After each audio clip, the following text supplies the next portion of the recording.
Hi, welcome back guys. This is your friend, the Saiyan Fanfics, back with amazing fanfiction. This is the series of What If Deku Controls Ancient Devil. Now before starting, please give this video a like and subscribe to the channel if you want more videos like this. Now let's get into the fanfic. Izuku Midoriya walked to school with his head hung low. Things were not going well for the green-haired teen. Of course, there was the bullying and the fact that he was quirkless, but that's not what's been bothering him lately. What's been bothering him is that his mother had cancer. The doctors diagnosed it last week. Only him and his sister knew so far. She didn't have the heart to tell Mitsuki yet. Izuku had tried her best to seem unaffected, to stay strong for her brother, but it was easy to see that she was just as hurt by this news as he was. Izuku said, gaining her brother's attention. Are you going to be okay?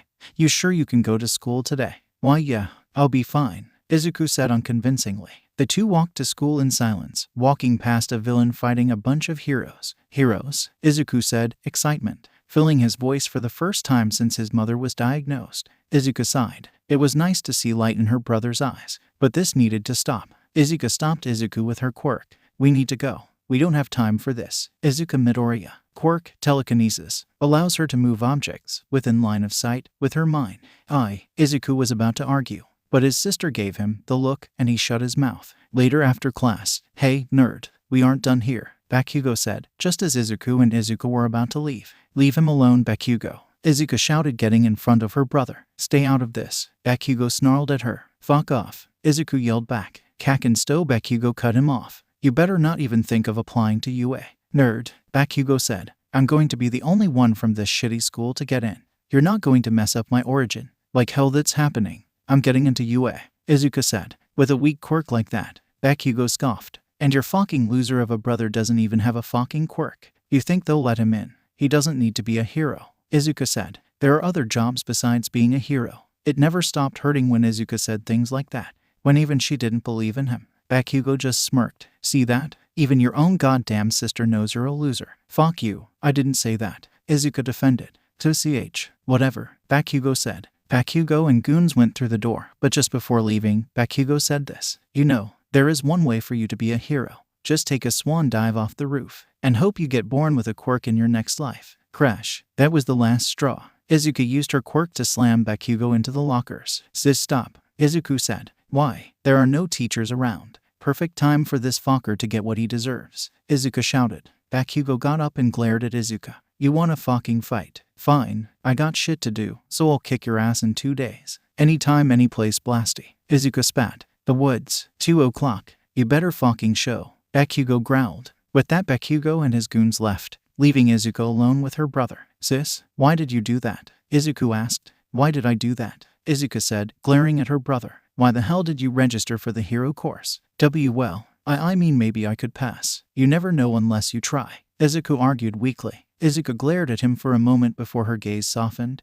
and she sighed. Izuku, my dear brother. Izuku pulled her brother to her with her quirk. You and I both know what will happen if you try. You'll get hurt, or you'll die. You're not cut out for hero work. We've talked about this. Izuku didn't respond, sending his sister a hurt and betrayed look. Don't look at me like that, Izuku said. You're not going to be a hero. Please just stop before you get hurt. Izuku tried to look away, but Izuku used her quirk to force him to look at her. She grabbed his arms and stared directly into his eyes. I can't lose you too. Tears started pouring out of Izuku's eyes. He wanted to look anywhere else but his sister's eyes, but she refused to let him. He wanted to follow his dreams. He wanted to apply to the hero course. But that look in his sister's eye, that pleading, angrily worried look, he couldn't say no. Even if he tried, she wouldn't let him. After seeing the resignation and defeat in his eyes, Izuku spoke. When we get home, you're going to rescind your application. Understand? Izuku didn't respond. Izuku, she said more sternly. Do you understand? Izuku nodded. Good, Izuku said. She released Izuku from her quirk. I need to go to the library. Izuku lied. I need to study. Izuku really wanted to go with him. It was rare she ever let him leave her sights. But after what just happened, she understood that he needed time to himself and restrained herself. Okay. Just don't take too long. I'll wait for you at home. With that, Izuku ran off, a trail of tears behind him. At the library, Izuku cried in the corner of the building, leaning his body against the bookshelves. He had been here for what felt like hours. He just couldn't stop crying. Why? Why can't I help anyone? Why am I so powerless? Why am I so worthless? If only I could do something. If only I could save Mom. Then, suddenly a book fell on his head. Oh, Izuku muttered. rubbing the top of his head. His eyes shifted down to the book that fell on his head. The book was black with a red pentagram on the cover. On the spine of the book was the title, The Book of the Occult, an occult book. Izuku had heard of these things, books that tell you how to summon demons. Often doing so would result in bad things happening to the one who summoned them. Izuku knew the stories of people who made deals with the devil and were eventually forced down into hell, although it was unlikely that any of those stories were real. Any logical person would put the book back or simply ignore it. Izuku was not a logical person, however. Izuku felt his curiosity grow. It felt as if the book was calling to him. Unable to stop himself, Izuku grabbed the book and opened it up.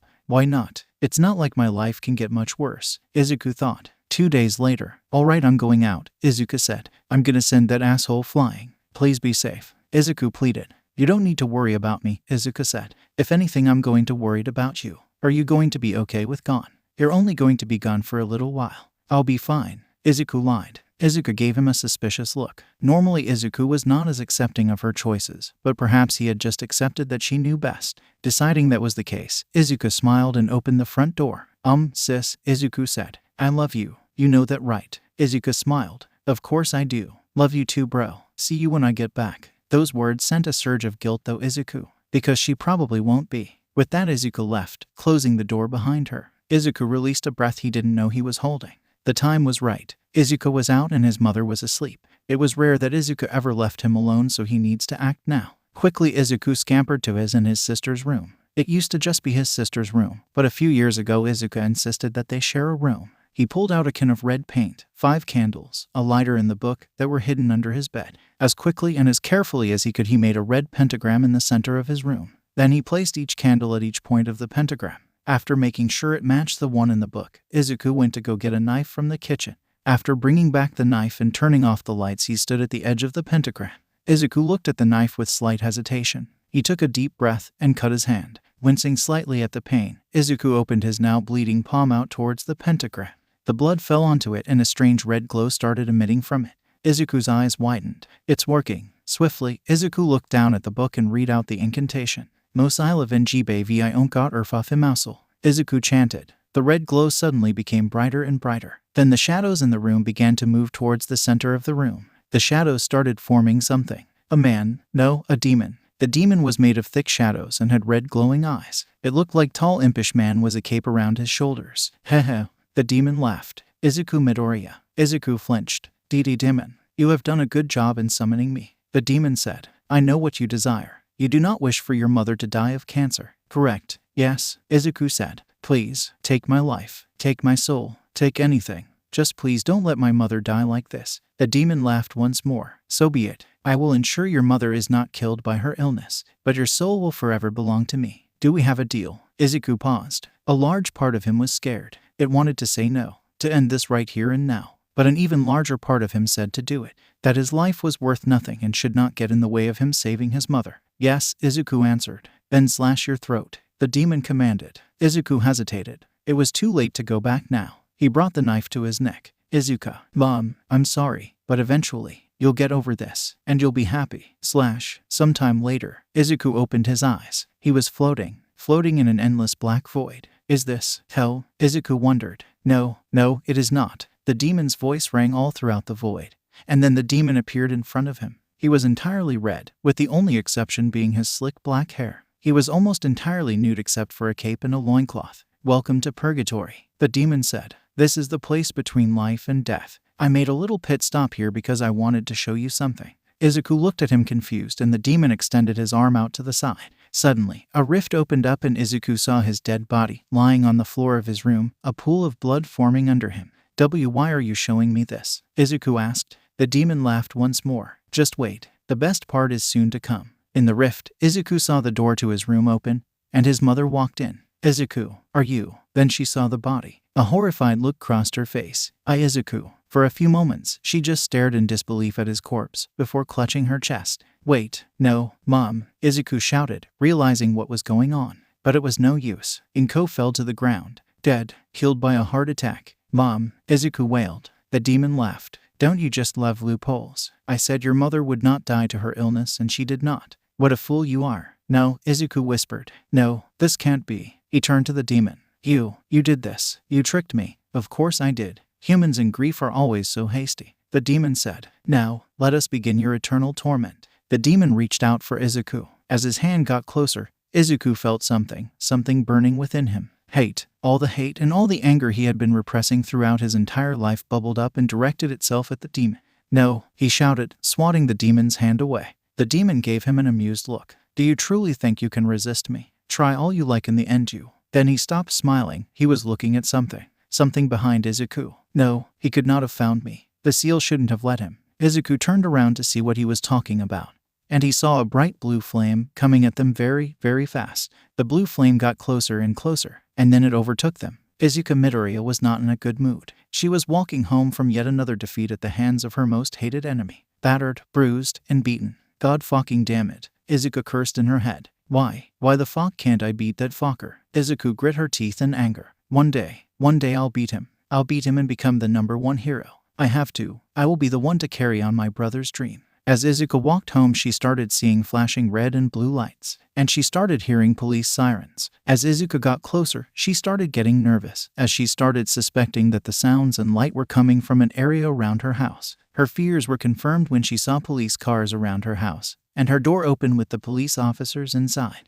Quickly becoming concerned, Izuku ran up to a few police officers who stopped her immediately. "Hey, you can't come in here," one of the officers said. "I live here. What's going on?" Izuku asked. The officers looked at each other nervously. "Are you related to the people who lived here?" the officer asked. "Lived?" Izuku was starting to panic. "Yes, my brother and my mom live here." The officers cringed, two of them giving her sympathetic looks that only served to make Izuku's heart race and her body feel weak. "I'm sorry, but they're dead," the officer said. Izuku fell to her knees. All the sounds around her became mute and her body felt numb. Rage, despair, shock. All sorts of emotions bubbled up inside her, building up, begging for release. And so, she screamed. AHHH. 1 week later, at school, Bakugo felt like shit. He had treated Izuku like shit. He knew he treated Izuku like shit. And up until now, he didn't care. But now he and Auntie and Co. were dead. And the last thing he has said to him was telling him to kill himself. Even Bakugo's superiority complex couldn't keep him from feeling some semblance of guilt. Class, Midoriya will be coming back to school as of today. I'm sure you are all aware of the tragedy that's happened to her family, the teacher said.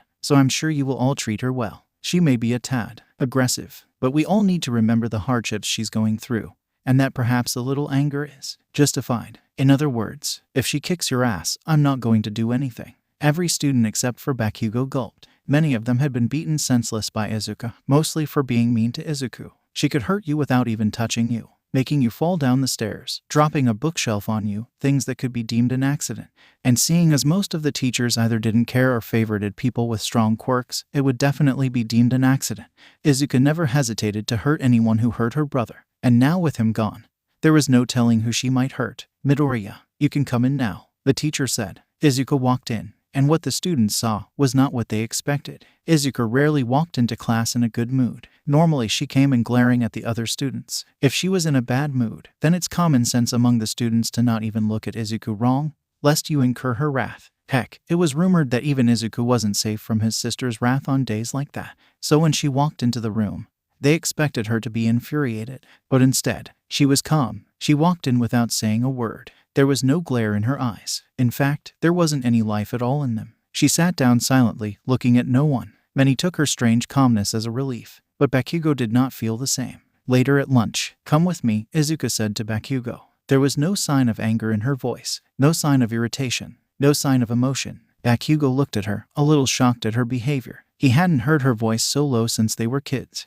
and even then she's never sounded so dead. "Fine," Bakugo said. He was eating alone anyway, his former goons not wanting to get near him for some reason. The two walked out of the cafeteria. Eventually, they made their way to the girls' bathroom. Izuku stopped and looked inside. When she confirmed that it was empty, she used her quirk and threw Bakugo inside. "Goddammit, I can't be in here," Bakugo said. "Shut up," Izuku said. "Just listen." Despite a part of him wanting to shout back at her, he decided to do as she said, just this once. Izuku took out a folded-up paper out of her pocket. "Do you know what this is?" "What?" Bakugo asked. "It's Izuku's Suic note," Izuku said. Bakugo's body went stiff, and his heart skipped a beat. What? Izuku killed himself. They found him dead on the floor in a pile of his own blood and red paint. Izuku said coldly. The doctors said that Mom probably died after seeing his body. The immense shock combined with her cancer probably causes her to have a heart attack. Bakugo's face was frozen in shock. All this new information was hitting Bakugo hard. He started sweating, even more so than usual.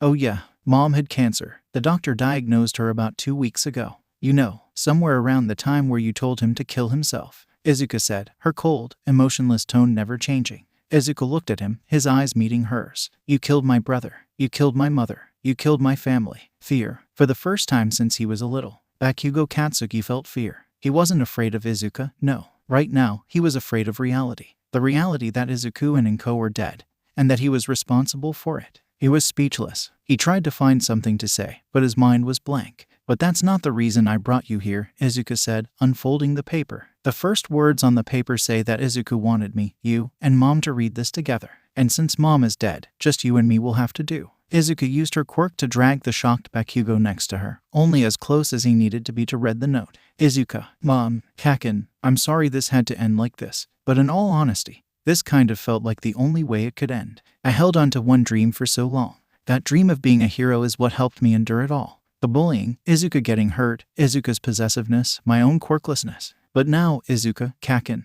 it took a long time, but you two have shown me that I have to start thinking realistically. I can't be a hero, no matter how hard I dream. But without that dream, it feels like there is a hole in my life. Without that dream, nothing is protecting me from the feeling of uselessness that I feel every day. Without that dream, I can't convince myself that I'll ever be more than a Deku. And I don't think I can live with that. So I've decided to take my own life. I'm going to end the pain here and now. But if I can, I want my death to mean something. To do something. I want to save Mom. It's a long shot, but I think I may have found a way to do it. I'm not sure it will work. In fact, it probably won't. But if it does, then I'll never see any of you ever again. Ever. So, if it does work, then I want to tell you everything. Mom, I've always appreciated everything you've done for me. You and Izuku have always been by my side. And you always knew how to cheer me up. But in all honesty, it hurt when you never supported my dream. I know you were just looking at it realistically, but it still hurt. Izuku, thank you for always trying to protect me, for always being with me and looking out for me. You and Mom are what kept me alive for as long as I was. But since I'm being honest, when I said I always wanted you with me, I didn't mean that literally. After the incident, you were always so clingy. I missed my privacy a little. And it felt like you were taking control of my life sometimes. And you disapprove of my dreams hurt more than Mom's. Kaken, to be honest, I'm not sure that Izuku or Mom will be able to convince you to read this, but if you are reading this, then thank you. I don't know what I did that made you want to do all those things to me, but whatever it was, I'm sorry. You know, even though I got angry at the things you did sometimes, even if sometimes I wanted to punch you, I never hated you. I've always looked up to you for your power and your determination. Again, I don't know what I did to make you hate me, but I hope you can forgive me. Mom, Izuku, I know you two might feel like you've failed me, but that's not true. You couldn't have stopped this. Honestly, I'm not sure anyone could have. I love you all. This is goodbye. Midoriya Izuku. Tears rolled down the eyes of both Bakugo and Izuku as they read what would be Izuku's last words. And in his mind, Bakugo Katsuki said something that should have been spoken aloud, and much sooner. I'm sorry. Later that night at a morgue, Izuku opened his eyes. Everything was dark, but he could tell he was no longer in the void that was purgatory, as he could feel a cold surface under him. What's going on? Where am I? Is this hell? What was the fire? Izuku thought. Thoroughly freaked out, Izuku started moving his body around, trying to get up only to feel that he was in a tight space, forced to lay down. What is this? I want to get out. I want to get out, Izuku thought. Suddenly, Izuku felt something. Heat was quickly building up in his feet, making it feel as if his feet were on fire. Let me out, Izuku screamed. Izuku kicked, and suddenly, part of the box he was in flew off, revealing a dim light. The heat died down, and the pain started to fade. Izuku breathed heavily, recovering from his small panic attack. After about a minute, Izuku started trying to get out. Izuku placed his arms on both sides of the box and tried to push himself out. This proved to be easier than he thought, as his whole body, as well as the surface he was laying on, slid out of there. Once he was out, Izuku saw that the box he was in was one of those body locker things in the morgue, and the part he had kicked off was the door. Izuku sat up, fully nude, and questions running through his head. Am I alive? How am I alive? How did I kick off that door? Izuku put his hand on his neck, revealing that the gash he made was gone. I think I'm alive, Izuku thought. Suddenly, his thoughts were interrupted by a strange feeling that Izuku had never felt before. The blood of an innocent has been spilled, Izuku thought. Somehow, Izuku had a location in his head and had faces in his mind. Before Izuku could question this, anger suddenly bubbled up inside him. Anger on a scale Izuku had never felt before. burning, screaming anger. Izuku stood up and clutched his head, getting his teeth and pulling at his hair. And then all he felt was pain. Ahhh. Izuku screamed in agony. His flesh started to burn from the inside, quickly turning black and falling off as he quickly became consumed by green flames. The feeling of his flesh burning and falling off only increased the anger he felt. Once his flesh had been consumed by the flames, all that was left was his skeleton. The pain was gone, and immediately, Izuku knew what to do. Under any normal circumstances, Izuku would stop and question the strange things happening to him, but these were not normal circumstances. Izuku had been consumed by rage. All of it directed at one person who he would be seeing very soon. Izuku got up, and with knowledge he didn't know he had, he used his newfound powers, and in a fiery typhoon, a flaming motorcycle appeared in front of him. Izuku got on, and after revving it up, he rode through the wall of the morgue and sped away to the destination ingrained in his mind. Elsewhere, at a warehouse, BLAM, the body of a young woman fell to the floor, dead. God damn it. In the warehouse were 5 thugs, 2 holding a briefcase and 3 holding some cash. One thug was holding a smoking gun. What the fuck? Why to kill her? One of the thugs asked the gunman. She was a witness. What the fuck did you want me to do? The gunman said in retaliation. God damn it. Now we have to make sure no one finds out about this, or we are fucked. One of the drug-dealing thugs said. Anyone got a quirk to get rid of this? One of the thugs asked. They all shook their heads. One of them sighed. Well, wait, do you guys hear that? Everyone stayed silent. And they all heard the sound of a motorcycle getting closer and closer. Before any of them could comment on this, however, boom, Izuku came crashing in through the wall. All the thugs looked at him in shock. Is that a flaming skeleton on a motorcycle? One of the thugs asked. Izuku looked at the gunman, his rage growing. He knew what he had to do, what must be done. The gunman looked at him nervously. Ooh, did you want something, ga? Suddenly a chain came out of Izuku's hand and Izuku threw at the gunman, wrapping it around his throat.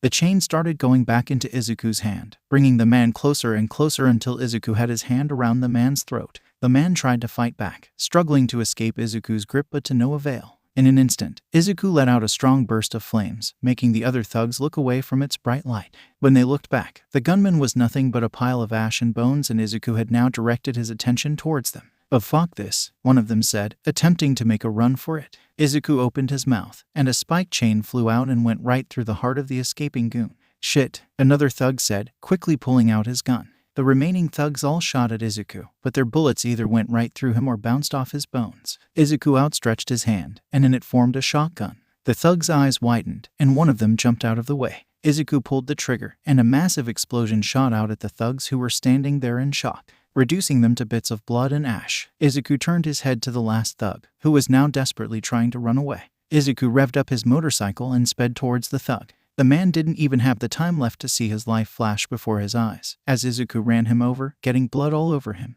The blood evaporated instantly and Izuku looked over his work. Then, the intense anger he had been feeling dissipated. Quickly, his flesh started growing back, and in a few seconds, he was back to normal. What just? Izuku's eyes widened, looking over the carnage. Oh my god. Oh my god. I killed them. I. The smell of the blood in the air was too much, and Izuku vomited, puking violently on the floor. Once he was done, his head felt light, and his body weak. He fell off the motorcycle and onto the ground. Unconscious, Izuku opened his eyes and was met with nothing but a black void. Am I dead again? Izuku asked. No, said a demonic voice behind him. Izuku turned around and saw him. Or rather it was a demon, it had to be. A skeleton covered in blue flames. Who? What are you? Izuku shakily asked, fear filling his voice. I am Zarathos. We are currently inside your soul. Zarathos explained. My soul? Izuku asked. You are confused, Zarathos noted. I shall explain. Many years ago I was a demon who fed upon the souls of the wicked. However, Mephisto, the demon that you summoned, had disliked that I was keeping souls from going to hell, and to him. He challenged me. I knew he was not strong enough to beat me, so I accepted. But I was deceived. He left me in purgatory and placed a seal on me. That would make it impossible to find him should he return, and impossible to leave. I was there for thousands of years until you appeared. Your rage summoned me and allowed me to find you, despite the seal. I then used my power to drive away Mephisto and break his hold over your soul. You see, I may not have been able to leave purgatory in my demonic body, but if I placed myself within your soul, and then used my power to revive you from death, then I would be able to return to the mortal realm. So that is exactly what I did. There was a short pause as Izuku took in all this information. As so, you're in my soul. I am now a part of your soul, Zarathos said. We are linked, now, and forever. There's a demon in my soul, Izuku said meekly. Then he realized something. Is that why I killed those people? Izuku asked. Yes, I am the spirit of vengeance. Whenever innocent blood is spilled, I shall come to devour the souls of sinners, Zarathos explained. However, since I cannot physically appear, I have granted you what power I have left to perform my duties. No, Izuku shouted. I would never kill anyone. You have little choice in the matter, Zarathos said. While taking over your body would be extremely difficult, influencing your mind is not nearly as hard. We share a soul, so all I have to do is share my rage for the sinners with you, and you'll find yourself unable to resist killing them. No, Izuku shouted. I'll stop you. I'll stop you somehow. I'll resist. I'll force you out of me. Zarathos shook his skull. Try as a might. Your efforts will be futile. Suddenly a wave of blue flames flew out of Zarathos, and their surroundings changed. Now they were in a barren hellscape, covered in blue and green flames, and populated by screaming figures cloaked in shadow. This is our soul, Izuku, Zarathos said. The green flames are the manifestation of your soul, and the blue is a manifestation of mine. These figures you see, they are the souls that you and I have collected, burning for eternity. Izuku looked on in horror at the people suffering in front of him. Even if you were to stop me from devouring their souls, they would simply go to hell eventually. You cannot save those who have damned themselves, Izuku, Zarathos said. Now, accept your fate. Chains flew out of Zarathos' mouth and wrapped around Izuku. Izuku yelled as he was pulled into Zarathos. The next day, with Mitsuki Bakugo, Mitsuki sighed. Things have been quiet since Inko and Izuku's death. Far too quiet. Normally the house was filled with the sounds of Mitsuki and Katsuki yelling at each other, but as of late Katsuki has been not himself. He's been quiet and reclusive. He hasn't even threatened to blow her up once. She, of course, was hurting from her friend's death as well, but she couldn't afford to grieve now. Katsuki and Izuka needed her. Speaking of Izuka, in Inko's will, she wanted Mitsuki to take care of Izuku and Izuka, or rather, just Izuka now. However, Mitsuki wasn't stupid. She knew that keeping Izuka and Katsuki in the same household would likely end with her not having a house. So since she now owned Inko's old house, she just had Izuka stay there, which Izuka agreed to without hesitation. Izuka may be in shock for now, but when she eventually snapped out of it, then she would almost certainly take her anger out on Bakugo. Inko, I'll fix this. Somehow, Mitsuki swore. Ring ring, ring ring. Mitsuki sighed and picked up the phone. What the fuck do you want? Are you Mitsuki Bakugo? A man on the other end asked. Yeah, who the fuck wants to know? Mitsuki asked. Not having the patience to deal with anyone's shit today. This is the police department. Since you are the current guardian of the Midoriya children, we needed to inform you of the extremely puzzling situation, the man said. Alarm bells went off in Mitsuki's head. For one, why the fuck would they say the Midoriya children when only Izuka was still alive? Second, why the fuck would the police be calling about something relating to the Midoriyas and calling it a puzzling situation? Explain, she demanded. You see, late last night, Midoriya Izuku came back to life, the officer said. Suddenly the world froze, and Mitsuki's heart skipped a beat. What? Mitsuki said quietly into the phone. We don't know exactly how it happened. All we know is that Midoriya Izuku suddenly came back from the dead and kicked open one of the body lockers with what I'm told is recently developed quirk. The officer said. Don't fuck with me, Mitsuki shouted. Izuku was fucking quirkless. Like I said, we don't know exactly what happened, but we have the camera footage of what happened in the morgue to confirm it. The officer said. This is impossible. This is Mitsuki was struggling to organize her thoughts while also dealing with the shock she was feeling. So, Izuku is alive? Mitsuki asked, hope and desperation filling her voice. Yes, the officer confirmed. But where is he? Mitsuki asked. He's at Bioin Hospital, the officer said. But, Mitsuki immediately hung up the phone. Everyone get down here. Now, it didn't take more than 2 minutes for Katsuki and Masaru to be downstairs where Mitsuki was rapidly putting on her shoes and coat. Get dressed, Izuku's alive. The two of them looked at her with the most shocked looks on their faces. After a few seconds, Masaru slowly walked up to Mitsuki and put his hand on his shoulder. Honey, I think you need to take a break. I'm not fucking crazy. The police just called. Something happened and now Izuku is alive somehow. He's at Bioin Hospital. Get dressed and get in the car. I'm calling Izuka, Mitsuki said. Meanwhile with Izuka sat silently in the kitchen of her home, solemnly and silently eating a bowl of instant ramen. Her cooking wasn't exactly edible, so since Inko and Izuku were both dead, she was stuck with either getting food from outside or making things that didn't really require her to cook much. Although she hadn't actually been eating all that much. Not just because most of the food she got from outside paled in comparison to her mother's and even sometimes her brother's cooking, but also because it was a reminder. Each time she took a bite, she would ask herself, why am I eating this subpar trash? And then she would remind herself, oh right, because my family is dead and I can't cook. She wasn't starving herself, but she wasn't eating anywhere near as much as she used to. As she ate, she tried not to look at the walls, still covered in pictures of happy memories that were now horribly painful to her. She didn't have the heart to take them down. After she finished eating, she threw the plastic cup in the trash and walked away. The silence that had been plaguing the house weighed heavily on Izuku, as while their house had never been anywhere near as loud as, say, the Bakugos, but even then it had never been this quiet. The sounds of Inko humming as she cooked, the explosions on the TV from the hero shows Izuku would watch while he scribbled away in his notebook.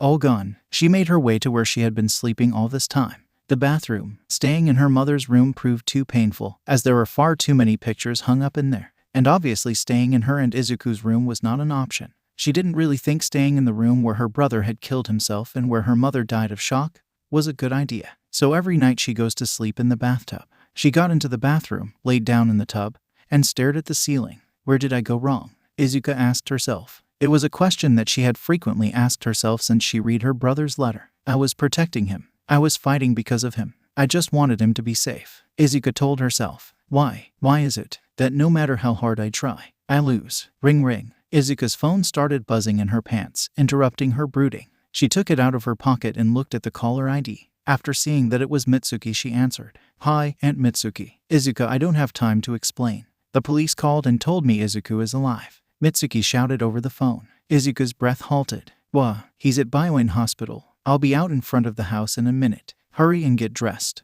Mitsuki ordered before hanging up, giving Izuku no time to ask questions. Izuku stayed, frozen from shock in the tub for about half a minute before jumping up and making a mad dash towards the closet to grab her clothes. Later at the hospital, the Bakugos and Izuku burst through the door and Mitsuki immediately went up to the woman at the desk. Where is Midoriya Izuku? She asked. Slightly alarmed and intimidated, the woman said, just a second, before typing something on her computer. Oh, I'm sorry miss, but he's not allowed to receive visitors at this. Where the fuck is he? Mitsuki asked again with the voice of something raised from the pits of hell. The woman, now fearing for her soul, said, room 666, third floor. With that, the group quickly ran towards the elevator, with Masaru giving the women a brief apology. After a short ride in the elevator, they had made it to the third floor, where they were met by a scruffy-looking homeless man and what looked to be a detective in a trench coat. Mitsuki Bakugo, we had a feeling you would show up, the man in the trench coat said, despite the fact that we told them not to let in any visitors. The scruffy-looking man said,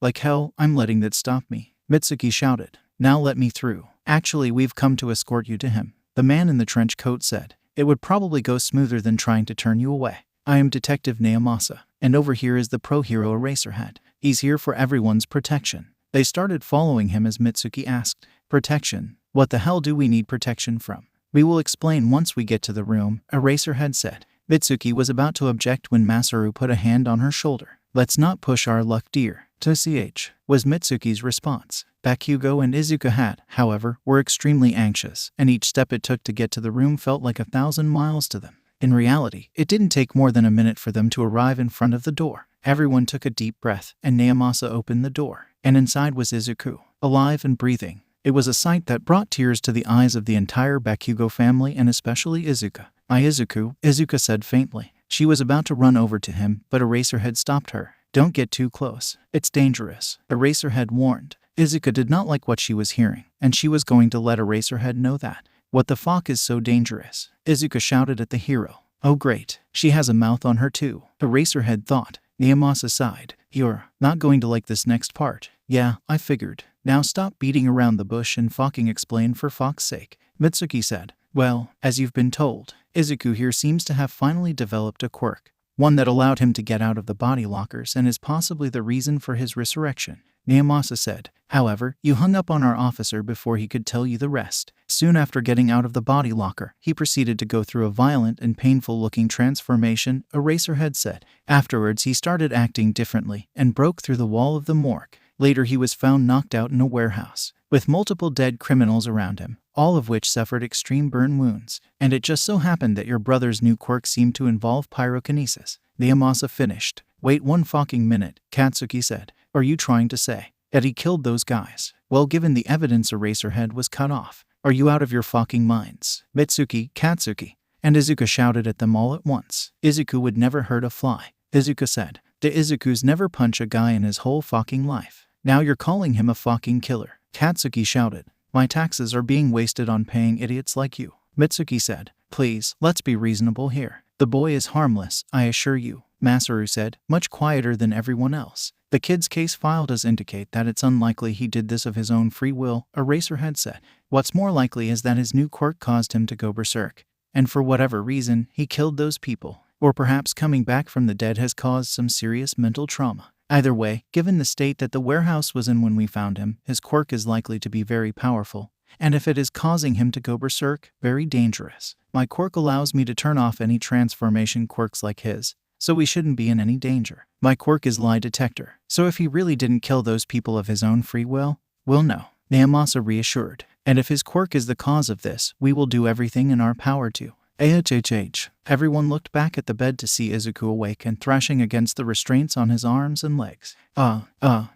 He screamed in terror as he tried to break the bands. His wrists started smoking and glowing, and the restraints quickly broke off and Izuku thrashing about. Eraserhead immediately activated his quirk, his hair raising and his eyes glowing red. However, Izuku didn't seem to notice, as his entire body started becoming engulfed in smoke. It's not working, Eraserhead said. Izuku, however, started to calm down, realizing that he was no longer with Zarathos. The smoke dissipated and the glow was gone. Well, what happened? Where am I? Izuku, Izuku shouted, running up and hugging him with tears streaming like rivers down her face. Izuku, sis, Izuku said, extremely confused as to how this happened. What? How? When? Who? He heard sniffing and looked over to see the Bakugos. Aunt Mitsuki, Uncle Masaru, Kakin, Izuku said. While everyone else was swept up in the emotional moment, Naomasa decided it was time to act. Izuku Midoriya, please calm yourself. You're in Bioane Hospital. We found you passed out in a warehouse. Are you feeling okay? Naomasa asked. Passed out in a warehouse? Oh god, Izuku said. Oh god, no. Izuku started hyperventilating again. No. What have I done? Izuku shouted, tears quickly coming down his cheek. Those people. I killed them. Everyone froze. Izuku stuttered. It's a half-truth, Naomasa said. I'll have to ask more questions. Izuku, Naomasa said. Did you kill those men of your own free will? And no, I mean, I didn't want to, but he made me want to. Izuku explained. He made me hate them. He made want to kill them. Who is he? Naomasa asked. Izuku hesitated. He didn't know who this man was. He looked like a detective, but should he tell him about Zarathos? Would he believe him? No, Izuku thought. No, he won't. No one will believe something like that. They'll say I'm insane, or that I'm lying. They'll try to lock me up. But that power, Izuku thought back to when he was fully transformed. The power was immense, and he had a feeling that that wasn't even all of it. They can't contain that power. He'll just make me break out. Izuku looked at Izuka, and then at the Bakugos. Are any of them safe? I know that they're not killers, but what if Zarathos was lying? What if he just wants to eat any human souls? He would make me kill them. With that terrifying thought in his head, Izuku made up his mind. I can't stay with them. I can't let them get hurt. Izuku wrapped his arms around his sister. Sis, I'm sorry. I'm so sorry. Izuku, what happened? Who made you kill those people? Izuka asked him desperately. Izuku embraced her harder. I'm sorry, Izuka. I'm sorry I was so stupid. I shouldn't have summoned him. I shouldn't have made that stupid deal. Deal? What deal? Who is him? Izuka asked. There was a long pause before Izuku let go of his sister. I need to go, he said. No one is safe. No from him. Not from me. Sorry to burst your bubble, but you're not going anywhere, Eraserhead said. There are 4 other pro heroes around the perimeter of this hospital. No matter how strong your quirk is, you won't escape. This was a lie. They only really had him and 1 other pro hero. But the Izuku didn't need to know that. If you feel like your quirk is too dangerous for you to be around other people, we can escort your family out, Naomasa offered. Izuku shook his head. I need to use these powers. How do I use them? Izuku looked back at the memory of his transformation. Anger, that must be it. Zarathos used his rage to make me transform, so I should be able to trigger it if I get angry enough. But what's there to get angry about? Oh right, everything. The unrelenting despair he felt every day of his life, his sister's control freak nature, his old friend beating him up, his death, his mother's death, this current situation he's in. Izuku grit his teeth as his blood began to boil, literally. Izuku grunted as his flesh started to burn, much to the shock of everyone else around him. Izuku, what's going on? Izuku asked in a panic. He's transforming, Eraserhead said, and my quick still isn't working on him for some reason. Everyone, Midoriya Izuku is trying to escape. I repeat, Midoriya Izuku is trying to escape. Naomasa shouted in his walkie-talkie. Izuku's skin and flesh started burning away, revealing the bones and fire underneath. He looked at his sister. Sis, I'll be back when I'm fixed. I'm sorry. Kaken, please take care of her. And catch. Izuku, now fully transformed, grabbed Izuka and threw her at Bakugo, who was far too shocked to catch her, causing them both to fall. Izuku rose from the hospital bed, only wearing his hospital gown, and walked towards the window. Oh no, you don't. Eraserhead threw out his capture gear at him, wrapping him up tight. Izuku didn't seem bothered in the slightest though, and merely incinerated the bindings. Izuku punched the wall, causing most of the wall to crumble. He looked back at Izuka and the Bakugos. Goodbye. Then he jumped out of the hole he made, falling 3 stories down before hitting the ground unharmed, making a small crater under him. Any people who were nearby ran away screaming at the sight of Izuku's transformed state. Sorry, young man. Can't let you go any further. In front of him was the rescue hero Backdraft, aiming his nozzles at him. On any other day, Izuku would have been geeking out like crazy. However, now he was not really in the mood. Backdraft shot out a stream of water at Izuku, which immediately turned into steam, and Izuku seemed unaffected. Backdraft was shocked and continued to up the water pressure, still not managing to do anything to Izuku aside from making his gown wet. Izuku ignored him and tried to figure out how to summon that motorcycle he had last night. Okay, so if I concentrate and think about a motorcycle. In a pillar of flames, the motorcycle arrived and Izuku wasted no time hopping on. The police, who had been called by Naomasa, made formation, their cars blocking the exit and their men aiming their weapons at Izuku. Izuku simply rode towards them at astonishing speeds and made the motorcycle jump over the cars. It wasn't long before the hospital was far behind him, and his quest to rid his soul of demons lay ahead. The police station hero meeting room. Naomasa walked into the meeting room and saw the many heroes who had gathered here. Mount Lady, Death Arms, Backdraft, etc. All of them here to help solve one issue. Alright, everyone. Today we will be looking over what we know about Midoriya Izuku, or as the media calls him, Ghost Rider. After we look over all we know, we will attempt to figure out a way to capture him. Naomasa said. Understood. Everybody nodded. Alright, Naomasa said, opening Izuku's file. Izuku Midoriya was a seemingly quirkless child, who, 2 weeks ago, committed suicide. Wait, if he killed himself, then how is he alive? Asked. I'm getting to that, Naomasa said. About a week after he died, Midoriya suddenly came back to life and broke out of the morgue he was being kept in. It seemed as if dying had awakened his quirk. However, it seems that for whatever reason, he's being forced to kill criminals. We don't know if it's an effect of his quirk, some sort of mental issue he developed from dying, or an outside source. Either way, he's not doing this of his own free will. If he doesn't want to kill people, then why doesn't he turn himself in? Death Arms asked. From what I've seen, he doesn't believe we can help him, Naomasa said. It seems like he's trying to handle this himself. Well, that's dumb. What the heck does this kid think he can do that we can't? Death Arms asked. To be fair, he is a 15-year-old who just came back from the dead and is being forced to kill people. I doubt he's in anywhere near a good mental state. Eraserhead stated. Fair point, Death Arms said. Regardless, about a week ago he escaped from the hospital. He's unfortunately been killing villains since then, although it seems to be trying to resist, to varying degrees of success. Sometimes he's able to let villains escape, but other times there are no survivors. Naomasa explained. Multiple heroes have attempted to stop him, but none of them have even come close to succeeding.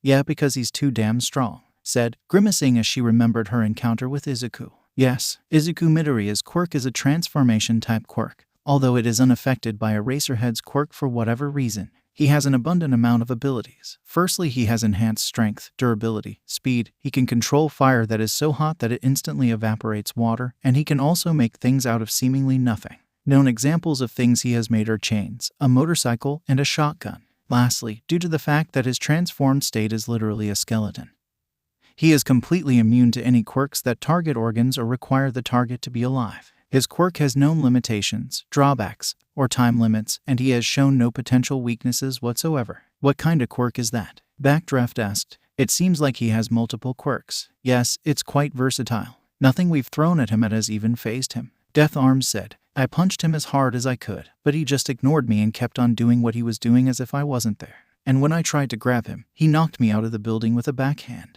He just stood there while I was attacking him, Backdraft said. Literally just stood there. I stepped on him, and he just threw me off and ran away, said. Midoriya seems to want to avoid hurting people that aren't his targets. This includes the heroes. Often Midoriya will try and pretend as if the hero he's fighting simply isn't there before escaping on his motorcycle. Midoriya has never directly and purposely attacked a pro hero. If a hero binds him, he will just break out, with little to no effort, Naomasa reported. So basically we're all so weak in comparison to him that he literally doesn't have to try, Eraserhead said. And on top of that, he has no weakness or any other limitations. Welp, we tried. Let's call All Might, said. Sounds like a good idea, Backdraft said. Well, Death Arms said. What are we gonna just give up? I mean, he seems pretty unbeatable for us, Mount Lady said. Not necessarily, Eraserhead said. It's a transformation type quirk, meaning that he's still vulnerable when not transformed. So we just jump the kid? Asked. I wouldn't say that, but yes, Eraserhead said. Still, you would have to take him down instantly.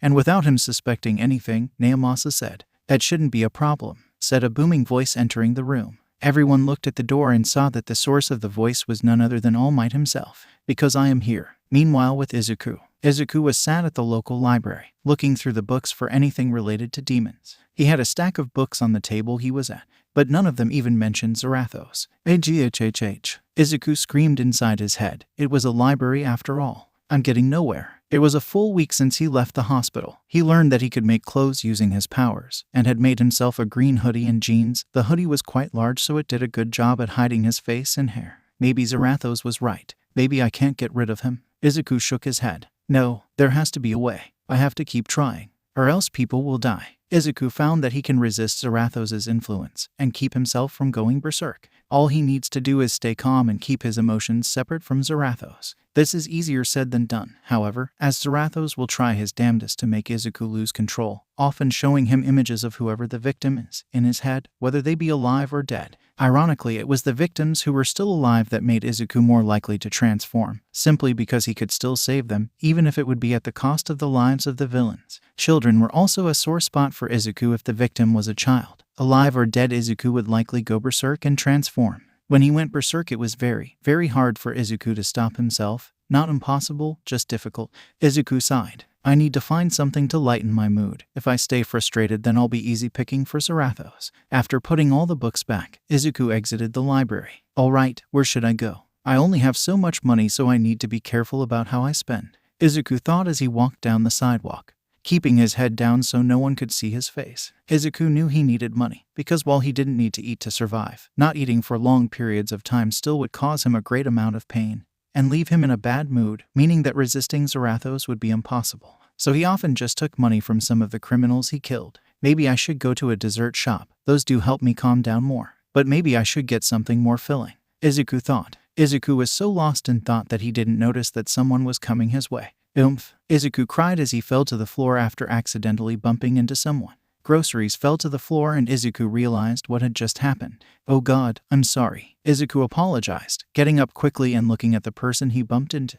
It was none other than Toshinori Yagi, aka All Might, in his skinny form. It's fine. All Might looked up and realized who he bumped into. When the two fell, Izuku's hood went down, exposing his face. What are the odds? All Might thought to himself as Izuku picked up his fallen groceries. All right, stay calm. He doesn't know who I am. And I can't just transform, otherwise I'll give away my identity. I have to just act like nothing's wrong, then I can find a place to transform, and I'll deal with him then. With a plan in mind, All Might spoke. It's fine. I wasn't looking where I was going. Izuku finished picking up all of his groceries and handed them to All Might. I wasn't looking where I was going either. Please accept my apology. Apology accepted, All Might said quickly, wanting to get away and transform. Thank you, have a nice day, Izuku said before quickly running past him. All Might waited for a few seconds before running in the opposite direction. I apologize for this, young Midoriya, but it's time for this to stop, All Might thought. A few minutes later, Izuku had finally decided to get dessert. Alright, now I just need to figure out where to go,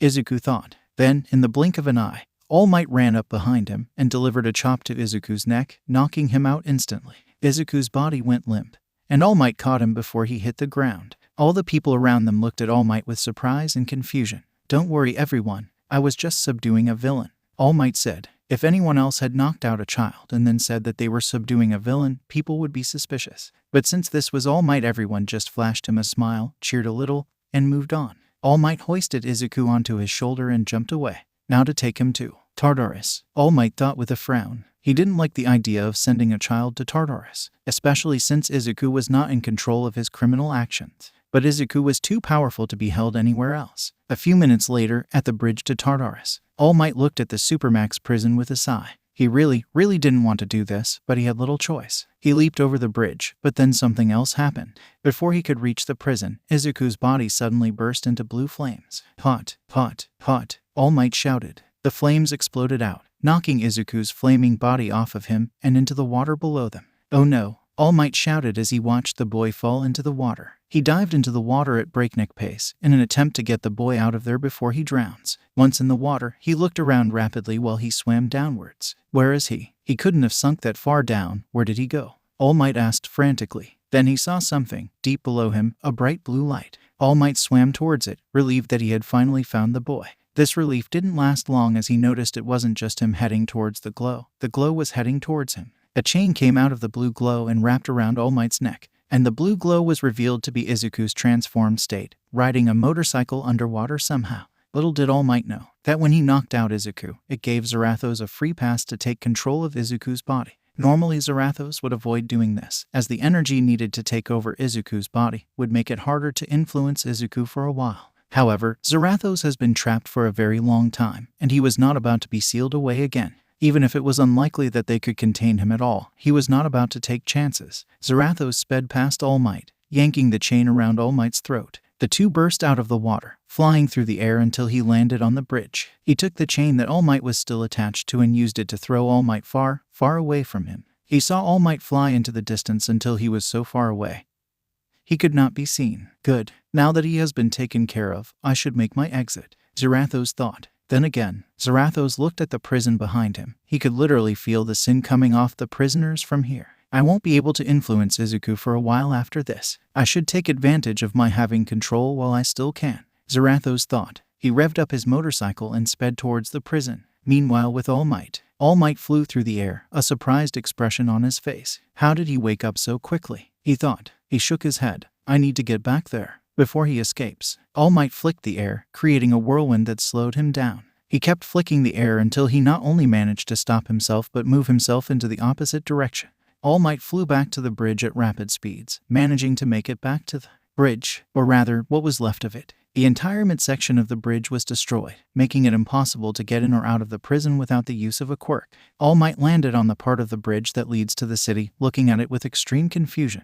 Why on earth would he destroy the bridge? All Might wondered. Kaboom! He got his answer in the form of a massive explosion that came from Tartarus. All Might looked at the explosion with a horrified expression. Wait, is he trying to kill all the prisoners in Tartarus? All Might thought. Kaboom! Nothing good can come of this. I need to stop him now, All Might thought. He leapt into action, jumping towards the prison. Inside the Tartarus, Zarathos was having the time of his life. He rode throughout the prison, riding through doors, turrets, and whatever else they sent to try and stop him. The poor guards stood no chance, as Zarathos just threw them aside with ease. What's worse is that Zarathos eventually blew up the generators, freeing all the prisoners. Although with the bridge destroyed, they were still just as trapped. One of the guards ran for his life as a prisoner ran after him with murderous intent. The guard tripped and the prisoner caught up and was about to kill him when All Might came in and punched the villain in the face. Smash! He shouted, knocking the villain into a wall, unconscious. All Might, the guard said. Thank God you're here. Ghost Rider showed up and started destroying everything.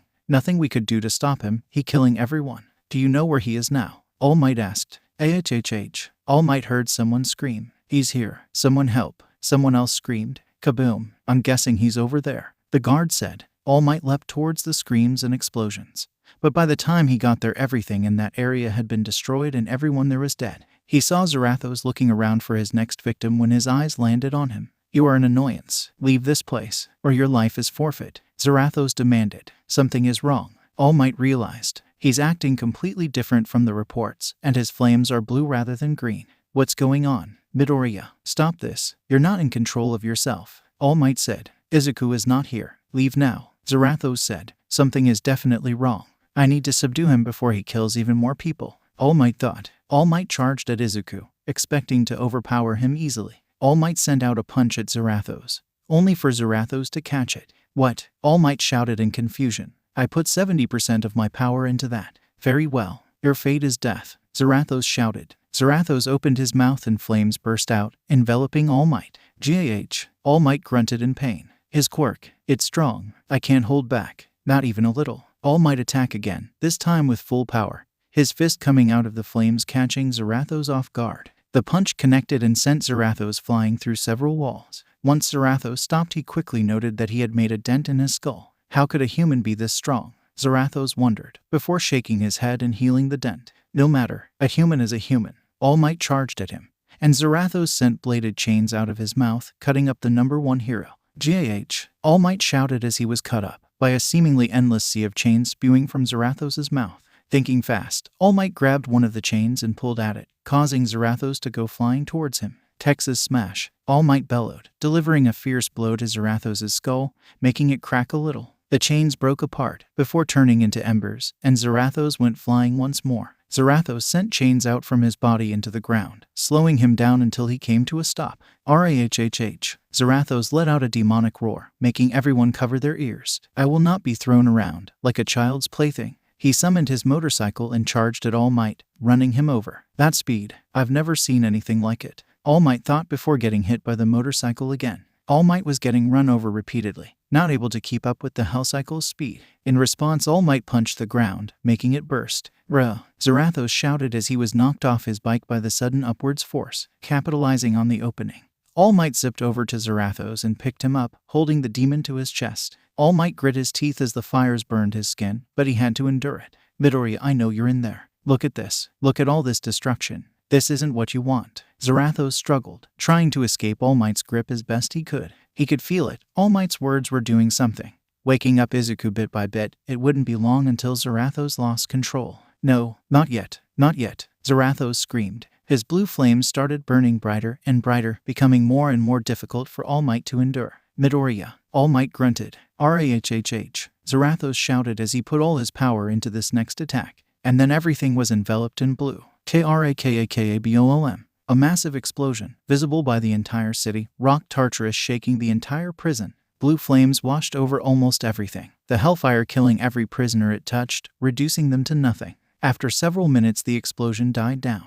All Might was on the ground, his body covered in burns and cuts. He'd only barely managed to stay conscious via sheer willpower. He opened his eyes and found Zarathos was standing a few feet from him, with his back turned. He's still able to stay in that form, even after using an attack like that. Does this quirk have no limits? All Might thought. He forced himself to stand, slowly rising, which gained Zarathos' attention. He turned around and looked at the rising hero. You're still alive. Zarathos turned and walked up to All Might, creating a sword in his hand. Normally, Zarathos wouldn't go out of his way to kill an innocent soul, mainly because he wouldn't be able to collect their soul. But All Might was too much of an annoyance. He would be dealt with here and now. You are an annoyance. Die. Zarathos rose the sword upwards. Stop. Suddenly Zarathos was unable to move. No, not yet. Stop this nonsense. Izuku, Zarathos mentally commanded. No, I won't let you. Green flames swelled around Zarathos, as Izuku refused to let him move. All Might watched Zarathos struggle with the green flames as he finally got to his feet. Young Midoriya is resisting. But even still, will that be enough? His power is seemingly endless. If Midoriya can't win, I'll be in big trouble. All Might thought, I need to end this now. But how? My punches are only making him angrier. Can I truly win this? All Might has never encountered such overwhelming power. Even All for One showed signs that he was being hurt or that he was tiring. But nothing he did seemed to do much to Zarathos, and he didn't show any sign of exhaustion. It's as if he wasn't even human. But still, no, young Midoriya is counting on me to stop him. I can't let him down. All Might thought. He charged up one for all, putting every last ounce of power he had into his right arm. If I concentrate all my power into a single punch, then I know I can take him down. All Might thought, steam coming off his body as he pushed it to the limit. Zarathos looked at All Might, readying his attack. No, stop this. Do it. All Might. Izuku cried out in his mind. Detroit. Smash. All Might yelled as he rushed Zarathos and delivered a thunderous blow to his skull. TWOOM. The whole area was enveloped in strong winds as a tornado, once again visible from the city, blew through everything. After the winds died down, the results could be seen. All Might's body was steaming as he tried desperately to stay in his buff state. Did that do it? All Might thought. He looked back and his heart stopped. His head was gone. All Might could even see bits of shattered skull scattered around him. All Might lost his concentration and deflated into his skinny form. No, I killed him. What have I? Before All Might could finish, green flames shot out of Izuku's neck, and in mere seconds his skull grew back. All Might's jaw dropped in shock. How? Izuku, now back in control of his body, looked at All Might's skinny form, making his jaw drop. All Might. Izuku transformed back into his human form and ran up to the weakened hero. All Might, what happened? Did I do this to you? Izuku asked, his voice full of concern and panic. He seems to be back in control of himself. All Might thought, good. Aye. Black spots filled All Might's vision and he dropped to the ground, unconscious. All Might, Izuku shouted. All Might. Izuku looked on in horror at All Might's skinny form. Since he didn't know that this was All Might's true form, he had thought that this was the work of Zarathos. I need to do something. I need to get him to a hospital. But his wounds are so bad. Can doctors even do anything to help? Izuku was panicking hard. Wait, there's Recovery Girl. She could fix him. But we're right, UA. I need to get to UA. With a destination in mind, Izuku transformed, focusing his rage at himself for failing to stop Zarathos sooner. Once he was fully transformed, he had chains fly out of his back and wrap around All Might. The chains pulled All Might onto Izuku's back. And once Izuku was sure he was secure, he formed a motorcycle and sped away from the crater. Later at UA. What the heck is going on? Present Mike shouted. The staff at UA had been busy preparing for the next entrance exam that would be taking place in the upcoming months when they saw the enormous explosion coming from the other side of the city. After that, an emergency meeting was called among all the staff. It seems like something has happened at Tartarus. The police are keeping the media out so we don't know much right now, but it seems like All Might's involved. Aizawa said. Well, then it shouldn't be that much of an issue. Midnight said. I'm not so sure. There's no way that explosion was caused by All Might. It looked like it was made of blue flames. And with an explosion that big would do a number on even All Might. Snipe said. Yeah, but it's All Might. There's no way he lost. Present Mike said.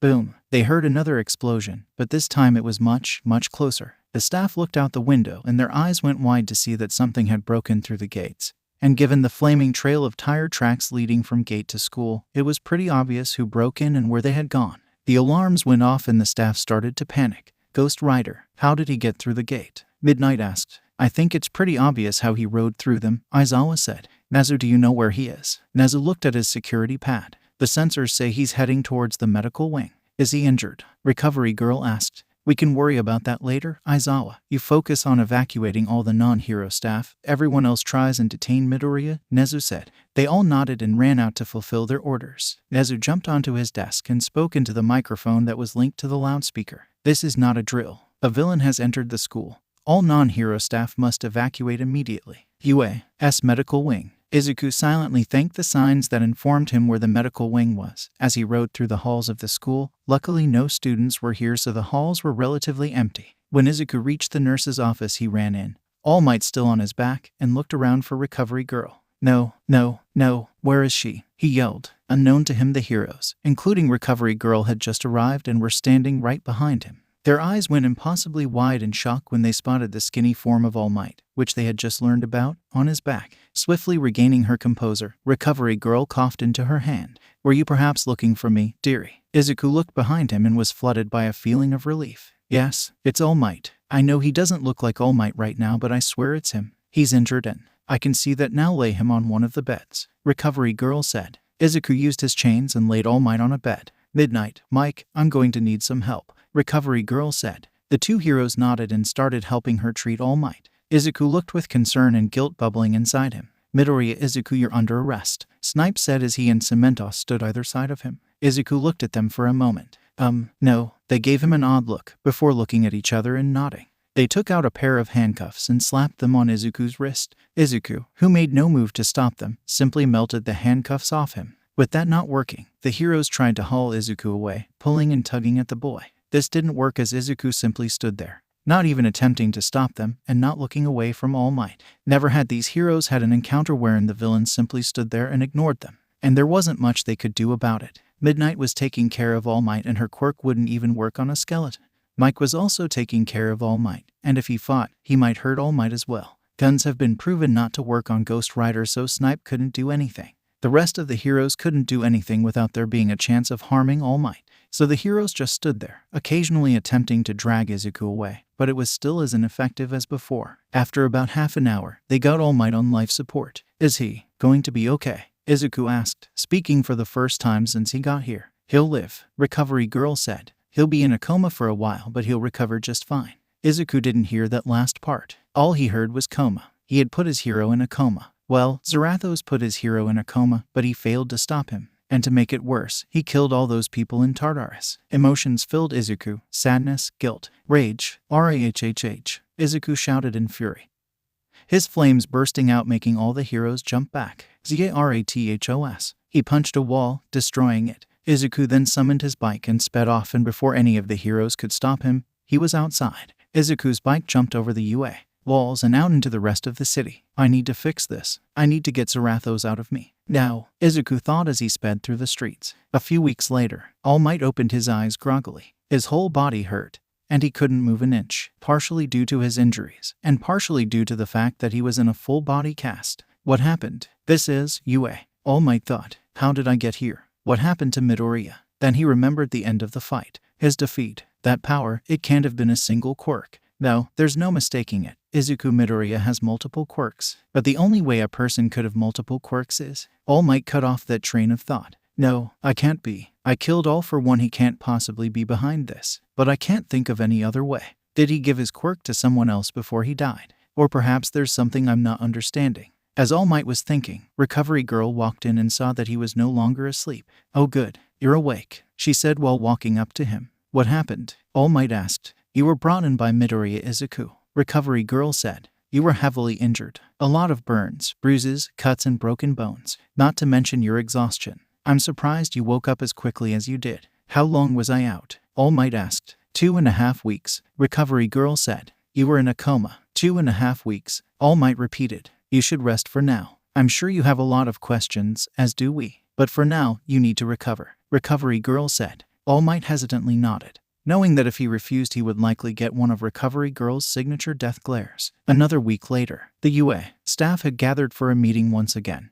This time with All Might included. The heroes couldn't look away from the number one hero, in a wheelchair and covered in a cast. It was bizarre to see someone so strong appear so weak. Nezu coughed, gathering everyone's attention. Thank you for gathering everyone. To start, I think we should restate everything we know. Aizawa nodded, picking up a piece of paper and reading off of it. About a month ago, All Might engaged Izuku Midoriya and seemingly knocked him unconscious. What happened next is unknown, but a few minutes later, Midoriya was attacking Tartarus, which resulted in the confirmed deaths of 489 prisoners, 255 prisoners injured, and 78 prisoners who either escaped or were so thoroughly incinerated that we can't find a body. All Might recoiled at this news. Even if they were prisoners, some of the worst people in Japan even, they didn't deserve to be slaughtered like that. No one did, and he was responsible for it. He was the one who knocked out Midoriya, which seemingly caused this whole mess. What's strange is that only 2 guards died and only 5 were injured. But both the deaths and the injuries were caused by the prisoners rather than Midoriya himself. Even those who got caught in the massive explosion were completely unharmed. Many even report getting hit directly by large fireballs but coming out fine.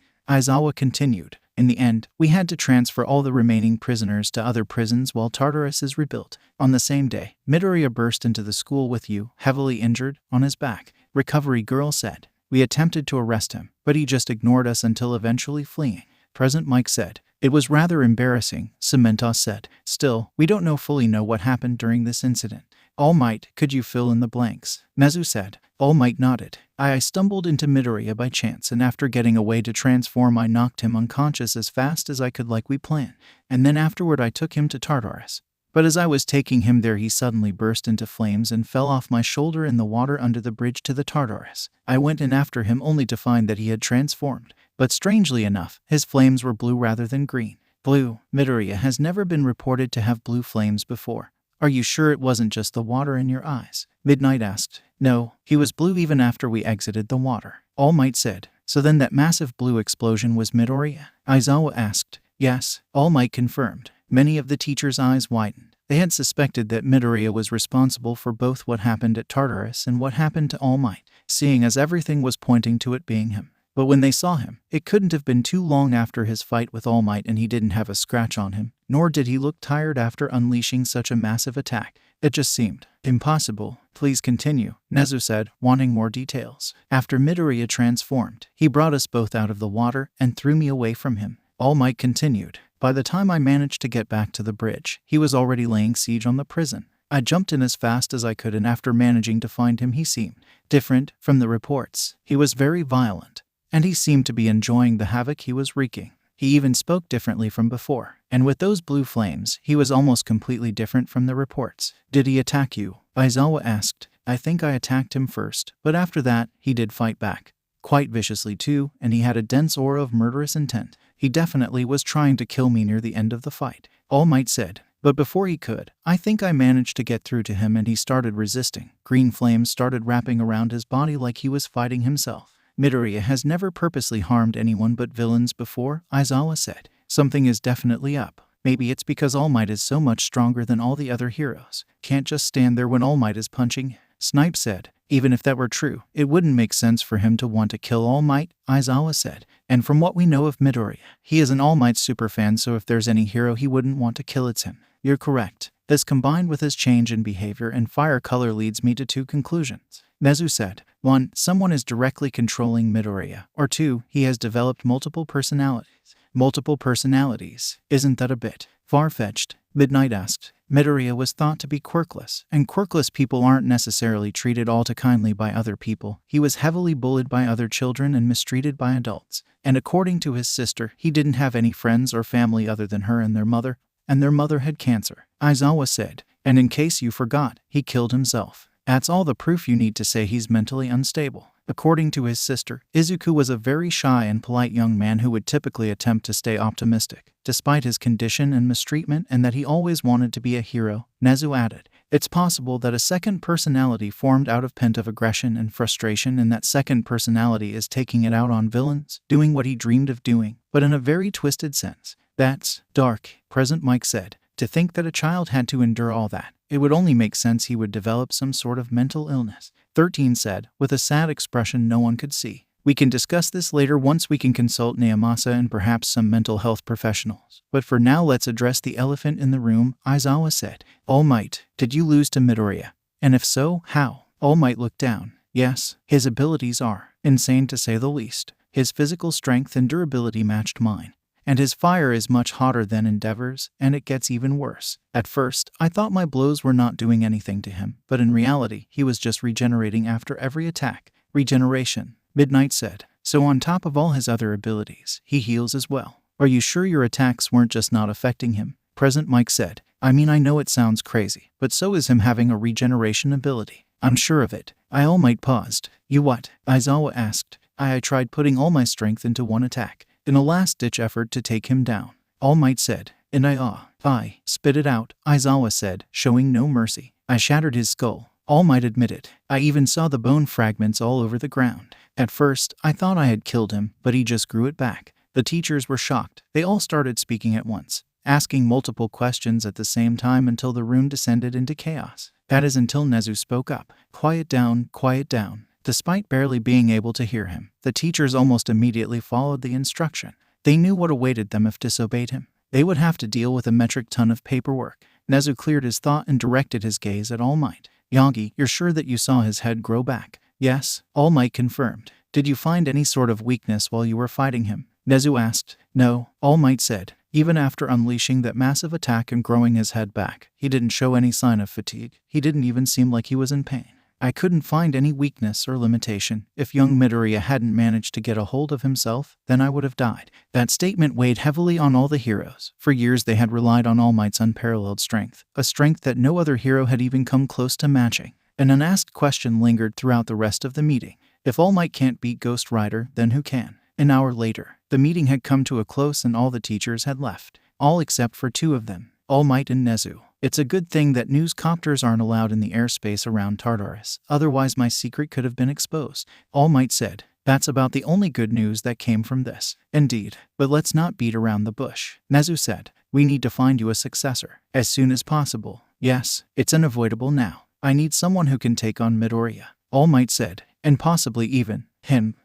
Would you perhaps be referring to All for One? Nezu asked. Yes, him. All Might confirmed. I think it's possible that he's alive, or that he transferred his quirk to a successor. Nezu nodded. I think you may be right. After all, Midoriya definitely has multiple quirks, and it would explain how a seemingly quirkless child developed a quirk post-death. I can't think of any other explanation. All Might said. There was a short pause before Nezu spoke up. I have a candidate, he said. His name is Mirio Tagada. He's going to be a third year this coming semester. I want you to meet him as soon as possible. If you say so. All Might said, I do. We need to pass on one for all as soon as possible. Nezu said, we're lucky that Midoriya is a kind-hearted young man. But all that past abuse and trauma, combined with what he's experiencing now, if we don't capture him soon, he's going to lose himself. And if he does, then it could be hell on earth. Izuku sighed. It's been months, since she's seen her brother. For the first few months she and Bakugo, separately, of course, spent most of their time looking for Izuku, but to no avail. Eventually, the two of them had to give it up, as basically everyone told them to stop and let the pro heroes handle it.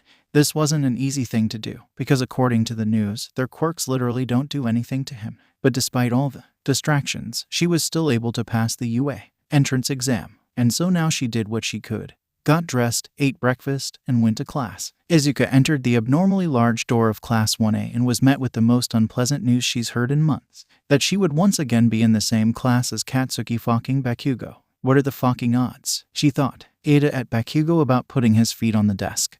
Bakugo just ignored him. He looked at Izuku for a moment before swiftly looking away. Ada stopped to see what Bakugo was looking at and saw Izuku. You there. Your uniform is sloppy and not put on in a manner that Izuku stopped him. Shut the fuck up, Izuku said, tiredly. I've had so much shit to deal with, and I need none of yours. That language as he was interrupted again.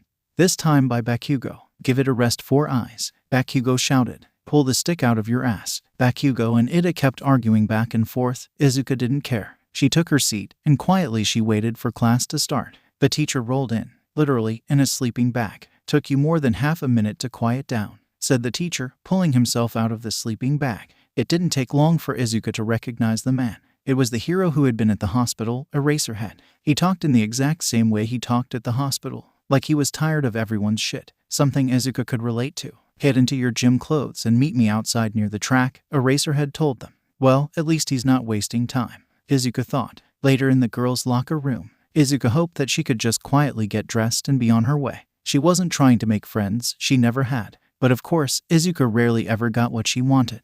Your name is Midoriya, right? Asked Tsuyu. Fuck, Izuku thought. Most of the locker room froze. Midoriya? You mean like Izuku Midoriya? The guy who blew up Tartarus? Mina exclaimed. Yes, he's my brother, Izuku said. And I would really appreciate if we wouldn't talk about him. The room was dead silent afterwards, with no one speaking until almost everyone had left. Izuku was finished changing and was about to leave when Mina spoke up. Hey, sorry about bringing up your brother and all, Mina said awkwardly. You probably didn't want that brought up. The only reason anyone knows the name Midoriya is because of my brother, Izuku said. She was just asking what 9 other people in our class were thinking. We're twins after all. Must be pretty rough, Mina said nervously. I'm not gonna judge you for something that's not your fault. And I don't think the others are going to either. Thanks, Izuku said, before leaving. Later outside, Eraserhead explained their task simply enough. He was basically sizing them up, seeing what they could do, what they were capable of. It made perfect sense for a teacher to do something like this on the first day. Izuku felt like she would like this teacher. This sounds like fun, said Ochako. Fun, Eraserhead said in a very unhappy tone. In that case, the person who scores last will be expelled immediately. What? Shouted most of the class. That's not fair, protested Ochako said. Life isn't fair, Eraserhead said. That doesn't mean you have to make it worse, Izuku said, cutting Eraserhead off. What was that, Midoriya? Eraserhead said, in a calm yet very cold voice. Don't act like we don't know life is unfair. I can't say anything for everyone else, but my life is hell right now, and I sure as hell don't need some asshole making things worse, Izuku shouted. This seemed to really upset the blue-haired boy. You cannot speak to a teacher like. Shut up or I'll break that exhaust pipe out of your leg and shove it down your throat, Izuku shouted, getting more and more pissed. Midoriya, I understand your situation has been difficult for you. This is why I'm tolerating this for now, but if you continue there will be consequences, Eraserhead warned. Oh, thank you for your generosity. I know how much it must hurt to not expel me on the spot considering you're willing to expel someone for not having the right quirk for your stupid test, Izuku said. Well, perhaps you would prefer I expel you instead, Eraserhead said, having enough. Izuku grit her teeth. This asshole. She was about to give the man a piece of her mind.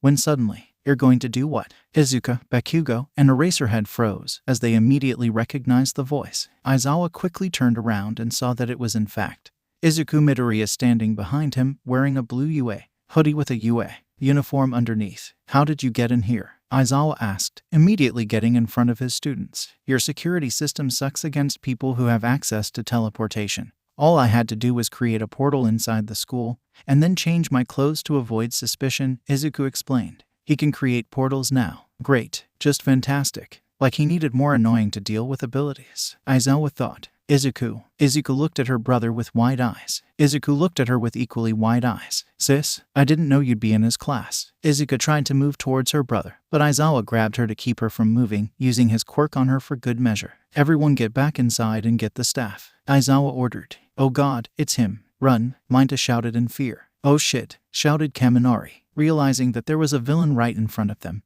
Everyone, save for Izuku and Bakugo, ran for it. Izuku was having none of that, however, and transformed his arm before shooting a fireball in front of the fleeing students. Watch out, Aizawa shouted. The fireball landed in front of the students, turning into a massive firewall. The students stopped in their tracks as their exit was completely blocked. Sorry, but I would rather not have to deal with the entire staff, Izuku said, keeping his arm transformed.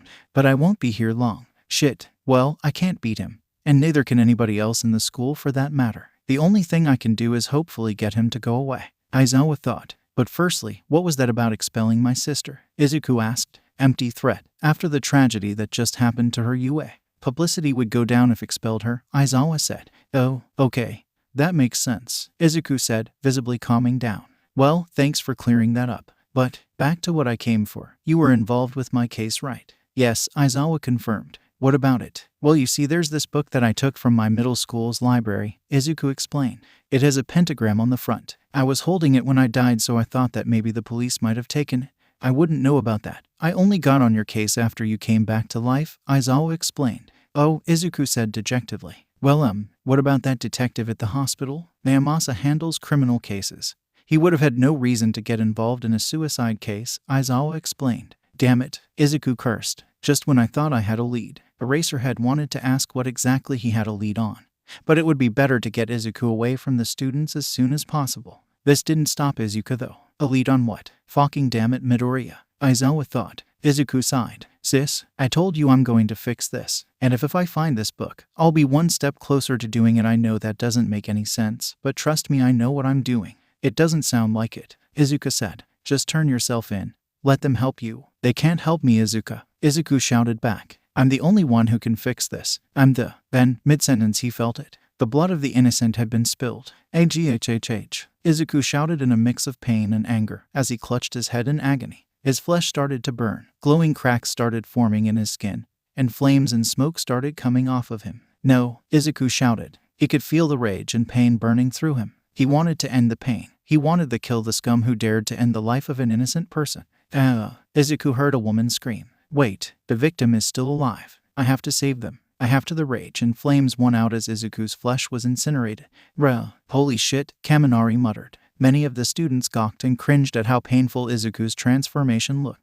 Izuku shouted, breaking free of Eraserhead's grip and running over to her brother. Izuku, now fully transformed, pushed his sister aside and formed a chain, and whipping it around into a spiral. In the spiral, a ring of fire formed and an image formed inside of it, and in seconds a portal was formed. Izuku extended his arm and 3 more chains came out of his hand and shot into the portal. The students heard screams and then saw 3 people, assumably villains, get thrown out of the portal. The villains were thrown onto the lawn, in front of the very bewildered students. Holy shit, it's Ghost Rider, one of the villains shouted while he was getting up. Shit, Eraserhead cursed. Everyone get away. In any way you can. Go. Just as Eraserhead said that, Todoroki made a massive wall of ice. So large that it puts out the firewall that was blocking them. Why didn't you do that earlier? Minta asked him. Because he just would have made more fire or just attacked us directly. Now go. He responded, before making another ice wall, this time between Izuku and the villains. Todoroki, what are you doing? Eraserhead asked him. I'm not going to just run while people die, Todoroki answered. Everyone else get to safety and get the teachers. I'll hold him off the best I can. Izuku roared and formed a shotgun in his hand before pulling the trigger and blowing the ice wall apart, leaving the villains exposed. Izuku pulled the trigger again to end the villains' lives. But Todoroki made another ice wall just in time, blocking the bullet but destroying the ice wall again. Are you crazy? He's gonna kill you, Kaminari exclaimed. I can't call myself a hero if I run knowing full well that people are going to die behind me if I don't do anything, Todoroki said. Now get the staff. I can't hold him forever, and if he uses more power then we're dead. Izuku was about to pull the trigger again when Eraserhead's scarf wrapped around the shotgun and pulled it upwards, causing the shot to miss. Then Bakugo rocketed himself forward and directly into Izuku at full power. Bakugo delivered an explosion-propelled kick to Izuku's chest, knocking him down but not hurting him in the slightest. "Damn it, Deku, snap out of it!" Bakugo shouted down at Izuku, who was doing everything he could to hold back and resist the rage. "Kakanai, I can't. And need to kill. Need to end them," Izuku shouted as he let out a fireball from his mouth, blasting Bakugo off him. Oof! Bakugo hit the floor hard with a minor burn wound in his chest. Izuku got up and saw that the villains were attempting to run away. Still full of rage, Izuku opened his mouth and 3 spiked chains flew out aimed at each of the villains' vital organ. Todoroki made another ice wall to try and block the chains, but they just flew right through the wall, barely even slowing down. The chains got closer and closer to the villains, but just before they could impale them, Tsuyu's tongue wrapped around one of the villains, pulling him away from the chain's path. Then Ida ran in and grabbed another villain, rocketing him away from his death. The final chain was closing in on the final villain, but Izuku used her quirk to move it out of the way just in the nick of time. Eraserhead glared at his students, almost none of whom had done what he told them to and fled. "What are you all still doing here?" As Todoroki said, "We can't just let these people die, villains or not." Ida said, "We're heroes, sensei." Kirishima said, "I'd be super unmanly to just let people die. Mineta has already gone to get help, meaning the rest of us can stay and fight." Kaminari said, "Can't say I'm not terrified, but..." "Actually no, that's it, I'm terrified, but I'll still fight." Eraserhead saw this determination in the eyes of his students and knew that no matter what he said they would still try to save these people. "Stupid. All of them. Brave and stupid." Aizawa grumbled. "Fine. Keep him away from the school. Midoriya is not in control of his actions and will mindlessly go after his targets. He's going to focus on them and not much else. Take advantage of that and keep them separated." Izuku, despite being right next to the man, Izuku didn't hear him. He was too focused on his prey to notice the words of anyone around him for the most part. Izuku dropped the shotgun and let out a massive fireball at the villain Izuku saved, Todoroki. Knowing that an ice wall wouldn't do much to stop that, he made a trail of ice that moved quickly underneath the villain. When the ice trail made it under the villain, it quickly moved him out of the way of the fireball. With every missed attack, Izuku felt half revealed, half enraged, but it was the rage that came to the surface. He summoned his motorcycle next to him, and as he was getting on, Todoroki made a tall ice wall underneath the villain, putting him high in the air, where he thought he would be out of Izuku's reach. He was wrong, however, as Izuku rode directly at the ice wall at breathtaking speeds. However, rather than smashing through the wall, like what would make sense, Izuku and his motorcycle went up the wall. Before Todoroki could react to this seemingly impossible feat, Izuku had already made it to the villain. Izuku grabbed the villain, who screamed the entire time, opened his mouth and breathed out a jet of flames that completely engulfed the villain. For a moment, no longer than a few seconds, every student could hear the screams of pain and anguish that came from the villain quickly being burned to death. Then he, as well as everyone else, went silent. The flames stopped and everyone could see the villain's burnt, unrecognizable corpse. Izuku threw the dead body to the ground, and every student watched with eyes wide as it traveled to the ground, where it promptly turned into a bloody pile of burnt flesh and ash. Everyone except for Aizawa stopped and stared in horror at the remains of the person they had tried to save. "Stop staring and move," Aizawa shouted. "Move or the rest of them are going to meet the same fate." This managed to break some of the students out of their haze as they noticed Izuku had made it back down to the ground with eyes on the villain Ida was holding. Seeing this, Ida ran as fast as he could away from Izuku, but it was a fruitless effort. Izuku caught up to him in a second and rode his bike right beside him. He opened his jaw ready to unleash another torrent of flames, but Ida threw the villain away at the last second and was engulfed in flames himself. "No," Aizawa shouted as he watched his student get covered in fire. But seconds later the fire stopped and Ida was unharmed. Everyone stopped again in confusion, but quickly started moving again once they realized Izuku was already turning around to run over the villain Ida had thrown on the ground. Just before the villain got run over by Izuku, a piece of tape wrapped around the villain's waist and pulled him aside. Zero didn't manage to get all of the villains out of the way of the bike, however, and Izuku ran over his arm, destroying it immediately. "Ahhh!" The villain screamed in pain as he looked at the flaming stump he now had instead of an arm. Zero cringed as he dragged the villain over to him. "Someone please do something. He's turning back around." Again, just before Izuku could run over the villain, Todoroki made an ice ramp in front of Izuku, and due to the extreme speeds he was going at, he flew all the into the air, over the villain, the students, and the UA. "Well, that's not gonna keep him away for long. That motorcycle is freaking insane," Kaminari said. "We need to get him off that thing." "We need to do more than that," Todoroki said. "We're playing a game of keep away. We can't win. We need to find a way to stop him." "Wait, where is the frog girl and the other guy?" "I think I saw her in the bushes with him," Gyro said. "Good strategy. Remind me to praise her right before I expel all of you," Aizawa said, walking over to them with Izuku and a limping Bakugo. "If I can get him in front of me, I know I can talk him down," Izuku said. "I don't think he's in a talking mood," Gyro said. No, that might work, Aizawa said to the surprise of everyone. Like I said, Midoriya isn't doing any of this of his own free will. He's just blindly attacking the villains out of anger. That's why we've lasted as long as we have. If Midoriya wanted those villains dead and was acting off of logical thoughts, then they would have been dead a long time ago. A few of the students gulped and the villain started crying harder. But Midoriya is still holding himself back. Another reason we've survived so long, and he even managed to speak to Bakugo, Aizawa said. If his sister starts talking to him, he might be able to restrain himself. I've heard reports of Ghost Riders sparing people in the past, so I guess it's possible, Todoroki said. I can use my powers to hold him in the air for a bit, but you'd have to get him off that motorcycle. It's moving too fast for me to get a lock on him, Izuku said. A light wall ice doesn't slip him up. He can ride up walls. It's indestructible, and he goes so fast we can barely even see him. Kaminari summed up. Who are we gonna get him off? You don't, said a voice from behind them. The student turned and saw that the staff had come at last. What took you so long? Aizawa asked. To be fair, that Minda kid has really stubby legs, Present Mike said. Anyway, you've done enough, kids. Go back inside. Let the pros handle it, Midnight said. You really think you can beat him by yourselves? Todoroki asked. Beat him? No, but we wouldn't be able to do that with your help either, Snipe said. Midoriya is basically invincible, but we can hold him off long enough to give him time to calm down. And how long is that gonna take? Sato asked. It typically takes somewhere between 30 minutes on a good day, an hour on a bad day, Present Mike said sheepishly. An hour, the students shouted. I know it sounds bad, but we're pros. Please trust that we know what we're doing, Midnight said. Boom. WRRRR. WRRRR. Warning, North Wall breached, came the UA security system. We don't have time to argue. Cementos, get them out of here, Eraserhead said. Cementos used his quirk and the cement walls from the building reached out and grabbed the student. Hey, stop, Izuku shouted as she struggled against the cement. The walls liquefied, bringing the students through them and back inside the building. Cementos sealed up the entrance, leaving the students trapped inside. All right, now what do we do? 13 asked. Midoriya is focusing on the villains, so keep them away from the school, Aizawa said. 13. Midoriya can regenerate, so don't hold back. Use your quirk on him and hold him in place. I doubt even he could resist a black hole if you get close enough. I'm not so sure about this, 13 said. Froom. Izuku came charging through the wall, his sights set on the villain behind the heroes. We don't have a choice, Aizawa said. Izuku charged at them at insane speeds.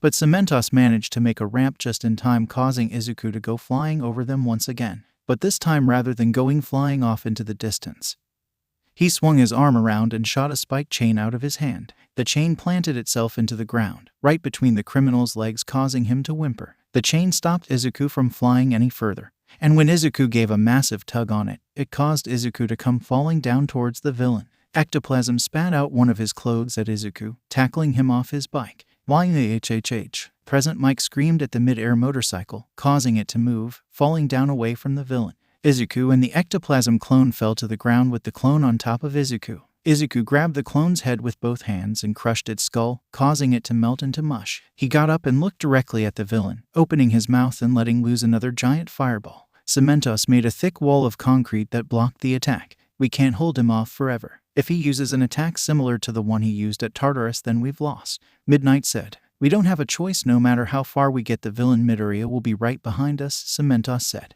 Izuku made a shotgun in his hand and shot the concrete wall, destroying it completely. Cementos remade the wall only for Izuku to blow it apart again. We have to do something, Snipe said. Wait, what's that fire circle over there? That's the portal he made, Aizawa said. Not sure why it's still open. Portal? Midnight shouted. He can make portals. Minta didn't tell you, Aizawa asked. He just said, Ghost Rider is here, please help, oh god please help, we're all going to die. Snipe said. Can we focus? Midnight shouted. Midoriya opened that portal and brought those villains through.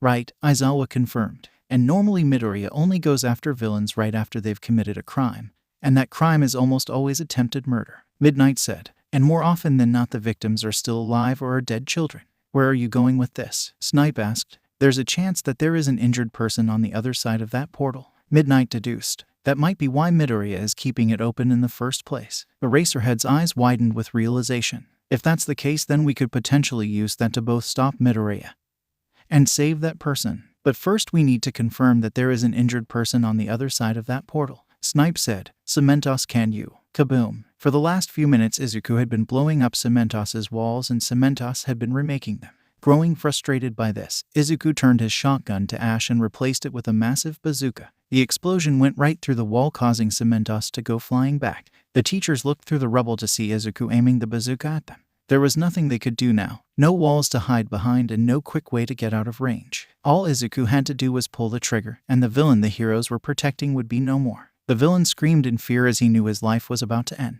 Izuku put his bony finger on the trigger and then, "Say cheese," said a voice from beside Izuku. Suddenly a massive flash engulfed the battlefield, courtesy of one Toru Hagakure, who Cementos had missed due to her being invisible. "Hagakure, what are you doing?" Eraserhead shouted as he shielded his eyes. "I'm distracting him. He's not going after the students or the heroes, so I should be fine."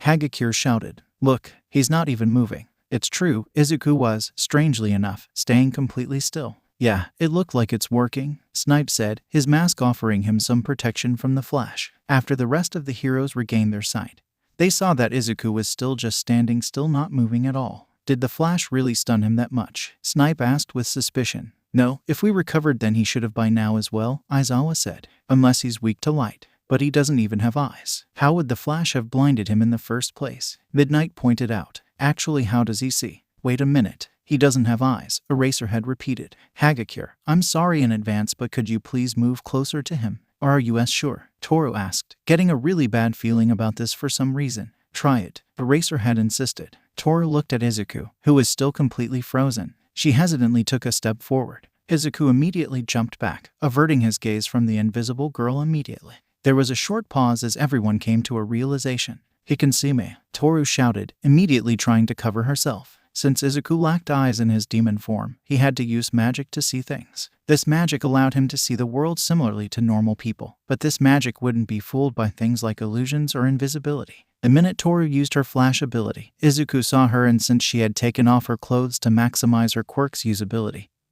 he saw her fully nude. Flustered embarrassment and murderous rage fought inside of Izuku, not allowing him to move as the two intense feelings fought each other, vying for control over his actions. The inner battle was intense as Izuku's desire to run away from the naked girl and Zarathos' desire to murder that he forced onto Izuku clashed. "Are you kidding me?" Midnight said. "All we had to do to get him to stop was strip naked." "Fuck, I can do that." Embarrassment wins. "NOOO," Izuku shouted. Izuku took back control of his body and swiftly ran away from Midnight and Toru. Izuku jumped through his portal and closed it. There was a long pause as everyone tried to process what just happened, and then the villain passed out. "Is that it?" Eraserhead asked. "Did it really end like that?" "Well, I guess no matter how powerful the man, boobs always win the day." Midnight was interrupted when a portal formed in front of her and an injured woman was thrown at her. "Please take care of her, and I'm sorry I gotta go, sorry," Izuku said quickly before closing the portal. "Oh, so there was an injured person," Snipe said. "Quip later, go get recover girl," Eraserhead said. "We have a lot of work to do." A few hours later, Izuku slammed the door angrily as she entered her house. She was furious. How could they keep her from her brother? He was right there, and I couldn't even talk to him, she thought angrily. After the attack was over, they sent all the students home early and were assured that everything was safe now, which barely anyone in her class believed. Izuku angrily stomped around in her living room cursing at the UA staff when suddenly she heard something. Whoosh. It sounded like fire, coming from her and Izuku's room. Panicking, Izuku ran over to her room, wondering what could possibly cause a fire in there. She slammed the door open, and instead of a fire, there on the bed was her brother, holding a book with a pentagram on it. "It was right here," Izuku said, dumbfounded. "It was here the whole time, and there's no blood on it." Izuku didn't say a word and instead just ran over and hugged her brother. Tears ran down her face as she cried on her brother's shoulder. "Izuku, you idiot. Why are you doing this?" Izuku cried. "Why?" For a few moments, neither of them said another word, and the only sound came from Izuku's cries and sniffles. Izuku took a deep breath and steeled himself for what he was about to say. "Sis, you may need to sit down," Izuku said. "I'm going to tell you everything." One explanation later, Izuku and Izuku were sat next to each other on Izuku's bed. Izuku's eyes were wide after hearing the whole story. "So, you sacrificed your soul to a demon to try and save Mom. That demon killed Mom using a loophole. You got saved by another demon called Zarathos who brought you back to life. And now that demon is forcing you to kill criminals so he can eat their souls and trap them inside some kind of stomach hell." Izuku summarized. "Yes," Izuku confirmed. "And you think this book, which is how you got into this situation in the first place, will help you fix that issue?" Izuku asked. "Yes," Izuku said. There was a short pause before Izuku hugged her brother once again. "Izuku, I'm so sorry. All that sadness and anger must have driven you crazy. I'm sorry I didn't give you the help you needed. Sis, I'm not crazy. Izuku defended himself. I know what I saw, what I hear, what I feel. Besides, how else can you explain my powers? I can summon motorcycles and chains and guns out of nowhere.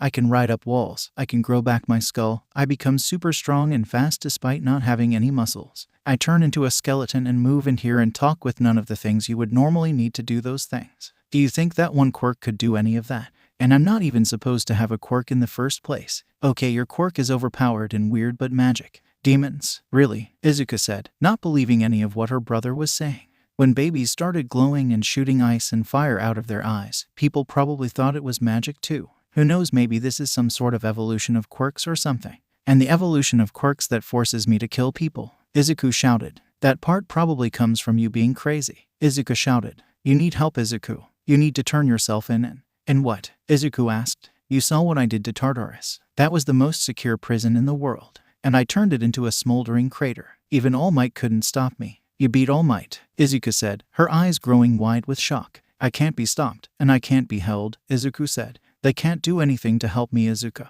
They'll probably just try to kill me, but they can't. I can't even die. The only thing I can do to keep myself from killing people is to try and stay calm, but sometimes that's not enough. I need to get this demon out of me as soon as possible. Izuku didn't know what to say. This whole situation was immensely frustrating. She sure as hell didn't believe Izuku's story about demons, and she was sure he was crazy. But at the same time, Izuku was right about no prison being able to hold him. He was simply too powerful. So how was anyone supposed to help him if they couldn't even keep him restrained? I have to go, Izuku said. I can't stay here too long, otherwise people might see and you'll get in trouble. I can't do that to you. No, Izuku, stay. Izuku said. We can figure out something together. I don't know what, but we can think of something. How am I supposed to protect you if you keep running away? Izuku gave his sister a sad look. Sis, you can't protect me from everything. You never could, and you only ever drove yourself crazy by trying. For once I need you to believe in me. Those words hit Izuku hard. Izuku took advantage of her emotional vulnerability and jumped out the window,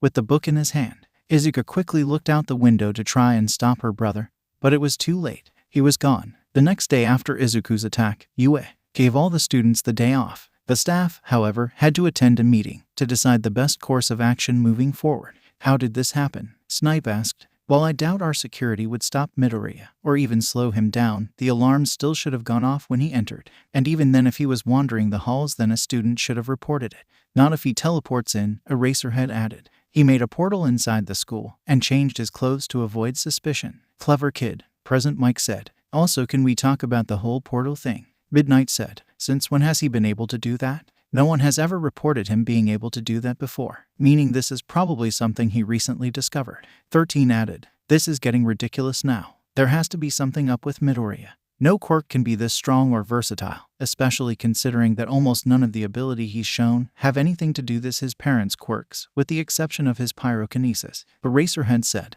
Are you suggesting that he has multiple quirks? Nezu asked. I think that could be a possibility, Aizawa remarked. At this point, I think we can all concede that there is something more to Midoriya than what it seems. While no one has ever had multiple quirks before, I don't think we can possibly say that all this is just one quirk. Midnight said. Either this is some sort of evolution of quirks, or there is something else at play that we don't know about. Most of the staff seemed to agree with this sentiment, nodding their heads and muttering words of agreement. Aizawa, you said he was looking for you specifically. Can you tell us why that is? Nezu asked, subtly diverting the topic away from the possibility of multiple quirks. Oh right, he was looking for a book. Aizawa revealed. The book, Present Mike said, eyes wide in disbelief. He broke into the school and caused all this trouble over a book. He seemed desperate to get it too, Aizawa added, and he looked extremely frustrated when I couldn't tell him its location. Could you tell us what this book was, or any details about it? Nezu asked, or why he thought you would know its location. I didn't get a title, but Midoriya told me he was holding it when he committed suicide, and that it had a pentagram on it, Aizawa revealed.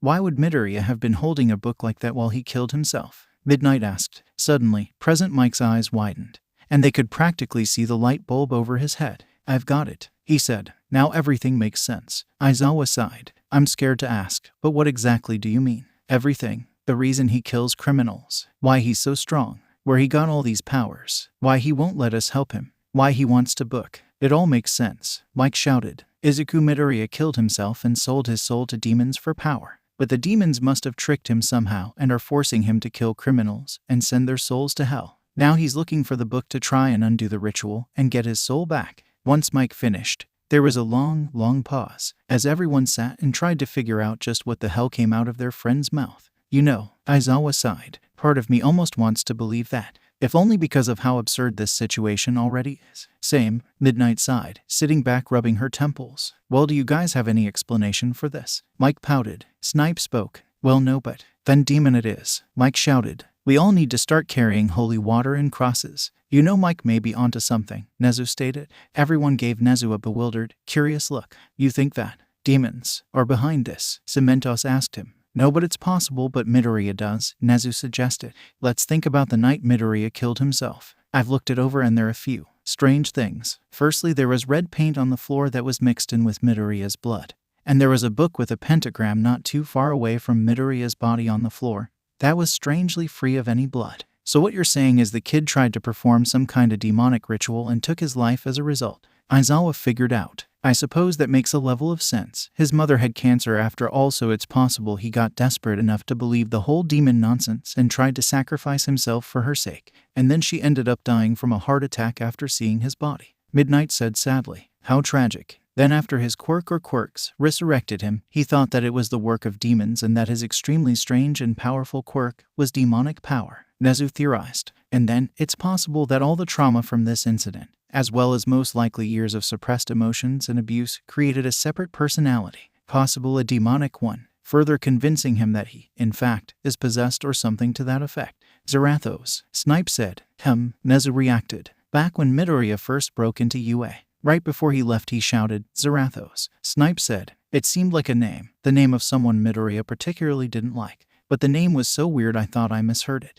But if Midoriya's second personality thinks it's a demon, then that name fits perfectly. This would also explain why he thinks we would be unable to help him, Aizawa added. If he was possessed by a demon, then obviously we wouldn't be able to do anything. So it stands to reason if he thinks he's possessed, then he wouldn't accept our help. So if we prove to him that he isn't possessed, then do you think he would agree to let us help him and turn himself in? Midnight asked. Perhaps, but at the same time, we have no real way containing him. He destroyed Tartarus by himself. Cementos brought up. Perhaps we could put him in a permanent sleep state using drugs. Midnight suggested. How would we be able to help the kid if he's unconscious for the rest of his life? Aizawa asked. That's basically giving him a life sentence. Give me a break. It's not like you have any better ideas. Midnight snapped, her frustration getting the better of her. I still say we should use holy water. Mike added. We could go with Midnight's suggestion until we find another way of holding him. 13 suggested. And what happens if our less-than-kind higher-ups decide that they don't want to put in the effort to figure out another way and that they would rather keep Midoriya asleep forever? Cementos asked. You're all getting ahead of yourselves. We don't even know if we can get from point A to point B. You guys are talking about point E, Snipe said.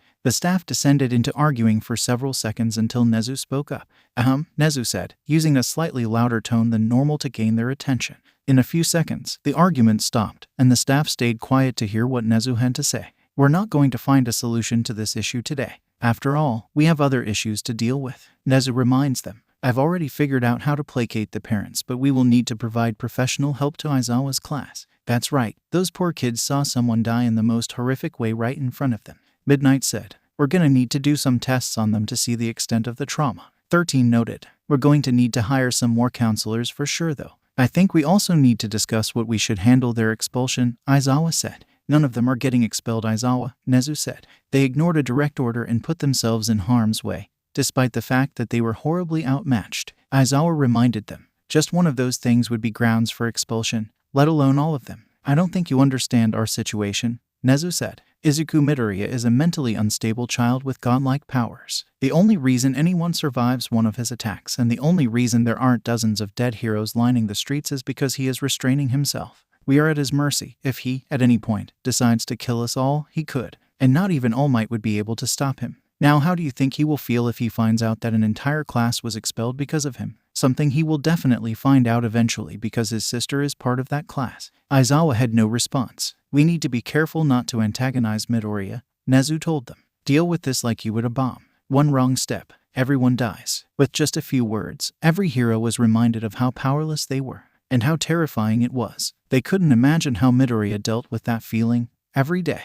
Meanwhile at a library, it's amazing, really, how one can have the power that surpasses anyone else on the planet, and yet still feel completely powerless. That was how Izuku felt as he looked through the demon book. The book did contain some information on Zarathos, but there was nothing at all about the whole soul bond thing, or how to reverse it. Sure, the fact that he now had access to information about Zarathos could be seen as a step forward, but to Izuku it felt like he was stuck. Izuku slammed his face into the book and was half tempted to cry. This was my only lead, Izuku shouted in his head. I've scanned through the entire section on Zarathos, but I can't find anything that even talks about what I'm going through. Is this the first time something like this has happened? Izuku felt himself begin to panic and knew he had to do something about it. He picked himself up before taking the book and putting it in a backpack that he bought. As he walked out the door, he pulled a cigarette out of his pocket and lit with his powers. A year ago, Izuku would have never even considered using cigarettes, if only because of how his poor mother would react. But now things were different. Now any negative effects caused by smoking just didn't work on Izuku.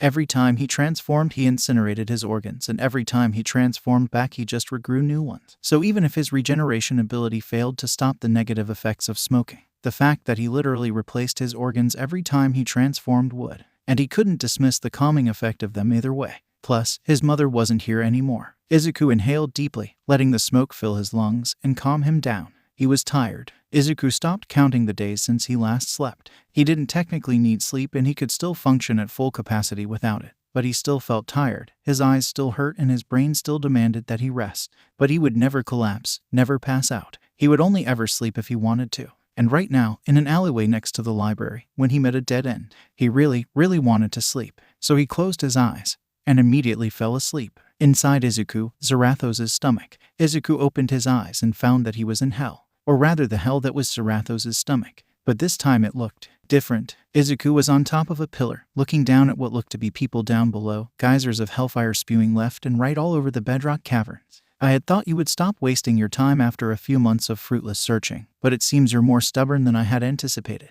said the demonic voice of Zarathos from behind him. Izuku turned around and glared at the demon, who was sitting on a throne of burning bones. Zarathos was still just as intimidating as before, but Izuku had stopped fearing for his own safety long ago and thus did not fear the demon. I'll never stop. Not until I've put you back where I found you, Izuku said definitely. Zarathos shook his skull and Izuku was pretty sure if he had eyes he would be rolling them. Perhaps I should explain our situation in more detail. Our souls are joined. They cannot be separated. Even if I desired to leave you, I could not. Izuku's eyes widened. Wait, you couldn't leave, even if you wanted to. No, I am stuck here now, and forever, forced to watch your pathetic attempts at resisting me. Zarathos responded. It's not so pathetic if I've managed to save some people, is it? Izuku spat back. A few insignificant souls, in comparison to the thousands that have died by our hands. Zarathos pointed out. But I'm getting stronger, Izuku said. When you first became part of me, I couldn't resist you at all. But now, we brought 3 villains out of that portal, and you only managed to make me kill one of them. One day I'll be strong enough to resist you completely, and then maybe I'll use your powers to help people. That statement resonated throughout Stomach Hell, leaving Zarathos quiet for several moments. You've gotten cocky, mortal. You forget that I know your weakness, Zarathos chided. Then Izuku felt it, the sensation that came whenever innocent blood had been spilled. But this time, he did not feel Zarathos' rage. Izuku gave Zarathos a suspicious look. What is this? Just watch, Zarathos said. It was then a portal opened in front of Izuku. Or rather, not a portal, but a window. It seemed to be showing what someone else was seeing from their own eyes, and from the window, he saw a dark, shady lab. And whoever was seeing this was very short and tied to a chair. And Izuku could hear a very faint whimpering that sounded like it was coming from a little girl. Oh no, Izuku muttered, as his heart fell into his stomach. Then he saw a man wearing a bird mask walk up to the girl, holding knives and several needles. You know what to do, Eri, the man said, revealing the girl's name. Stay still, and this will be over quicker. The man's blade got closer and closer to the girl until the knife entered her arm. Slice. Izuku felt it. He could feel her pain. He felt as if the metal was tearing into his own skin and splitting it open. Of course, the physical pain was nothing to him, but knowing that this was happening to a little girl brought on a whole new kind of pain.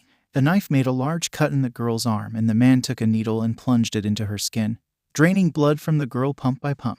Izuku expected the girl to be screaming her head off, yelling desperately for someone to help her, but she didn't. The only noise the girl made was pained whimpers, as if she was used to it. Slice. Another cut. Another needle. More whimpers. Slice. Izuku's knees went weak. He wanted to vomit. Slice. Slice. Slice. Izuku had no idea how long this lasted. It felt like forever as the man in the mask cut the little girl up and drained the blood from her body. Eventually, the man stopped and pulled the needles from her body. Time for a clean slate, the man said. He took off his gloves and Izuku heard the whimpering stopped, and the girl flinched. The man now ungloved hand reached out for the girl, and then pain engulfed every part of his body as if every part of his body was being taken apart. It only lasted a second, but it was easily the second worst pain he had felt, second only to his transformation. And a little girl was going through it. The window had gone dark for a second, before immediately resuming showing the torture. The man came back at her, wielding the knives and needles once more. Slice, slice, slice, slice. Izuku was absolutely stunned by this horrible display of cruelty. He could only watch with tears running down his face. I don't know what he just did to her, but when he touched her, she died, Zarathos explained, and then she came back to life. What a cruel fate, to be trapped in a place where your tormentors can hurt you as much as they please, kill you even. But not even death can free you. The girl seems quite used to it. Who knows how many times they've done this? Dozens, hundreds, maybe even 1,000 times. And she is, oh yes, about 7 years of age. As Izuku listened to Zarathos' words, we watched as the girl was cut open and drained of her blood, over and over and over again. Izuku clenched his fist, and steam started to emit from it. More and more steam rose from his body, as his horror slowly turned into fury. It seems you need a little help, Zarathos said. Here, allow me. Back outside in the alley. The alleyway was engulfed in bright green light. As Izuku's eyes opened and he transformed, there was no resistance this time. No hesitation, no sadness, no regret. Only fury, only hate. The transformation was over in an instant. And Izuku in his demonic form walked onto the streets. People screamed and fled, but he paid them no mind. He summoned his motorcycle and sped off towards his destination, the Yakuza base. There was no internal struggle within him, no arguing, no resisting. There was nothing that could save them from hell's fury. This is so fucking boring, said one of the Yakuza guarding the gate. Hey, it's better than being on the inside, said the other Yakuza. No fucking way, the bored Yakuza said. You don't see anyone in there just standing around doing nothing.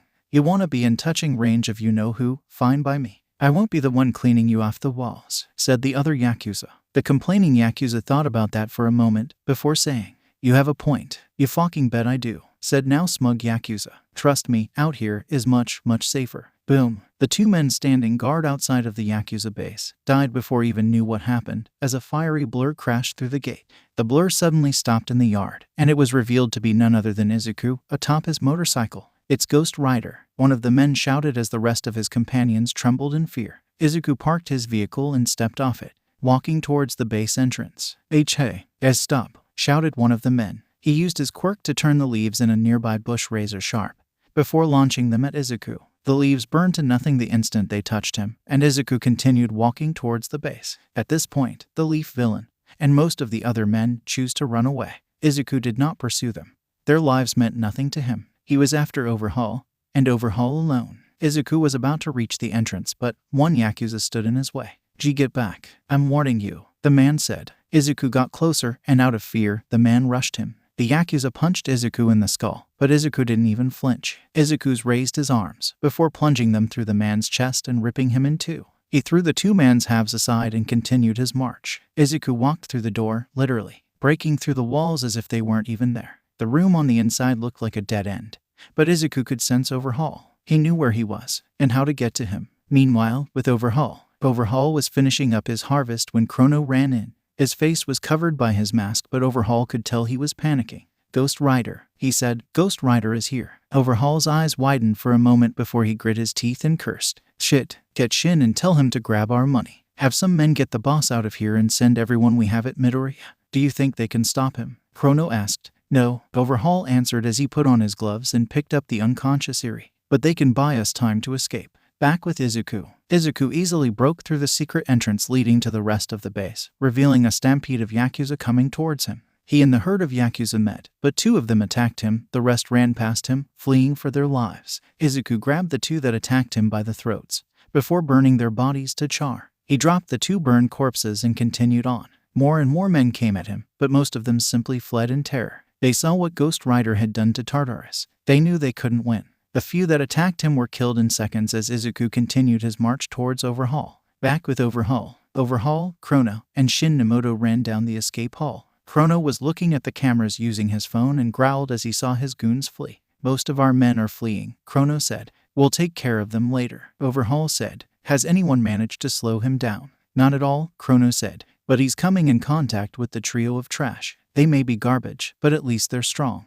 Meanwhile, back with Izuku, Toya Setsuno, Yu Hojo, and Soramitsu Tabe stood in front of the slowly approaching Izuku. Ghost Rider, if you think you can pass us so easily, you have another thing coming. Yu shouted as he crystallized his body and charged at Izuku. Izuku, not even bothering to stop, opened his mouth slightly and let out a stream of flames, engulfing Yu and burning his flesh to ciders. When the flames ceased, there was nothing left but ash and crystals. You bastard, Tabe said as he charged at Izuku. His jaw opened and ready to try and take a bite out of Izuku. Try being the keyword. Tabe bit down on Izuku's skull, breaking his teeth and setting him on fire. AHHH, AHHH, Tabe yelled as the fire quickly spread over his whole body, killing him in seconds. Toya trembled in fear. His quirk was useless on Izuku, so all he could do was hold out a knife and stand his ground. When Izuku came close, Toya prepared himself for death and tried to stab Izuku, but Izuku simply grabbed his head and slammed it into a wall so hard it exploded, sending brains and blood all over the corridor. What loyalty, Zarathos whispered inside Izuku's head.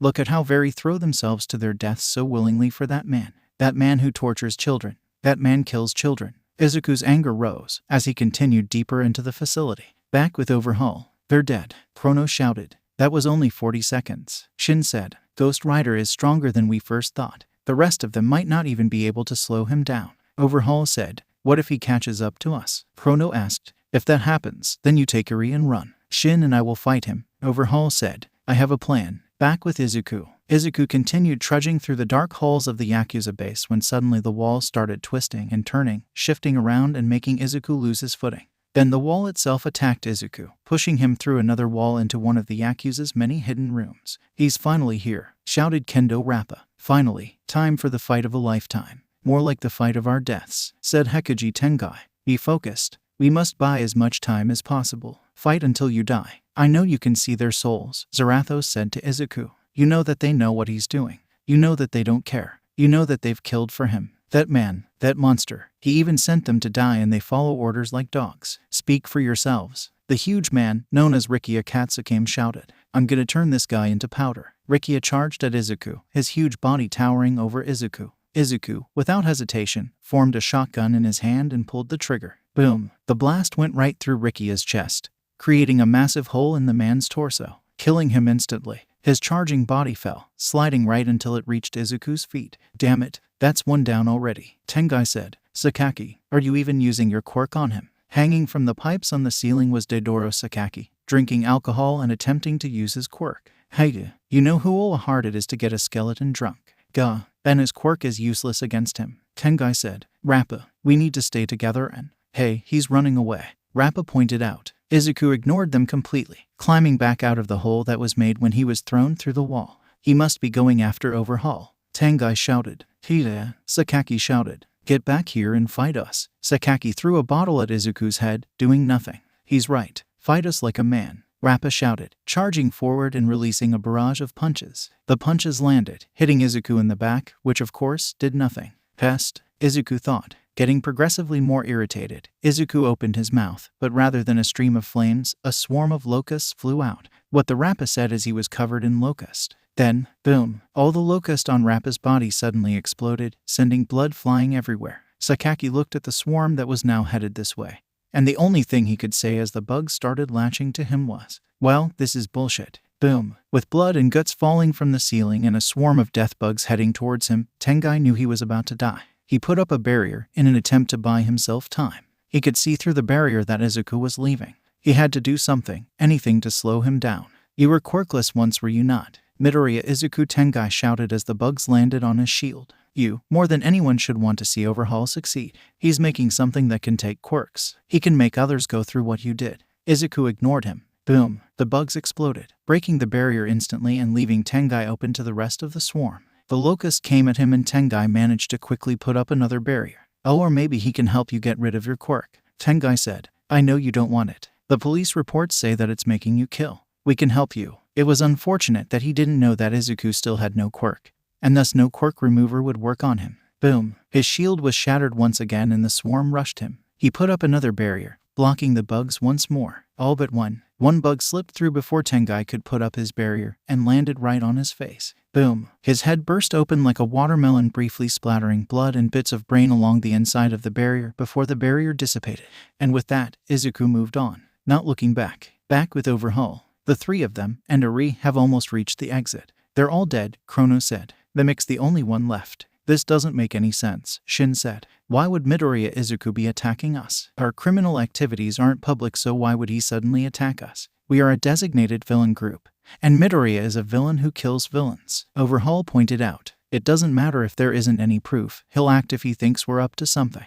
Then why is he only after us? Chrono asked. Very few people make it out of a Ghost Rider attack, but Midoriya is letting anyone who doesn't attack him go. Even Tengai, who tried to stop him, was spared. What does he have against us specifically? Overhaul thought about that question for a second before looking down at Eri, who was beginning to stir in his arm. Maybe it's not us he's after, but her. When I paid off those officers to have a look at Midoriya's files, I found that the kid had been infected with the disease called heroism despite his quirklessness. If he somehow found out about Eri, then maybe he's trying to get her. Then maybe we should just leave her here for him, Chrono said. Overhaul gave Chrono a deadly glare. Absolutely not. She is necessary for my plans to succeed. You can't see your plans through if you're dead, Chrono pointed out. Like I said, I have a plan, Overhaul said. Back with Izuku. Izuku was getting very, very annoyed, and with Zaratho's subtle manipulation of his emotions, that annoyance turned to anger. The walls and floor kept twisting and turning, making it hard to stand and impossible for him to continue.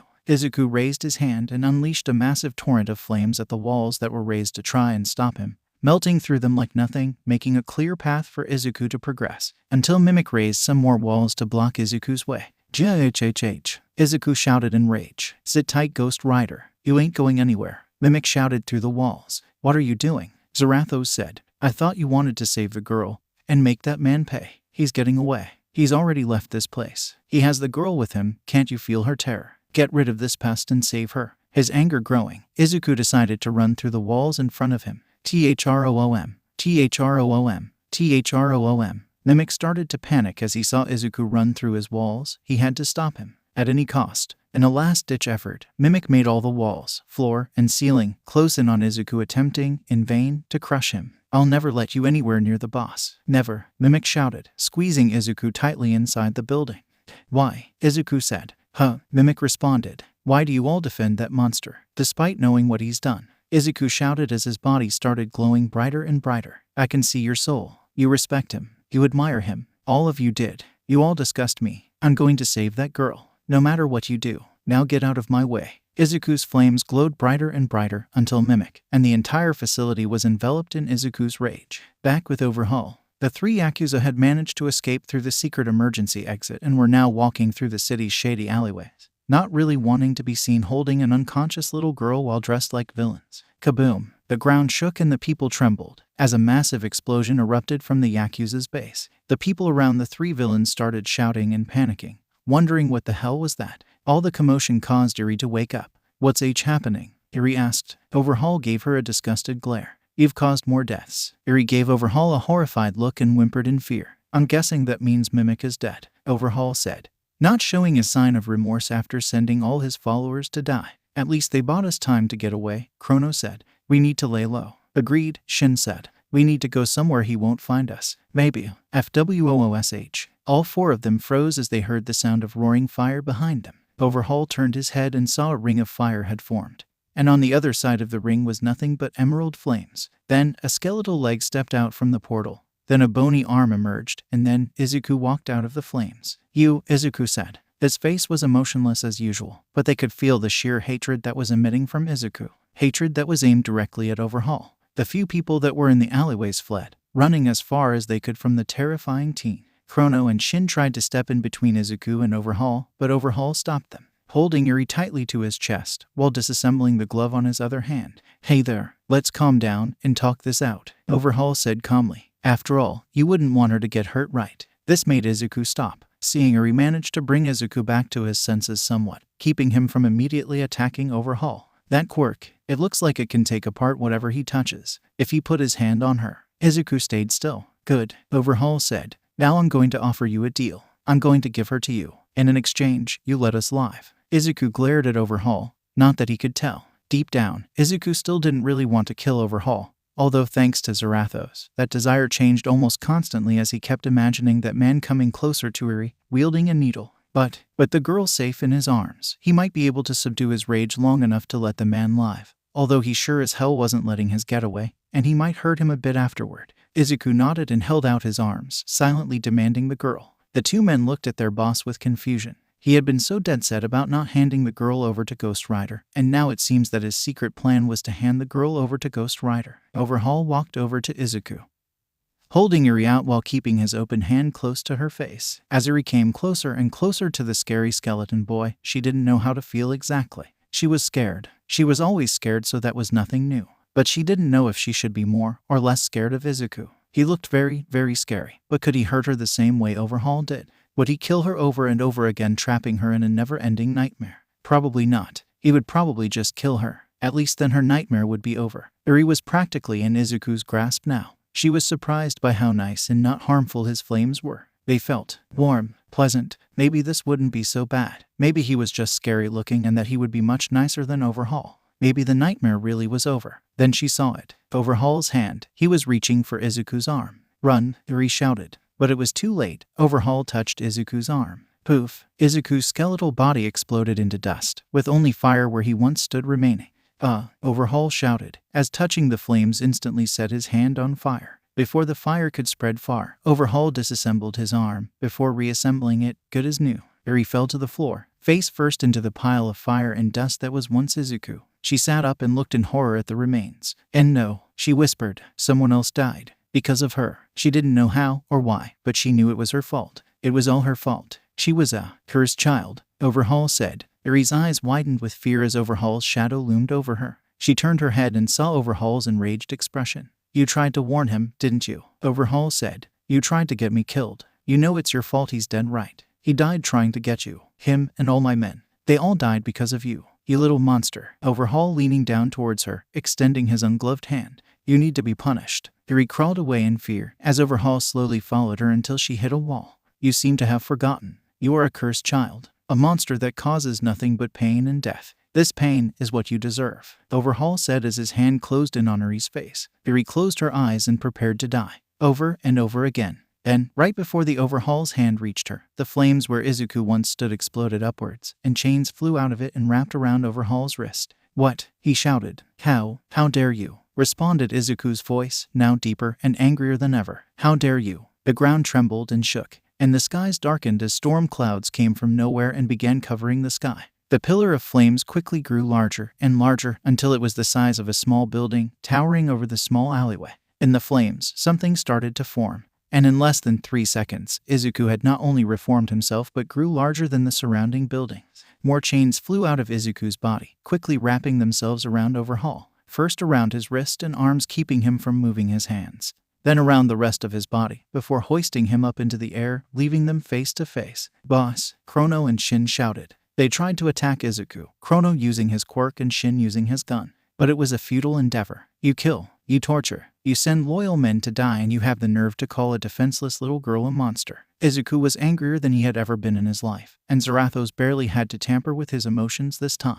Flames flew out of Izuku's gigantic maw, flying inches away from Overhaul. There are only 2 monsters here, you and me. You want to hurt him, right? Zarathos said to Izuku. You want to make him suffer, make him go through everything he's put her through. Yes, Izuku roared. All thoughts of sparing this man, no. This monster had left. All Izuku wanted right now was to make him hurt. We can do that, Zarathos told him. Just look at him, right in the eyes. For once, Izuku did exactly what Zarathos told him, and held Overhaul up to his eyes, staring at him. Overhaul was scared, and fear was not something he was used to. He was used to being in charge, being strong, being powerful. But here, staring death in the eye, he was powerless. And that's when hellfire latched onto his soul. The fire in Izuku's eyes swirled, and pain engulfed the sinful man. Ahhh, ahhh, Overhaul screamed in pain. He felt like he was being torn apart, over and over again, like he was using his quirk on his whole body times 1,000. He could hear screams, so many screams, all of them felt so familiar. The boss, Eri, the henchmen he killed, the people he tortured.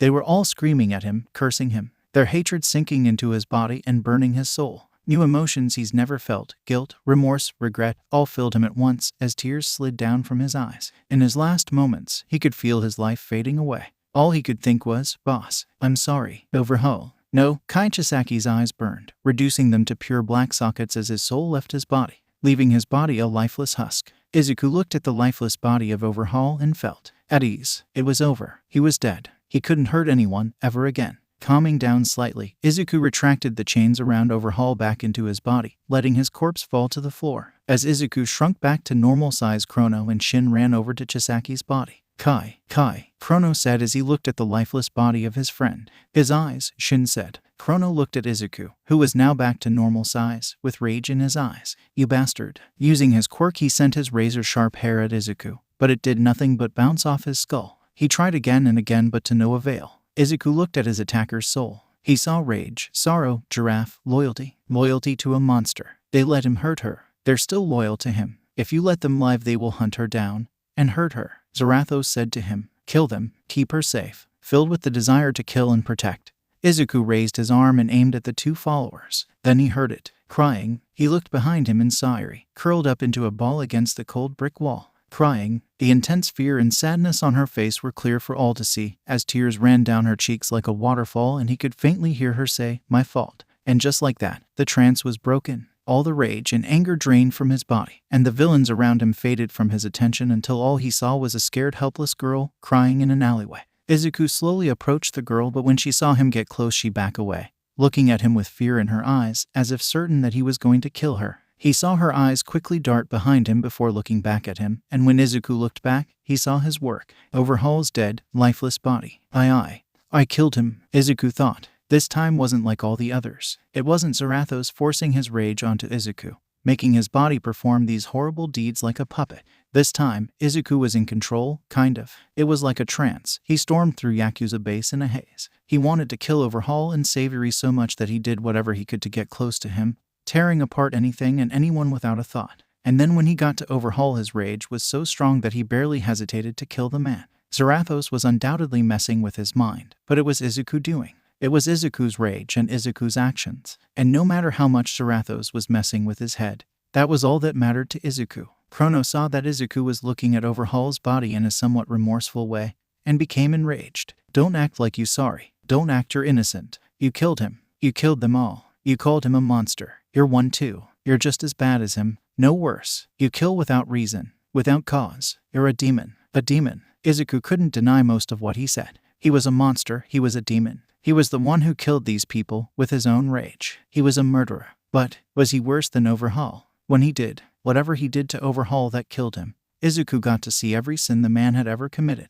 Izuku did consider himself a monster, one who murdered criminals by the hundreds at this point. But was that really worse than someone who'd killed dozens of innocent people for his own gain, manipulated people into blindly following him, and put his father figure in a coma so he could do horrible, inhumane things to his extremely young granddaughter? He remembered seeing what Overhaul did to Eri from her perspective and feeling the pain he'd caused her. "No," Izuku said. He then made two chains come out of his hand and wrapped them around the two villains, trapping them. "Gah, damn you," Shin shouted. Izuku ignored them and focused on Eri, who was still looking fearfully at him. Slowly and carefully, Izuku approached her. When he reached her, he kneeled down and very slowly brought his arms around her. Eri closed her eyes and once again prepared for death. But death did not come for her. Instead, when he touched her, she felt that feeling of comforting warmth once more. Eri was confused. Why wasn't she dead? Why did this fire feel so nice? Why did these arms feel so kind? Then she heard something. The sound of flesh growing and moving around, and when she opened her eyes, the skeleton boy with the green flames was gone, and instead stood a kind-looking, green-haired boy.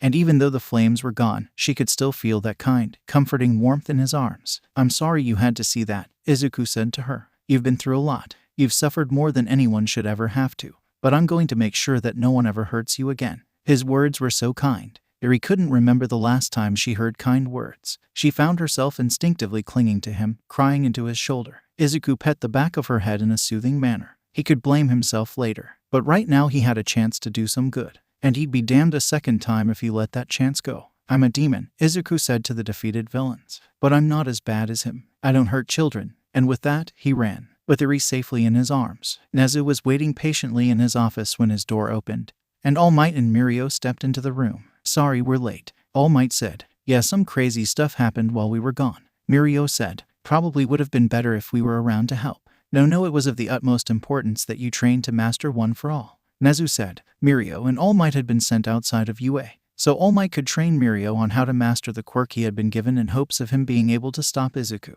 Speaking of which, how was your progress? Nezu asked. Mirio smiled brightly, before flexing and activating One for All, the power shining off him like lighting bolts. I can use 70% of it right now, but it won't be long until I can use it all. Mirio said proudly. Well, that's good. You should probably do that quickly, thought, because Izuku Midoriya is growing more powerful by the day, and he just destroyed the Yakuza. Nezu revealed. Wait, what? All Might's eyes widened. Wait, the Yakuza? As in the Yakuza?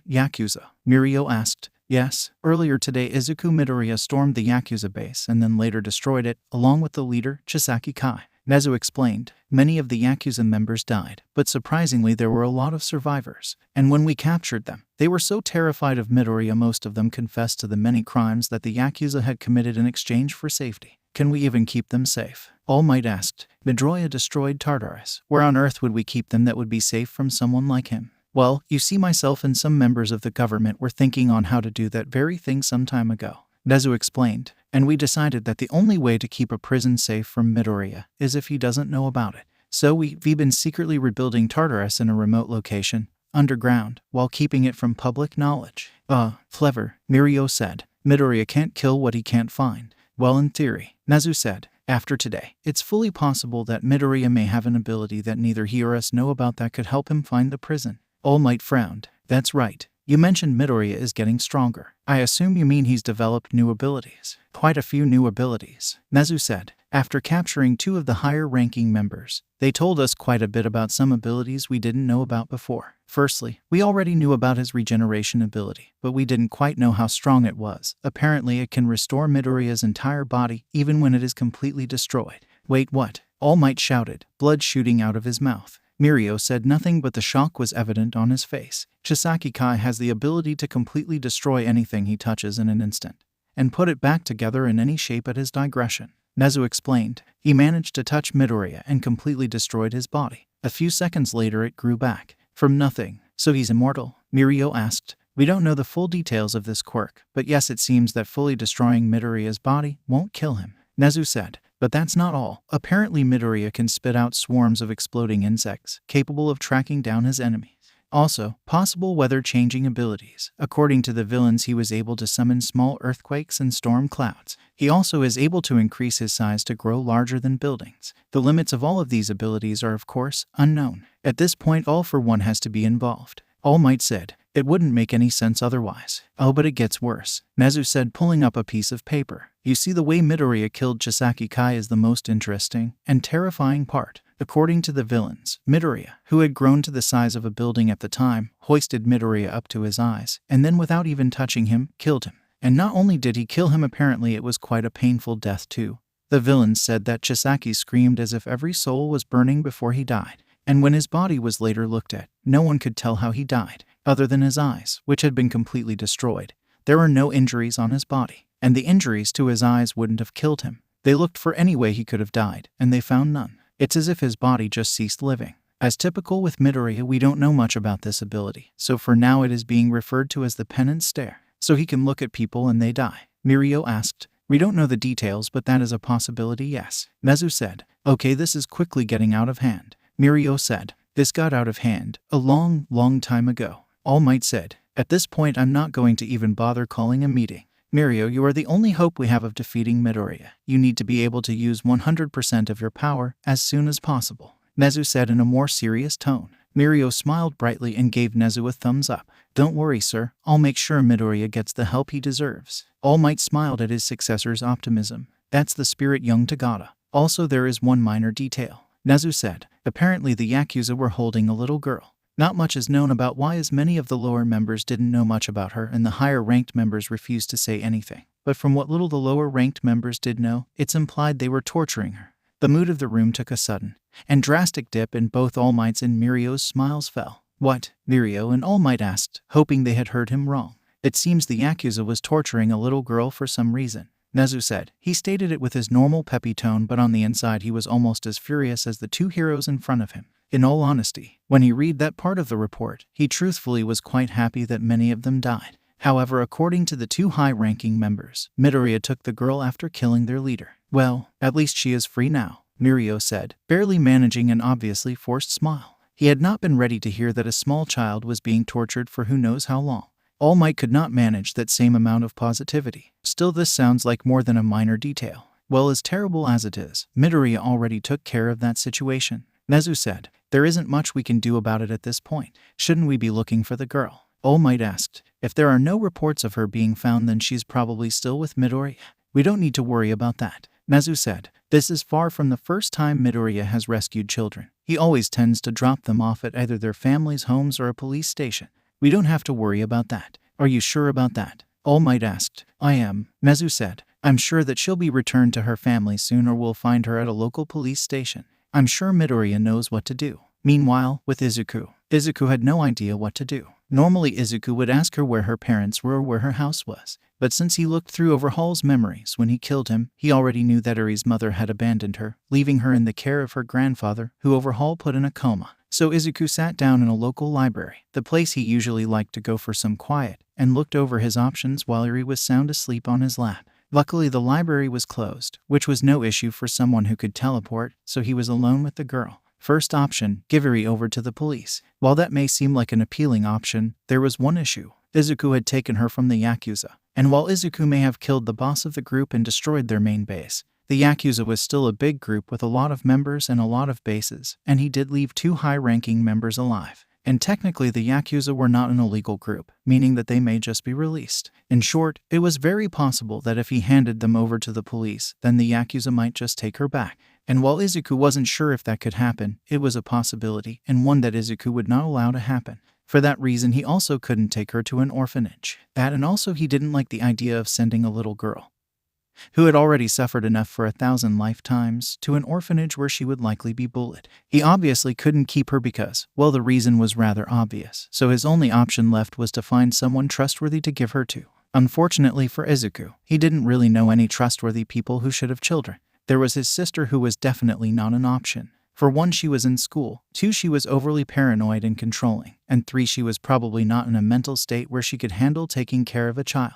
Katsuki was out for obvious reasons, so the last person he could think of would be Aunt Mitsuki. Izuku didn't think that a girl as meek and afraid as her needed to be in house with both Mitsuki and Katsuki. Plus, Izuku had seen what happens when Aunt Mitsuki raises a child, and Izuku didn't want to imagine what Katsuki would be like if he already had horrible trauma in him. So while that option wasn't out of the picture, it was less than ideal. Then there was the last option, the one that seemed, unfortunately, like the best option. Keep her until he finds a trustworthy person to give her to, preferably a hero that could keep her safe. Izuku sighed and found himself petting the girl's hair. It was strangely calming to him. It made him feel at peace, even if just for this moment. He knew about her quirk thanks to Overhaul's memories. It was another reason he held on to the girl. If she could rewind his body to back before he made the deal, then he could turn himself back to normal. Of course, he didn't know if quirks would work on magic, but he had to at least try. Worst result is that it works and his powers are gone, but she accidentally undoes his existence. And honestly, he could accept that so long as this nightmare was over. After a while, the girl opened her eyes. She immediately jolted awake, looking around wildly, not recognizing her surroundings until her eyes landed on Izuku.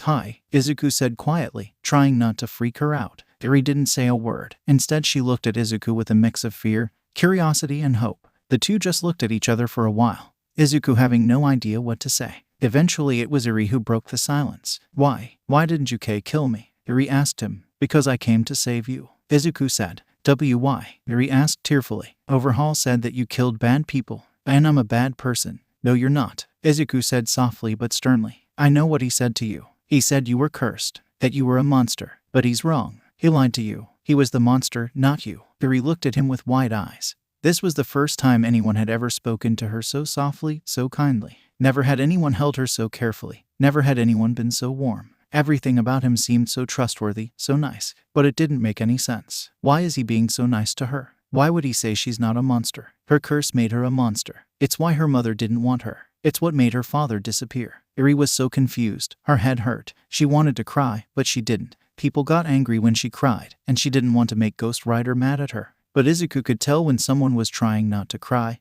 and he knew why. Overhaul would punish her severely in order to get her to stop crying. Izuku wrapped his arms around her and said, "It's okay. You can cry as much as you need. I will never hurt you. I promise." Eri didn't know why, but she believed him. Tears started rolling down her cheeks once again, and she hugged Izuku tightly, trying to envelop herself in as much of his warmth as possible. After a few seconds, Eri's horn started to glow. Izuku's eyes widened. Is her quirk starting to activate? And then Izuku felt it, his body shifting and changing, getting smaller and smaller as he rapidly became younger. When Eri felt Izuku's body get smaller, she gasped and immediately got off of him. By the time Eri completely removed herself from him, Izuku had already been transformed into a small child, looking to be around Eri's age. "Did it work?" Izuku said in his younger, high-pitched voice. Eri didn't stick around to see what Izuku was talking about, and instead ran as far as she could, thinking that she had made him angry, or that now that he knew her quirk he would think she was a monster. Izuku watched her run with a sad expression on his face. "She probably thinks that I'm mad.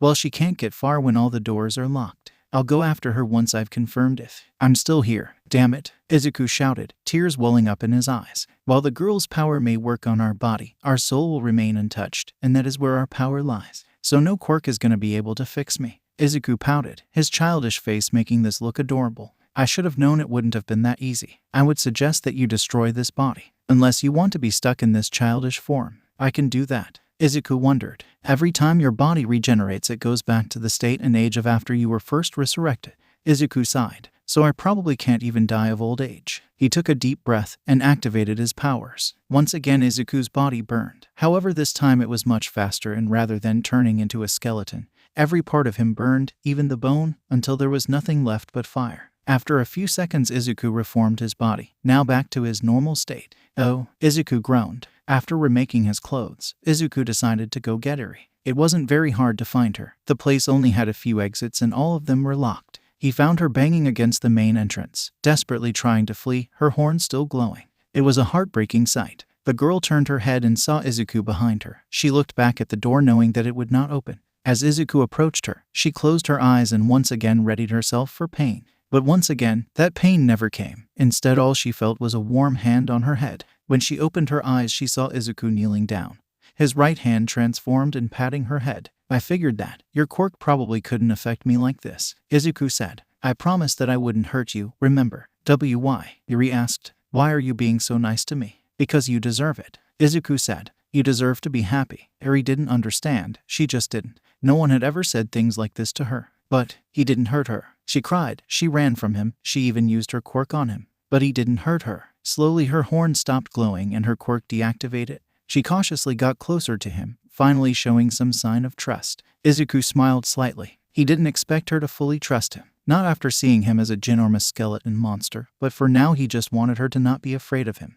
A part of him needed her not to be so afraid of him. "What are we going to do now?" she asked. That was a really good question. It was time for him to make a decision. And for now, he only had one real option. "For now, you're going to stay with me," Izuku said. "And I'll keep you safe." Eri looked at him fearfully and nodded. Thank you, Ghost Rider." "Izuku," he corrected. "My name is Izuku Midoriya. Please call me that." "Oh, okay." "Izuku," Eri said. Izuku smiled and picked her up. Finding a place for her wouldn't be easy. Nothing was when it came to his life. But he'd do it for her. Because she deserved to be happy. This was going to be harder than he thought. At this point, Izuku should expect his life to be nothing but a series of hurdles followed by more hurdles. Finding a home for Eri would be rather difficult. He couldn't just go around asking people if they wanted to take her in for a few reasons. 1. Her quirk was extremely dangerous. 2. Izuku was one of the most wanted people in Japan right now, so if he started gathering people's attention, then it would be a problem.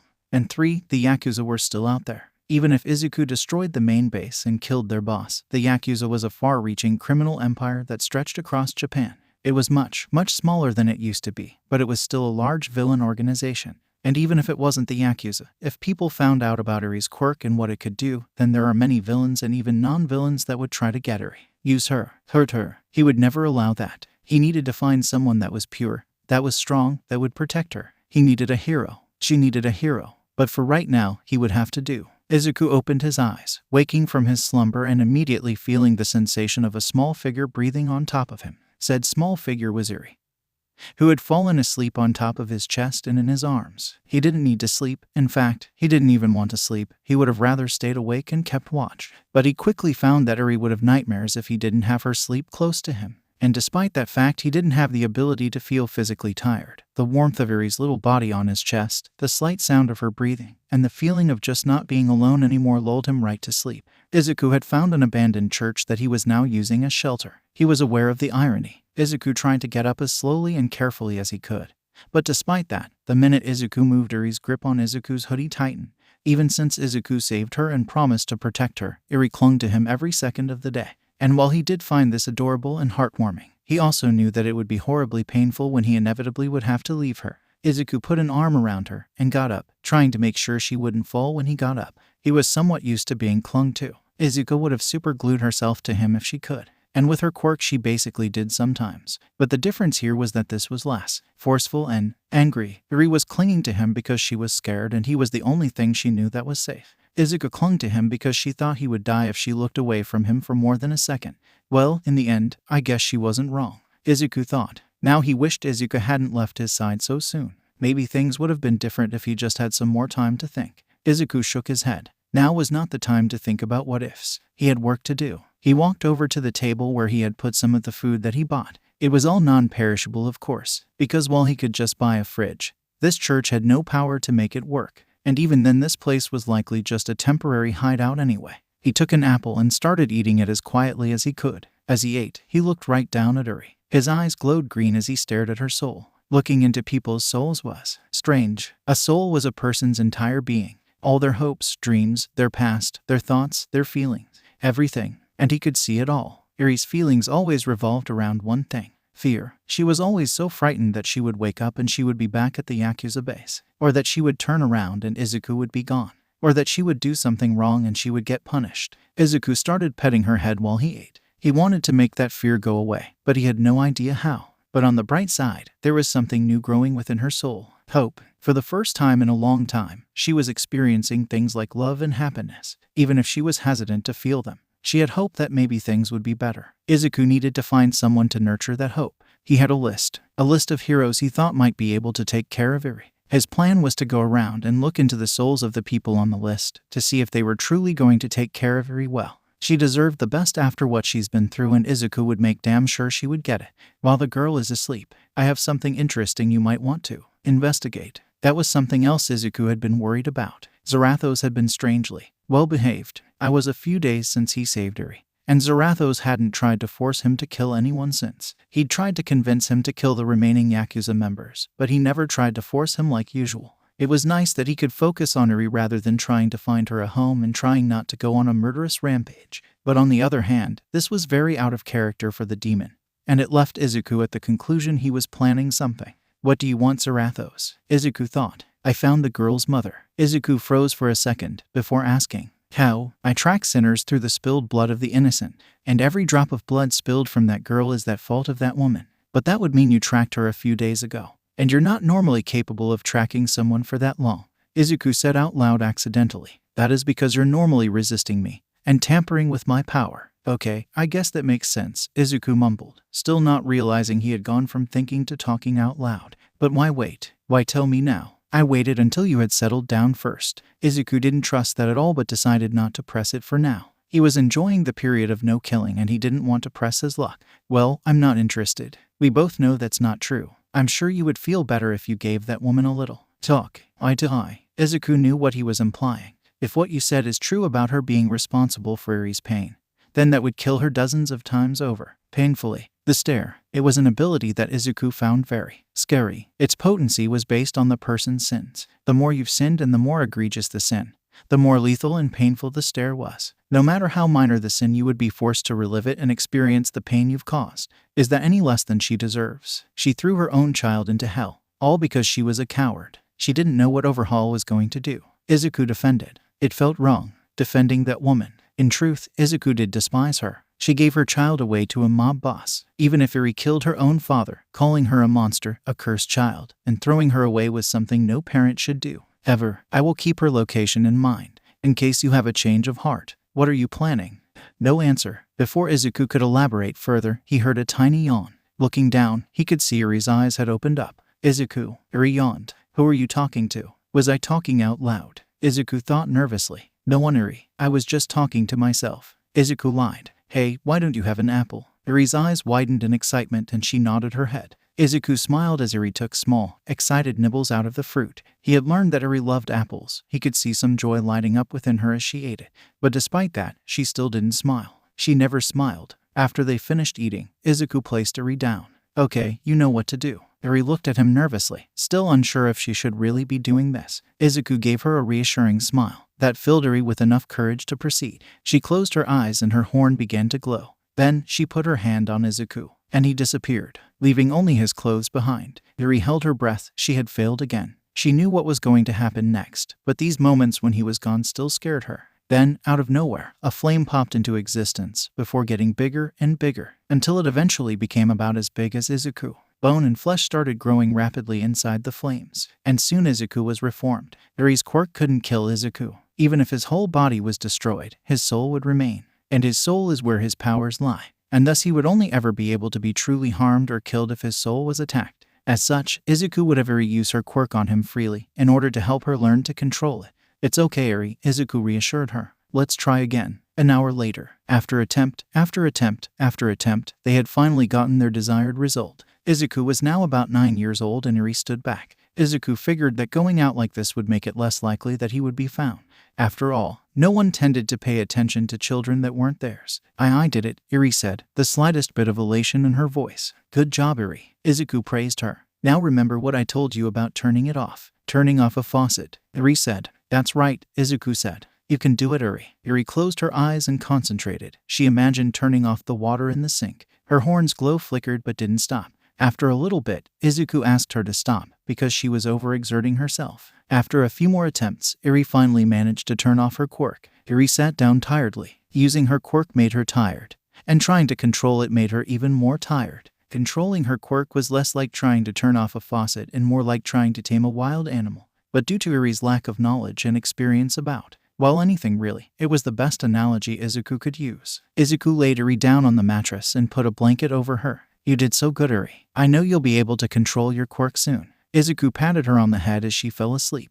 The minute Izuku started to leave her side, Iri's arms started moving around, searching for him. Izuku moved quickly and handed her the All Might plush they got. After making sure she was okay, Izuku headed out. First person on his list, Endeavor. Unfortunately, Izuku was unable to transform while he was like this. Doing so would cause him to regenerate back into his teenage form. However, Izuku had found ways around this. He made a chain using his powers beforehand and then left it out. Something interesting that Izuku discovered is that anything he made using his powers would stick around unless he destroyed it. And even after he transformed back, he would still be able to use the magic that was imbued in the item. Using the chain, Izuku made a portal to Endeavor's house, going right past the house's security system. Izuku walked onto the lawn of the number 2 hero, holding his breath as he did so. He knew very well that Endeavor couldn't beat him. Endeavor fighting him would be like a water hose fighting a tsunami. But the part of Izuku that was still a hero worshipper, and the part of Izuku that kept his self-esteem at rock bottom, told him to run for the hills. Regardless, Izuku walked forward, sneaking as best he could until he was close to the building. All right, let's see if he's home, Izuku thought. Izuku turned on his soul vision and looked around.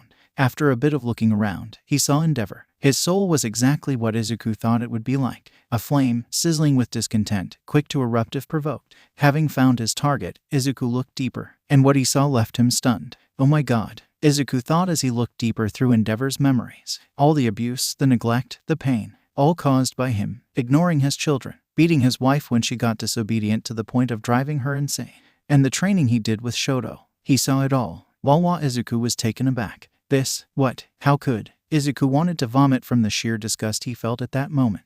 How could? He's the number 2 hero. How could he do this? Izuku thought. It is disgusting indeed. But tell me, what do you plan on doing about it? Doing about it, Izuku repeated in his mind, as he realized that much to his horror this was likely still going on. Not what he was doing to his wife, but the abuse with Shoto. Zarathos was right. He needed to do something. But what? If he told anyone about this, then they wouldn't believe him. He was one of the most wanted people in Japan and Endeavor was the number 2 hero. He could try and catch it on camera or something, but that would be difficult. His powers were not made to be subtle. And even if he did succeed in that, people would probably still claim it was fake. You know a way of punishing him. of making him stop. I'm not going to kill him, Izuku thought. You don't need to cause him to reflect, to punish him without the spilling of his blood. All you need to do is use the stare. For the stare, wouldn't that kill him? Izuku asked. The stare only kills the most horrible of sinners. His sins are not enough. We will not die, only suffer the pain that he himself caused. A fitting punishment, is it not?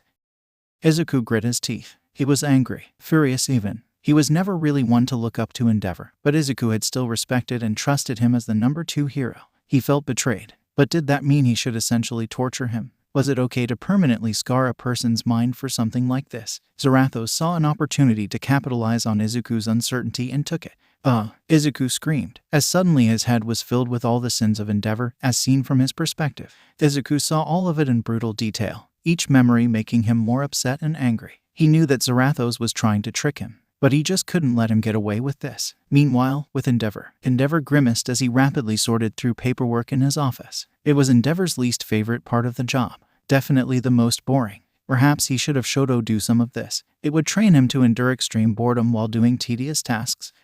Endeavor heard an unfamiliar scream coming from outside. The number 2 hero immediately stood up and ran to his window to see what the screaming was. And when he got there, he saw a pillar of flames. Before Endeavor could act on this, a chain flew out of the flames right at him. The hero dodged the chain, rolling back as it broke through the window. The chain shot down at Endeavor, homing in on him. Endeavor threw a chair at the chain, which reacted by wrapping around it and destroying it. More chains burst through the walls towards Endeavor. Endeavor dodged the chains, before sending a fireball through the wall of his office and jumping out of the hole it made onto the grass below. Now he could clearly see his attacker, Izuku Midoriya, the Ghost Rider. Izuku Midoriya. Endeavor barked. What is the meaning of this? What is the meaning of this? Izuku yelled back at him. I should be the one asking that. How could you do that? To your own family. What are you talking about? Endeavor shouted. I haven't done anything to my family. Where? Enraged at the hero's response, Izuku's chains swerved back and drove right at Endeavor. Flames burst out of Endeavor's feet, helping him dodge the chains with increased speed. Endeavor charged up a fireball before launching it right at Izuku. The fireball hit but, predictably, did nothing. Nothing. According to reports, his flames can still burn underwater, meaning trying to suffocate his flames probably won't do me any good. Endeavor thought as he dodged more of the chains. He normally only attacks criminals. Why is he here? He mentioned my family. Did he find out about Ray? No, he couldn't have. Midoriya must be on some sort of rampage. If I can bring him to his senses, then maybe I can find some way to beat him. Midoriya, snap out of it. Endeavor shouted at Izuku. You're not even attacking villains anymore. Gain control of yourself. I am in control, Izuku shouted back, frustrated at having underestimated Endeavor's ability to dodge his chains. And you're worse than a villain. How could you do that to your wife? Your children? Izuku secretly made a chain shoot out from his foot into the ground, completely hidden from the hero's sight. Meanwhile, Endeavor was shocked by what Izuku had said. So he does know about Ray. How could he have known that? Is that yet another part of his damned quirk? Before Endeavor could respond to this, a chain popped up out of the ground behind Endeavor. Waga. Endeavor couldn't react fast enough and was ensnared by the chain. Izuku brought Endeavor closer as the hero struggled to try and free himself. He tried heating up, engulfing his body in the hottest flames that he could, trying to melt the flaming chains. But this obviously didn't work. Izuku used his chains to force Endeavor on his knees. What are you? Endeavor was cut off as Izuku grabbed the sides of his head, making the hero look at him right in his flaming eye socket. No more talk. Time for penance, Izuku said. Endeavor saw the flames in Izuku's eye sockets glow, as he quickly found it impossible to look away. And then the suffering began. Memories started flashing in front of his eyes. Memories of neglect, of abuse. Endeavor gasped in pain as he felt himself burning. It was far worse than when he overused his quirk. It was as if the flames were engulfing his entire being. And it was not just physical pain. Forced feelings of loneliness, sadness, longing, hate. All the grief he forced upon his family was now being forced upon him. But before Izuku could continue with the stare, he was suddenly engulfed in a huge iceberg. Endeavor started breathing heavily as the process was halted. The pain lessened but didn't stop. Shoto ran out of the house towards his father, who was still trapped by the chains. The hero in training touched the chain with his right arm, finding that he didn't get burned at all. He tried to freeze the chain, hoping to make the chains brittle, but the chains melted the ice immediately. How the hell does these flames work? Todoroki thought. Before Todoroki could try any more fruitless attempts, the ice burst into flames, releasing Izuku. Shoto stood in front of his father defensively, knowing very well he couldn't win this fight but wasn't going to just let Izuku win. Izuku looked at Shoto, and then at Endeavor, who was spasming in pain. The stare didn't finish. Should I keep going? Izuku thought for a moment. No, it looks like I've done enough, and I don't want to risk hurting Todoroki either. With that decision made, Izuku recalled the chain that was around Endeavor, freeing him and making him fall back onto the ground. Shoto looked at Izuku in surprise as the skeleton boy started whipping around his chain, making a portal open. Wait, Shoto said, making Izuku stop for a moment. Why did you come here? Why did you attack him? Izuku turned his head to look at Shoto. I couldn't let him get away with what he had done, what he was doing. I'm sorry. And with that, Izuku exited through the portal before closing it behind him. Shoto looked at where Izuku was in disbelief. How did he know? After a few seconds of being in shock, Shoto eventually recovered and looked at his father, who was now passed out on the ground. He was still breathing but looked like he was in pain. He was tossing and turning like someone having a horrible nightmare. What did he do to you? Shoto whispered. Izuku fell onto the floor of the church, mentally exhausted. Why yeah? Izuku groaned internally. None of the heroes on the list were any good. How long is this gonna take? Eri ran over to Izuku trying to make sure he was alright with tears in her eyes. It's okay, Eri, I was just tired, Izuku admitted. Oh, Eri said. After about half a minute, Izuku was about to get up, but suddenly he felt Eri pat his head. It was very awkward and stiff, like a scared child petting a dog for the first time. Eri. Izuku was confused. Normally Eri was the one who needed comforting. Eri flinched and stopped. I am sorry. When you do that to me I feel better. I thought if I did it to you then. Izuku brought Eri over to him and started patting her on the head. You're such a good girl, Eri. Eri seemed stunned by that, with tears forming in the corner of her eyes. She came closer to Izuku and wrapped her arms around his waist, hugging him as best she could. They stayed like this for a few minutes, before Izuku eventually got up and Eri hesitantly stopped hugging him and instead started holding his hand. Let's go back to the books again, Izuku said, receiving a nod from the young girl. Izuku had been stealing books from local libraries and bookstores. At first, it was just any books relating to demons or magic. But one day Eri was looking at the books and that was when Izuku found out that she couldn't read. After that, Izuku started taking children's books, and so Izuku would often take the opportunity to read to her and teach her how to read. Izuku went over to Eri's book pile, which he kept separate from his own books, and picked up one of the books. Ah, I remember this one. Izuku smiled. All Might's Great Adventure. Izuku took the book and walked himself and Eri over to the bed and sat down, Eri taking her place on his lap.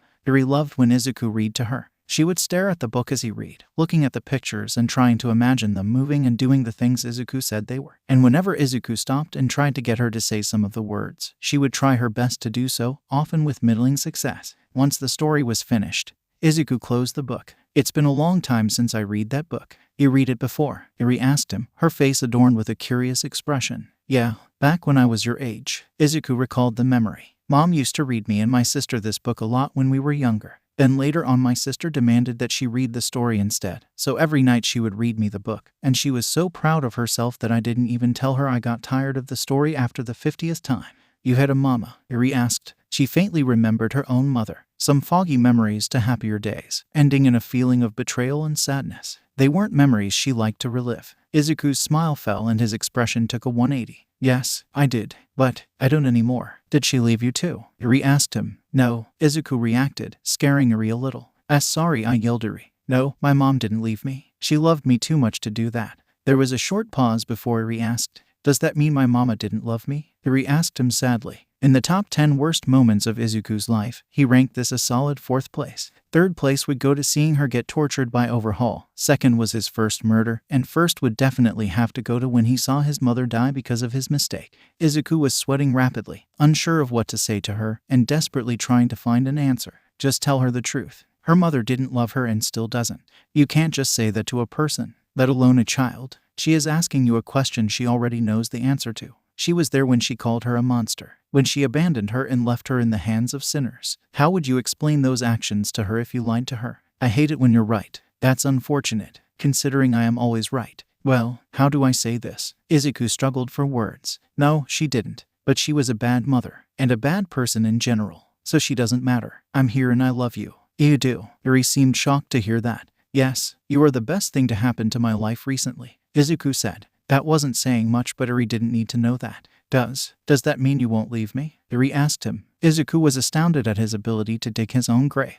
Ew, what do I do? What do I do? Izuku started panicking in his mind. If I tell her yes, then she might be bad for her mental health later when I have to leave. But if I say no, then she might not trust me anymore. She might even try to run away. You could just not leave her. Are you kidding me? I can't do that. How could I take care of her? A girl like her needs love and support from family and friends. She needs a home and warm meals. She needs a therapist. I can't give her any of those things, and no one is going to take in an unstoppable mass murderer. Well, not anybody I can trust anyway. Oh God, she's starting to think I'm gonna say no. I have to do something. You have already told her a harsh truth. Why not balance it out with a kind lie? Izuku thought about it and tried to weigh his options. And then he thought of a third option. Look, Eri, the sun is going down. Izuku tried to distract her. It worked, and Eri looked towards the tinted window to see that the sun was in fact setting. We need to go, fast, Izuku said, quickly getting up and grabbing his chain. Izuku opened a portal and he and Eri walked through it. The portal led to a cliffside looking over the water, which had a perfect view of the setting sun.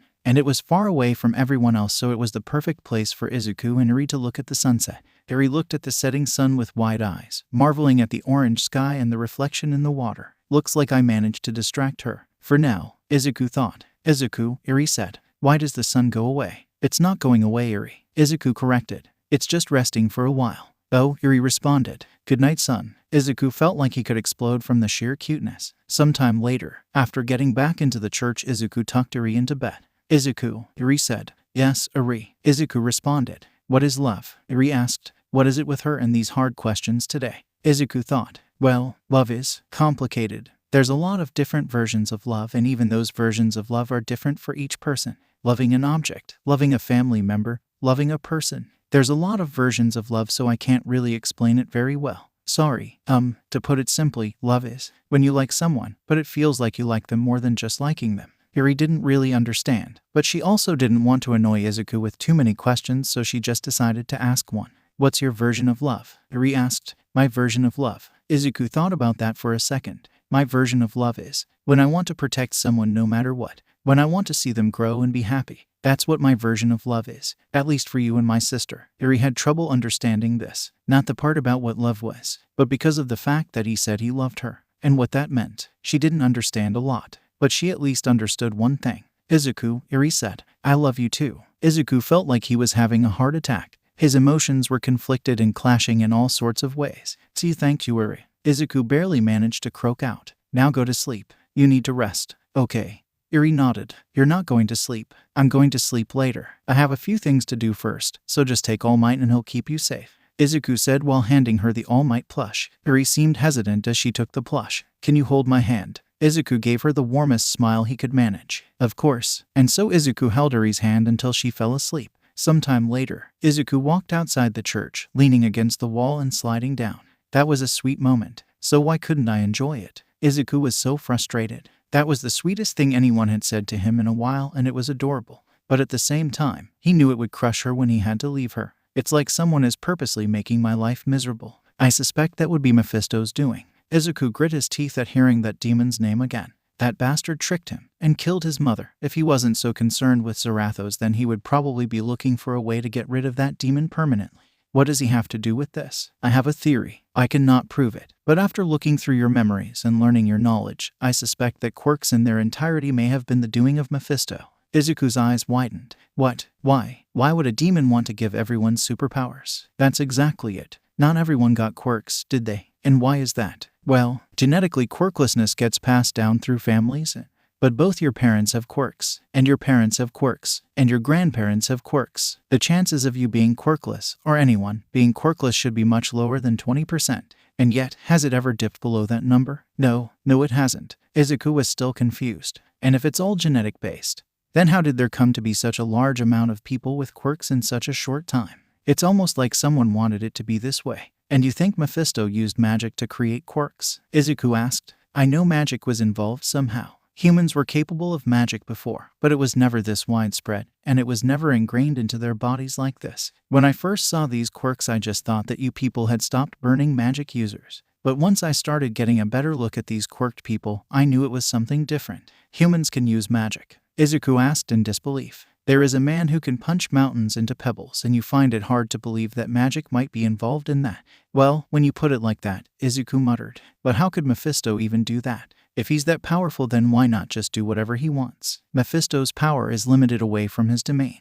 And on the mortal plane, he is nearly powerless unless he is making or had made a deal with a human or giving a proper sacrifice. My guess is he most likely managed to gather a few hundred of his followers, and either had them gather sacrifices or sacrifice themselves to power his magic in order to perform such a feat. But that still doesn't explain why he would do that, Izuku commented. Mephisto only wants a few things: to gather souls in his domain, to corrupt the hearts of mankind, and to enjoy the suffering of any living thing. But how do quirks do any of that? Quirks are great, Izuku said. They are now, but were they so great to have many years ago? Izuku wondered about what he was going on about, and then he realized. The transition period was a time when quirks had just started to become prominent.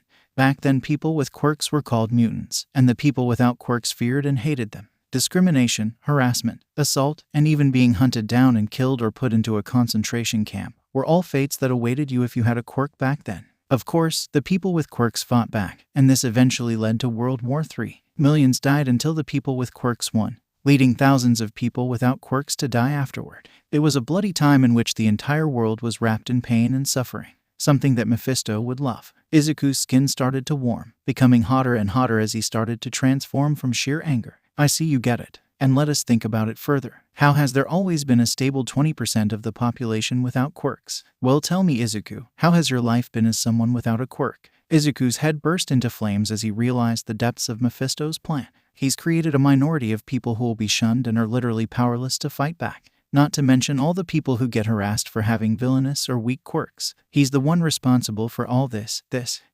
Even without any sacrifices, Mephisto can affect people's lives on a small scale. Do you think that it was a coincidence that a demonic book fell on you just as you were at your lowest? For all you know, Mephisto could have been manipulating your life from the very beginning. Izuku wanted to scream out with rage, or set something on fire, or just destroy something, but he barely managed to stop himself. His green flames burning brightly outside the church. He needed to make sure he didn't wake up Eri. One day, Mephisto, you'll get what you deserve. Izuku swore in his head. For that, you'll need power. My power. If you undo the seal upon our power, then we could kill Mephisto at any time. Izuku thought about what Zarathos just said. But that would mean not only keeping you inside me, but making you more powerful. There is a price for everything. There were a few minutes of silence before Izuku started transforming back. You got me riled up. Izuku calmed himself. Although I don't think you're lying. I can't let you trick me so easily. I'll get rid of you first, and then Mephisto will pay. If you get rid of me, you will be nothing. You would have even less power than the average human. How do you plan on getting rid of a demon lord in that state? I'll find a way. Humans can learn magic, right? Then I'll use that. Izuku said. You think human magic can rival that of a demon? All Might and Overhaul were able to hurt us, weren't they? Izuku pointed out. If it weren't for our regeneration, then we would have died. And since you said quirks originated from magic, but we still won. And this is not even our full power. And that wasn't All Might's full power either, Izuku said. He's not in his prime. Zarathos stayed silent. Izuku smiled at finally winning against the demon,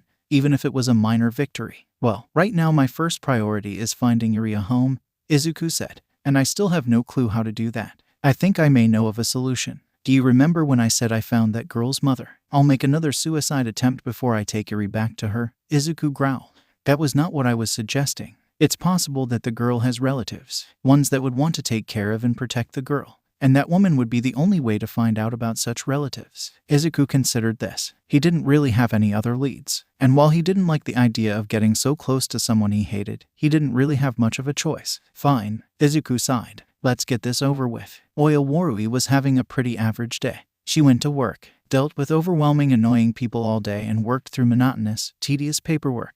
Then she went home, grabbed a bottle of whatever alcoholic substance she could get her hands on, and then drank. Yup, it was a perfectly normal day, until a fiery portal opened up in her living room. Oya gasped, dropping the bottle and causing it to shatter on the floor. Before she could do anything else, chains flew out of the portal, wrapping around her and binding her to her chair. No, she gasped. These chains. Her fears were confirmed when Izuku, in his skeleton form, walked out of the portal. No, Oya screamed. I am not a villain. I haven't done anything wrong. I swear. Izuku looked at her for a moment, before transforming back into his human form. That's a lie. Izuku glared at her. How can you say you haven't done anything wrong after what you did to Eri? Oya's eyes widened with fear. How do you? I didn't have a choice. She killed my husband. Not on purpose. Izuku snapped. It was an accident. She didn't know about her quirk. She couldn't control it. I know. I was scared. I couldn't keep her. She might have killed me too. Oya argued. And so your solution was to give her to the leader of the Yakuza. Izuku shouted. Even if he was your father, you have to have known that was a dumb idea. He wouldn't have hurt her. Daddy was always so nice to us. Oya countered. Maybe he wouldn't have, but his underlings would. And did. Izuku started transforming again, his skin cracking apart and lighting up. Oya shriveled up in fear as Izuku realized that he was losing himself and took a moment to compose himself. Focus, Izuku scolded himself. You're only here to ask some questions. Nothing else. I am not here to kill you, Izuku explained. I've been more in control of myself than I have been recently. I think. Anyway, I'm just here to ask you some questions. Just answer them and I'll leave. I'll talk. Oya cried. Okay. Do you have any other relatives besides your father? Izuku asked her. And no, Mama died a long time ago. And I don't have any siblings. Oya explained. No aunts, uncles, anyone? Izuku asked, visibly upset. No, I'm sorry. Oya sobbed. Izuku grit his teeth. Darn it. No progress. No. Stay calm. First I need to get out of here. It's only making me angrier. The chains around Oya unraveled and traveled to Izuku's hand. Oh God. Oya sobbed as she was finally free. Izuku started walking back through the portal before turning back to Oya. Don't tell anyone about this. Oya nodded rapidly and Izuku went through the portal and closed it behind him. Oya curled into a ball and cried. What should I do? If I report this, then he would know. How did he find her? How did he know about Eri? Why was it so cold in here? With Izuku. If it weren't for the fact that Eri was asleep nearby, then Izuku would have punched something. Another dead end. Izuku thought. You shouldn't have left so quickly. Why? She already said she doesn't have any other family. Izuku said. And if I stayed any longer, I would have just ended up yelling at her about Eri again. Because, and just looking at her made me angry. I mean, I understand being scared around Eri after what happened to her husband, but giving her to a mob boss and calling her cursed. Izuku kept ranting. Izuku, you could just give her to an orphanage and stop there. She would have been put into the special care center and that would be it. No abuse, no experimentation, no me running around trying to find a home for her. Izuku kept going. I don't think you'll have to worry about her for much longer, as chances are she is going to be very, very dead soon. Izuku stopped dead in his tracks. What? Near the end of your conversation, I detected a peculiar magical presence. Aren't quirks magic? Weren't you just sensing a regular person? Izuku asked. No, quirks are a completely different type of magic. Demons and other otherworldly beings are made of magic. Sorcerers harness magic around them. But quirks are magic that is part of their bodies. They all have differences in how they work. If they didn't, then that girl's quirk would have gotten rid of me. What I sensed was a being whose body was made of magic. So unless the angels have decided to visit her, which I find highly unlikely, then it's almost certainly a demon. This information sunk into Izuku, as well as the dread it brought. There was a demon on Earth. He had to get rid of it. Izuku immediately opened a portal back to the woman's house and jumped through it. What he saw was as confusing as it was horrifying it. The entire house was covered in see-through ice, leaving the temperature in the room extremely cold. In the center of the room was Oya, covered in ice, completely frozen, and the perpetrator, it seems, was a small, pale girl. She turned to Izuku, giving him a better look at her, and she was disturbingly similar in appearance to Eri. She looked maybe a year or two older, but she had the same white hair, red eyes, small stature, and even a horn, although she had 2 horns instead of 1, and her eyes had slits in them, giving them a slightly inhuman feel. With one look at her soul, Izuku could tell this girl wasn't human. But what confused him more than anything else was that he couldn't see a drop of sin in her. That is a demon. What? Izuku thought. Her. But she looks so. Not evil. And her soul, it's pure. She's a very strange demon. But a demon nonetheless. Before they could continue their internal bickering, the girl spoke. Ghost Rider. She whispered. Ooh. Izuku wasn't sure what to do here. He came here to get rid of a demon. This is not what he expected. Hi. Did you just kill her? She looked back at Oya, and then back at Izuku before nodding. You have souls, the girl said. Bad people's souls. Izuku still wasn't sure how to respond. I want them, the girl said. Big brother said to take them from you. Kill her. What? No. Before Izuku could finish, he was completely covered in ice. Cold. Izuku thought. Suddenly the ice exploded in a burst of flames and Izuku had transformed.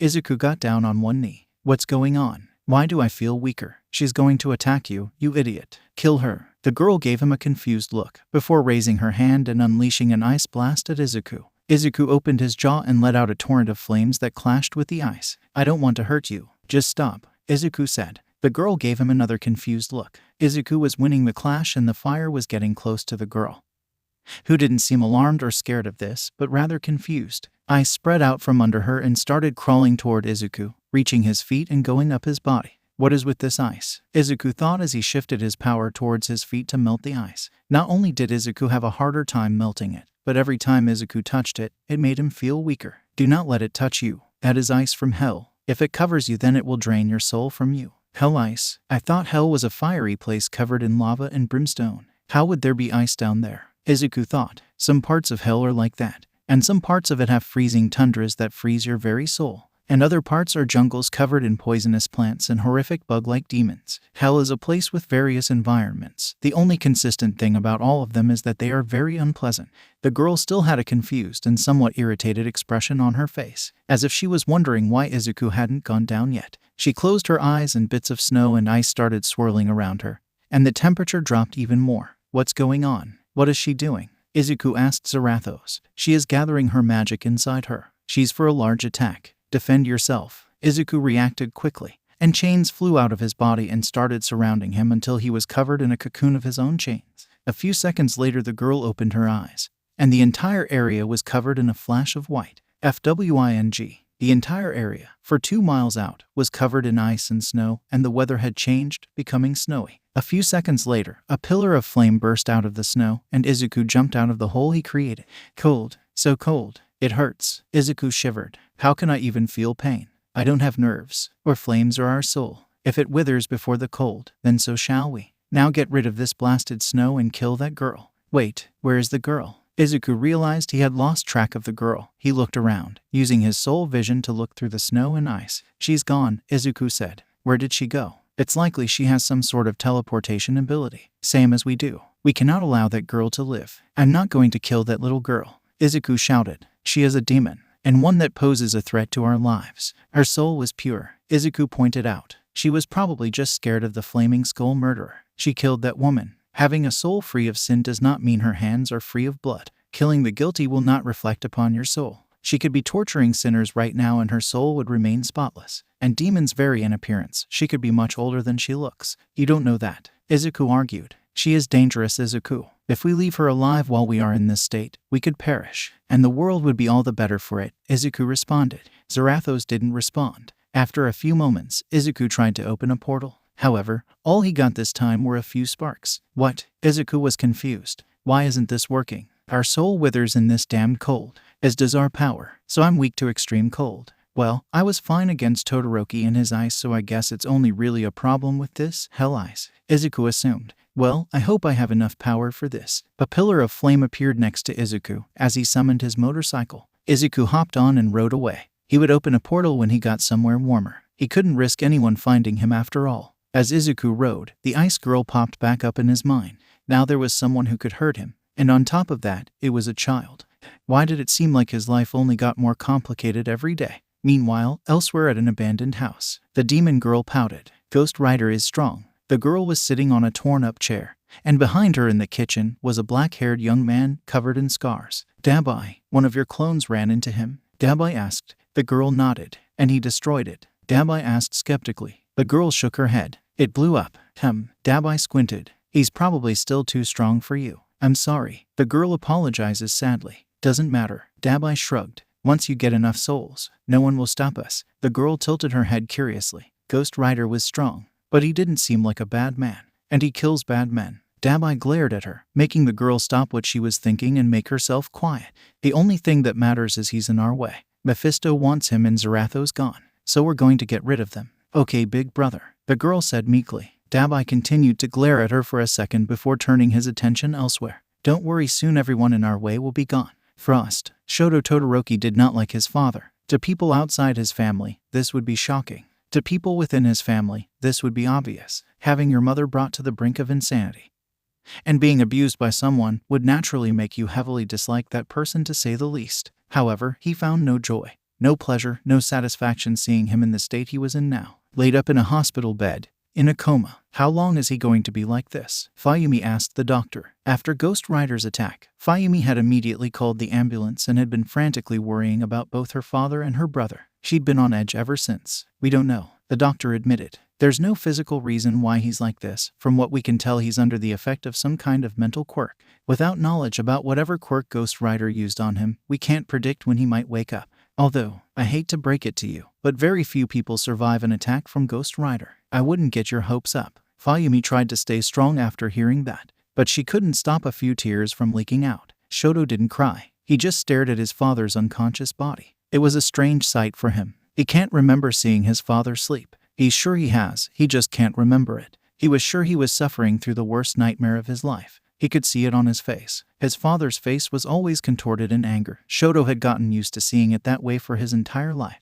But right now, he was afraid. And that made Shoto extremely uncomfortable. Something else that added to Shoto's discomfort. The fact that Ghost Rider attacked his father at all. Ghost Rider only ever attacked criminals, typically murderers. And while Shoto knew his father was definitely no saint, he didn't think that abuse was on Ghost Rider's radar. And also there was the fact that he shouldn't have known about the abuse to begin with. The worst of Endeavor's abuse had happened long before Midoriya ever got his quirk. And when Midoriya attacked him, he wasn't even doing anything bad. And the most unnerving thing of all, it seemed like Midoriya was aware of himself. From what he'd heard and seen, Midoriya wasn't himself when he was on a rampage. He didn't stop, he didn't strategize and rarely talked. And he never let his victims go easily. But he didn't seem like that when he attacked Endeavor. He seemed upset but not in his usual berserker state. He didn't charge at Endeavor, he didn't try to shoot him. He just wrapped him up in his chains and did whatever he did to him before leaving. With Endeavor still alive, seemingly alive anyway. None of this made any sense. Then again, very little about Ghost Rider made sense. I guess this is how Midoriya Izuku feels, Shoto thought. Wait, Midoriya Izuku.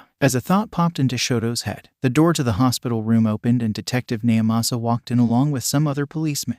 Hello there, I am Detective Naomasa. Naomasa introduced himself. I apologize for the intrusion, but we'd like to ask you some questions about the attack when you're ready, of course. Sometime later, the room Naomasa had taken him to was extremely plain. It was a small room with nothing but a table and a two-folding chair, like a makeshift interrogation room. All right, so Todoroki, why don't we start with you recounting what happened? Naomasa said, getting out a notepad and pencil. I was training myself in our training room when I heard a window break, Todoroki recalled. At first I just thought that Endeavor was in a bad mood. Endeavor breaks windows when he's in a bad mood, Naomasa asked. He's rich. He can replace anything he destroys, Shoto replied. As I was saying, more stuff started breaking and I started hearing fighting outside. That's when I knew something was wrong. When I got outside, Endeavor was already ensnared when I got there, and Midoriya was just staring at him. Staring? Naomasa asked with interest. Did Endeavor scream or look like he was in pain? He didn't scream, but he was definitely in pain, Shoto said. Is there something I should know about Ghost Rider's stare? Well, during one of Ghost Rider's previous attacks, he was reported to have done something similar. He looked the victim in the eye. And without him doing anything else to them, the victims started screaming like they were being tortured. The victim then died, with their eyes being burned from the inside. Naomasa revealed to him. We call it the penance stare. We don't know exactly how it works, but we do know that it can be lethal and incredibly painful. Shoto took this information in as he realized what could have happened if he hadn't stepped in. But still, something seemed off. I seemingly interrupted it and tried to free Endeavor. I wasn't able to, of course. Those flames were abnormal. When I touched them, it's like they were barely there. But when I tried to freeze the chains, they melted the ice in an instant. Ghost Rider broke out of the ice, and then he left. He just left. Naomasa raised an eyebrow. How long did the fight go on? In total, it couldn't have been longer than a few minutes, Shoto explained. He wasn't on one of his normal rampages. He seemed aware of himself. You're saying Midoriya attacked Endeavor of his own free will? Naomasa asked him. Attack? Yes, but I don't think he was trying to kill him, Todoroki said. He left Endeavor alive. And after using that stare, he didn't try to attack again. And the chains didn't seem to be hurting Endeavor too much. I don't think he was ever trying to kill him. I think he wanted to use that stare on him specifically. Naomasa thought about this for a moment. If Midoriya was indeed in control of himself, it would make sense that he wasn't trying to kill Endeavor. Midoriya, after all, wasn't the type of person to murder someone of his own free will. And if he wasn't in control of himself, it would make no sense for him to both leave Endeavor alive and use the penance stare when he probably had an easier way to kill Endeavor. We can't know for sure until we know how exactly that stare works. But you might be correct, Naomasa said. Did anything else of importance happen? Shoto couldn't tell him about Izuku talking, because then it would reveal what Endeavor had been doing. And that was family business. His business. No, Shoto lied. Little did he know about Naomasa's lie-detecting quirk. Naomasa kept quiet about it for now. All right, now, one last question. Ghost Rider typically only attacks criminals. And while you said that Midoriya's behavior was off, I want to make sure. Has Endeavor committed any illegal or immoral acts that you know of? No, Shoto didn't like saying this. He felt like he was letting Endeavor get away with what he'd done. But as stated earlier, it was his business, he'd take care of it. Besides, taking legal action against Endeavor likely wouldn't end well due to Endeavor's popularity, money, and influence. Alright, Niamasa sighed. Now I feel I should tell you that my quirk acts as a lie detector. Prep. Shoto grit his teeth. It was a trap. Right now Endeavor is an outlier in the list of Ghost Rider's victims, being the only one who isn't a known criminal or has committed some sort of illegal or immoral act, Niamasa said. However, if we can confirm that Endeavor has committed some sort of crime or other immoral act, then that will make the list of Midoriya's victims consistent and save us a lot of headaches and concerns. So when I ask you this, it is an important matter. If you know something that could be the reason Midoriya attacked Endeavor and you don't tell us, then that would be an obstruction of justice. Damn it, Shoto muttered. It's personal business. Domestic abuse, Niamasa said bluntly. Shoto's eyes widened as if asking how the detective could possibly know. Kid, I've been a detective for years. I knew your relationship with your father was strained the minute you referred to your father as Endeavor, Niamasa said. Tusk. Shoto glared at the detective. Niamasa sighed. Look, if you don't tell me, then I can't officially say that he's a perpetrator of domestic abuse. However, I can say that he's suspected of domestic abuse, and that would fix the outlier problem.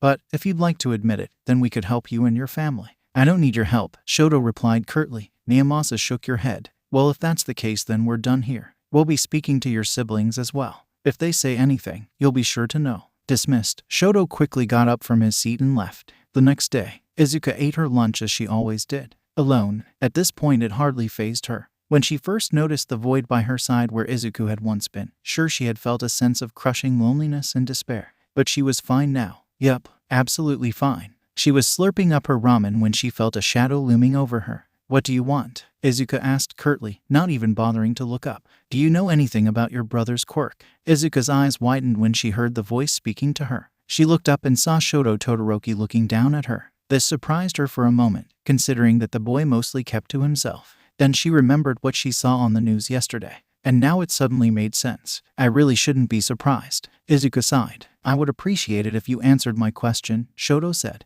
Izuku rolled her eyes. And I would appreciate it if you left me to my ramen. It's getting cold, you know. If you wouldn't mind heating it up, then I guess I could tell you what I know. Shoto glared at her. Oh right. You don't use your left side, do you? Izuku said smugly. Well, then I guess you'll have to fuck off then. I just asked a simple question, Shoto asked. And I'm sure you love it when people ask you questions because you're related to someone famous. Izuku went back to eating. Shoto opened his mouth to say something, before shutting it again. She wasn't wrong. He did hate it when people swarmed him with questions about his father. And while Izuku didn't have the same kind of relationship he did with his father, theirs was probably no less tense and stressful. The boy sighed. He attacked my father. I just want some answers. That's not my fault. And it's not his either. Izuku slurped the remainder of the ramen. He was in control of himself during the attack, Shoto said. Izuku froze for a second, before leveling a glare at him. I was there. He wasn't just rampaging. He attacked for a reason, Shoto said. Izuku would never. I don't think he was trying to kill him, Shoto clarified.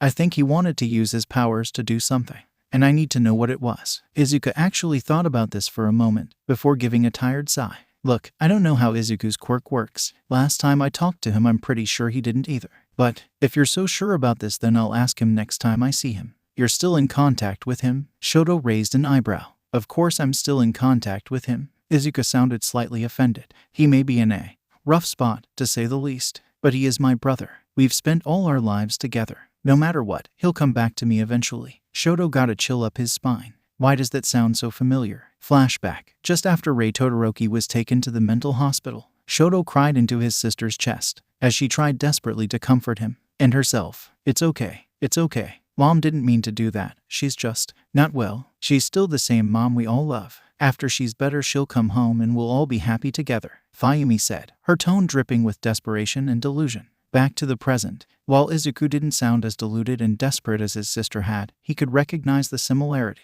Honestly, the more he thought about the poor girl's situation, the more he pitied her. At this rate, she's going to end up like my sister, Shoto thought. And if there was anyone he truly pitied in this world besides his mother, it was his sister. I should probably do something about this, Shoto thought. So, are you just going to stand there like a jackass or? Izuku asked him. And here was where the issue lied. Shoto had many skills he had developed over the years. Social skills were definitely not one of those skills. How was it? The weather, Shoto replied. Izuku blinked. There was another period of awkward silence. What are you doing? Izuku asked him. Honestly, I have no idea, Shoto said. This was preceded by even more awkward silence, before Shoto eventually sat down, leaving the two of them in awkward silence for the rest of lunch. Meanwhile, with Izuku. Okay, Izuku was getting really nervous now. Zarathos hadn't done anything for a long time now. While the optimistic side of Izuku was hoping that the demon had simply given up, the side of Izuku that knew better, however, was scared at what the demon might be planning. What the heck are you doing, Zarathos? Izuku muttered to himself. Izuku. Eri came up to him.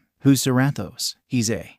Izuku thought about how to best respond to this. A very bad thing. Eri, comes here please. Eri nodded and crawled onto his lap. Zarathos is a bad thing called a demon, Izuku explained. Demons are bad. They try to trick you by offering you things you want and then doing something really, really bad to you or the people you care about. Then they try to drag you to hell. What's hell? Eri asked. It's where all the evil people go when they die, to suffer for what they did while they were alive. Izuku explained. So Overhaul went there? Eri asked fearfully. Izuku nodded. It was technically the truth. His stomach was a kind of mini hell that served the same purpose as hell. That's right. So that's why I want you to promise me that you'll never make a deal with a demon. I promise, Eri replied. Good. Izuku smiled at her. That's not going to stop her. Humans tend to ignore logic when they are desperate. You know this well. Izuku decided to ignore him. Innocent blood has been split, Izuku. Izuku froze. For two reasons. 1. Why would Zarathos tell him this, rather than just force him to go on a rampage? And 2. He was going to have to transform again.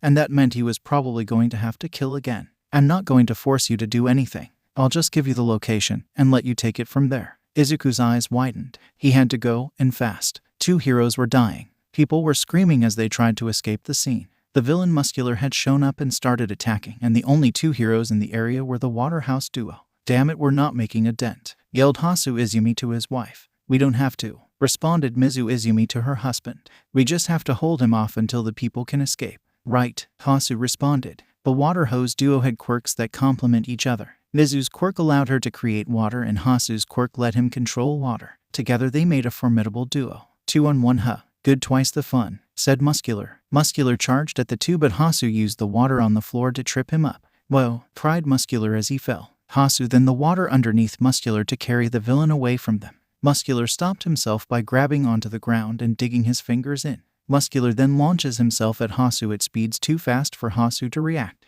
Just as Muscular was reeling back his muscle fiber-enhanced fist, ready to hit Hasu, he was suddenly launched back by a highly pressurized jet of water made by Mizu. Hasu now, Mizu yelled. Hasu knew what to do and used the water now covering Muscular's body to try and hold him in place. Gah, Muscular cried as he struggled against the water on his body holding him in place. It won't hold. He's too strong. We have to get out of here, Hasu said, doing his best to keep the villain in place. Damn, not everyone has been evacuated yet, Mizu said. If we leave, then he'll just kill all of them. You got that right. It was at that point Muscular broke free of his bindings and charged at Hasu, ramming his fist into his torso, knocking him back into a building.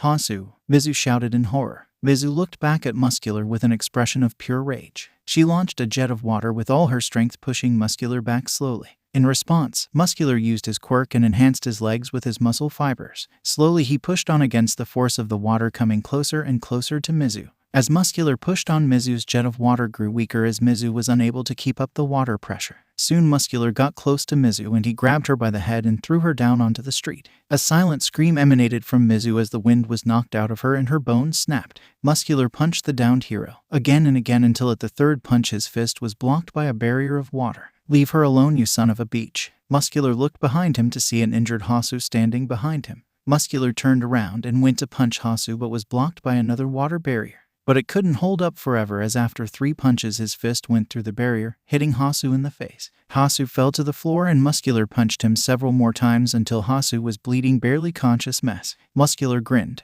He stopped punching Hasu and moved to unconscious Mizu. He picked up her limp, broken body, and tossed it next to Hasu. You know, you two weren't half bad. Tell you what, as a reward for showing me a good time, you two can die together. How about that? Muscular said, standing over them. Hasu spits in his eye. Ugh, really? Was that a HHH? Muscular held his eye as Hasu used his quirk to drive the spit into his eye. After a couple of seconds, Hasu lost control of the spit due to the pain he was feeling, and Muscular uncovered his eye, revealing a bleeding hole where his eye once was. You know what? Muscular said, increasing the number of muscle fibers in his arm. Fair enough. Muscular cocked his arm back and was ready to kill the two of them. Hasu looked at his wife and said, "I love you." Hasu closed his eyes and readied himself for death. "I'm sorry, Koda." Muscular swung, but the pain never came. At least not for Hasu. "JHHH," Muscular cried. Hasu opened his eyes to see a chain was wrapped around Muscular's enormous arm. "Get over here." Muscular was thrown into the air and landed right at the feet of Ghost Rider. Before Muscular could react, Izuku kicked him into a building.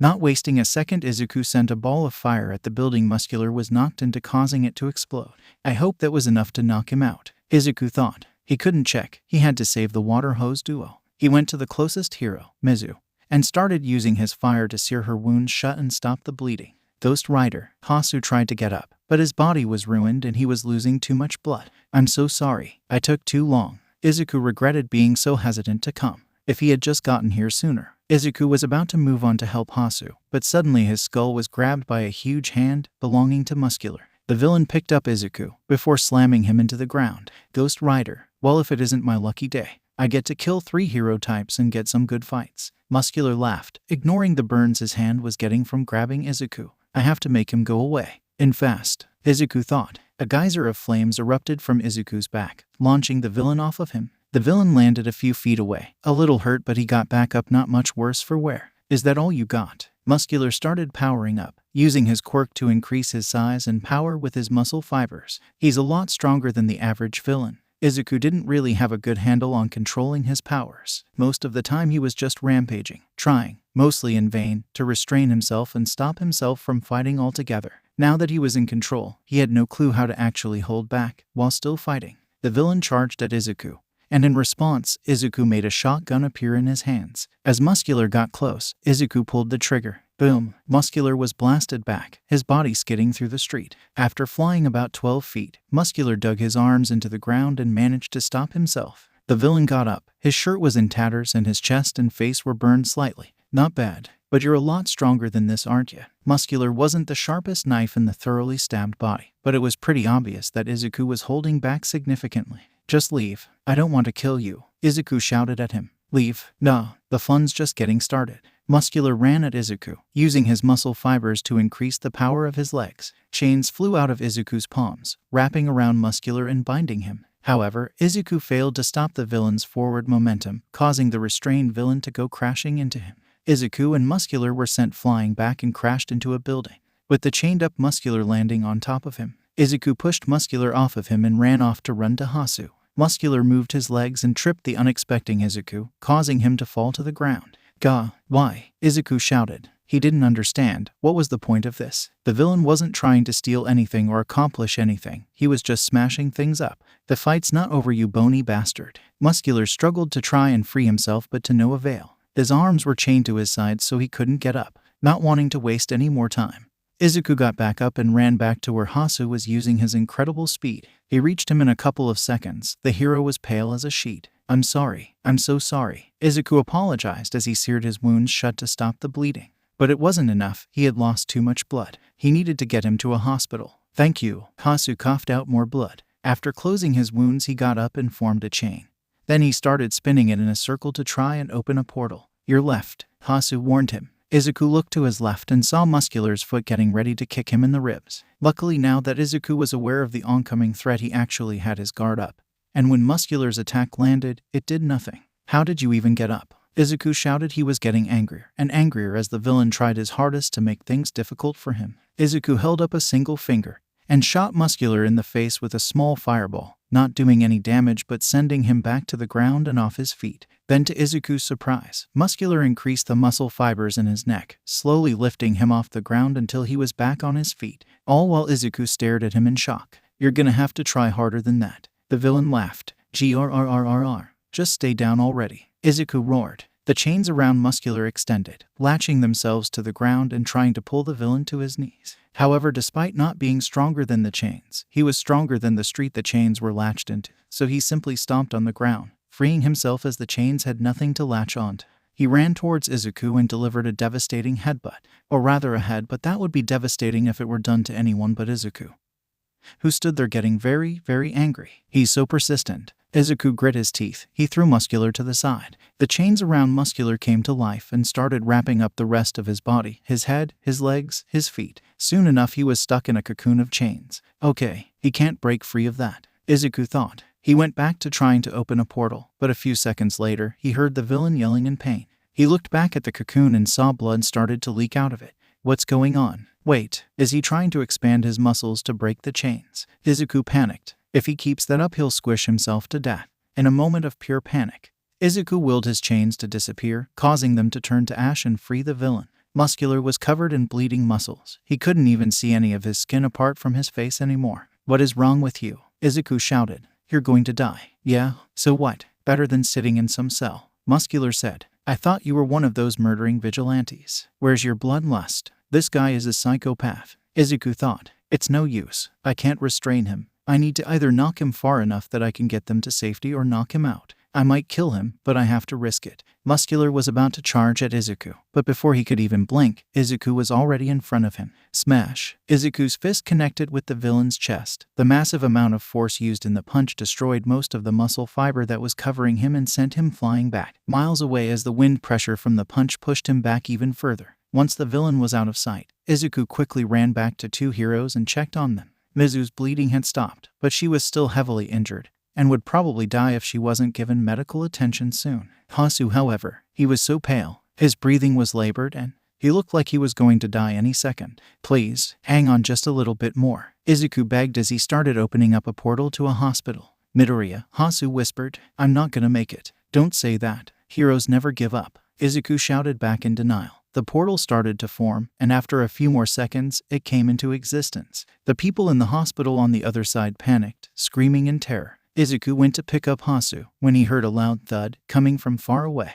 No, it can't be, he thought. Thump, he heard the thud again, and it was getting closer. Midoriya, Hasu wheezed, save my wife. Then, kick his ass. Hasu closed his eyes and passed away. No, no, no, no, no, no, no, no, no. Izuku shouted in despair and rage. He didn't have much time to rage though, because he could hear Muscular getting closer. Izuku took a second to look at Hasu's dead body before he looked over to Mizu. He picked up the unconscious heroine and walked through the portal. Get her a stretcher. Now, Izuku roared at the staff that had not run away. He didn't have time to reason or deal with anyone. He needed to use his intimidation. The staff came back with a stretcher in less than a minute. Izuku laid her out on the stretcher and watched as they took her away. Then he walked back through the portal. He was about to close it, but then he saw Hasu's body. If it stayed here, there was a chance it might get destroyed in the battle that was about to come. Izuku picked up the dead body and tossed it through the portal. Thud. Muscular fell from the sky, landing on his giant muscle fiber-enhanced legs. Izuku closed the portal and turned to face the villain. Hit me as hard as you can, Izuku told him. What was that? Muscular said, slightly shocked by what Izuku just said. Hit me as hard as you can, Izuku repeated, standing still. Muscular gave him a confused look for a second, before giving him a maniac grin. You got it, bonehead. Muscular cocked back his arm and buckled his knees, adding more and more muscle fibers to his right arm and legs. After a few minutes, Muscular's arm and legs were huge, easily letting him tower over anyone that didn't have gigantification quirk. All right, buddy, you get what you wanted. Muscular charged at Izuku, lunging at speeds faster than most people could even see. The fist connected with Izuku's head and Kakum. Winds kicked up, pushing back cars, breaking the windows in the buildings, and putting out the fires. But despite the powerful force of the punch, Izuku stood there, standing still, completely unaffected. Muscular's eyes widened as he started to realize just how strong Izuku was. It was pointless, Izuku said. You can't beat me. You're going to lose. But because you kept trying, he died. A good man died, and you're going to lose anyway. Why? What was the point? What was the point of any of this? Why kill these people? What did you gain? Izuku looked into the man's soul, desperately searching for some reason why he did this, some reason to want him to keep him alive. It didn't take him long to find out there was none. He did this for fun. He killed innocent people. He killed men, women, children, for fun. Izuku's mind was blank for a moment, and then he exploded in anger. Rahhh. Izuku roared out in pure rage, his body turning into a pillar of flames that touched the sky. Muscular cried out in agony as the fist he used to punch Izuku with was caught in the flames and disintegrated completely. The pillar started growing wider and wider, and Muscular spread out the rest of his fibers through his body, trying to make himself as durable as he could while he backed away from the flames. From the pillar of flames came Izuku. who had grown even larger than the surrounding building and towered over Muscular. Izuku opened his enormous jaw, and hundreds of chains flew out. The chains wrapped around Muscular, binding him and keeping him from moving. Then he lifted his foot and stomped on Muscular. "You are a monster. Stomp. You are a murderer. Stomp. You've killed dozens. Nearly 100. Stomp. I'll let him die to save you. Stomp. I should have just. SUMCH. Izuku stopped as he heard an alarming noise. He looked down into his horror. All he saw was the squished, bloody and broken remains of what had once been the villain Muscular, splattered across the crater he had created. All the anger quickly drained from Izuku, and instead was replaced by fear and dread. Without a word, Izuku shrunk back down to normal size, transformed back into his human form and fell to his knees. He had killed someone. Again, not Zarathos. Not him under Zarathos' influence. Zarathos didn't even try to manipulate him this time. He had done this. He lost control of his temper and his power, and he killed someone. For a while, he just stayed there, on his knees, staring at the remains. Eventually, the police showed up. They put up tape around the area, but other than that, they stayed away. No one had told them Ghost Rider was here, and not knowing how to deal with him, they just left him there. Sometime later, midnight, an Eraserhead showed up.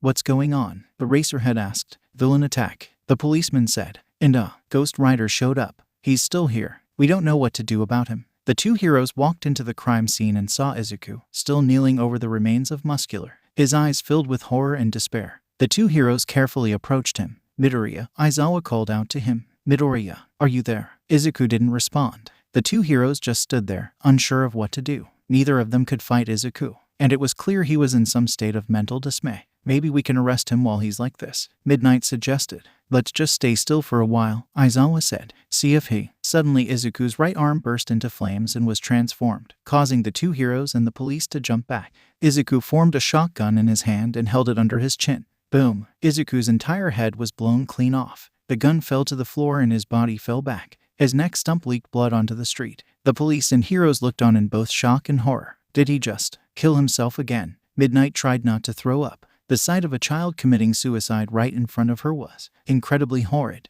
"I know he can regenerate, but..." Aizawa felt much the same. Suddenly Izuku's neck burst into flames, and in a matter of seconds, Izuku's head had grown back, and then he curled up into a ball and started sobbing. All the police and heroes looked at the crying teenager, pity glimmering in most of their eyes. Midnight walked towards him and kneeled down. "Midoriya, the nightmare doesn't end," Izuku sobbed. "It only gets worse." Before anyone could say anything else, Izuku burst into flames, his flesh and organs being burned away in an instant as he transformed into his demonic form. He got up and summoned his motorcycle underneath him before riding off. Later, at the church, Izuku pushed both the doors open, the sound waking up Eri. Eri quickly got out of bed and started running to him, sensing that something was wrong. Izuku ran to her, kneeling down and engulfing her in a tight embrace, crying freely into her back. Eri knew something was wrong now. Izuku was crying in front of her. Izuku normally never cried if he thought she was watching. Izuku clung desperately to her, to the one person he saved, to the one good thing he'd ever done. "That's not true. You saved many people. You just saved that woman. You did good, Izuku." Izuku ignored the demon. "Eri, please just let me hold you for a while," Izuku begged. "Please." "Oh, okay," Eri said, hugging Izuku as tightly as she could, hoping to make him feel better. "Izuku, did something bad happen?" "Yes, Eri," Izuku told her. "I made a deal with a demon, and now I'm in hell. Is it right to kill?" That question had been on Izuku's mind all day. Killing was wrong, and Izuku knew that. Not even criminals deserve to be mindlessly slaughtered. They were people too, and anyone who says people should just be killed en masse was, in Izuku's opinion, almost as bad as the people they wanted dead. However, he could have saved Hasu Izumi, and all he had to do was stop holding back and kill Muscular. If there was such a thing as a person who deserved to die, then Muscular was almost definitely such a person. He killed for the sake of killing, and he loved every second of it. He paid no mind to who he was hurting, the families he split apart, and all the blood he spilled for the sake of his own enjoyment. All he had to do was kill one of the worst people imaginable to save a hero and a father as it turned out. But still, killing was wrong. Sure, some heroes killed villains in desperate situations, but those heroes didn't have a literal demon in their head manipulating them and trying to get them to continue killing. If he started thinking that killing someone was okay, under any circumstance, then that left the door open for him to think that killing people was okay, period. Again, normal people probably wouldn't have to worry about such an extreme train of thought. But again, normal people didn't have Zarathos. What didn't help Izuku's dilemma was that he killed Muscular anyway. Meaning not only was his choice to not kill Muscular questionable, it was meaningless. Hasu died for nothing. He shook himself out of guilt-ridden stupor. I have to at least pay my respects. I can do that much, Izuku thought. It was late at night, and Eri was fast asleep. Izuku stepped out of the church, getting far enough away so Eri wouldn't hear him, before opening up a portal and walking through it. The portal leads Izuku to a cemetery, and after closing it behind him, he started his search. It took him a few minutes, but eventually, Izuku found what he was looking for. The grave of Hasu Izumi. Izuku felt his legs grow weak as he stood in front of the hard reminder of the man he failed to save. Izuku searched for words. He came here to apologize, but now it didn't feel like enough. What good was apologizing to a dead man? He was gone, in a place where his words could not reach him. And so Izuku stayed silent, standing over the man's grave, as tears started rolling down his cheeks. Eventually, the crying turned to sobbing, and Izuku's legs failed him and he fell to his knees. Please forgive me, Izuku sobbed. He knew his words were useless, but he just had to let it out. Please forgive me. I'm sorry.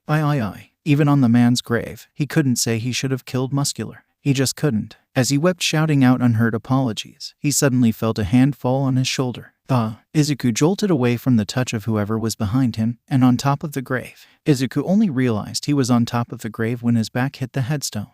Izuku rolled over to the side, horrified that he had disrespected his grave like that. He crawled back in fear, further away from whoever was behind him until his back hit a nearby tree. Wait, called out a feminine voice, against his better judgment, rather than just running.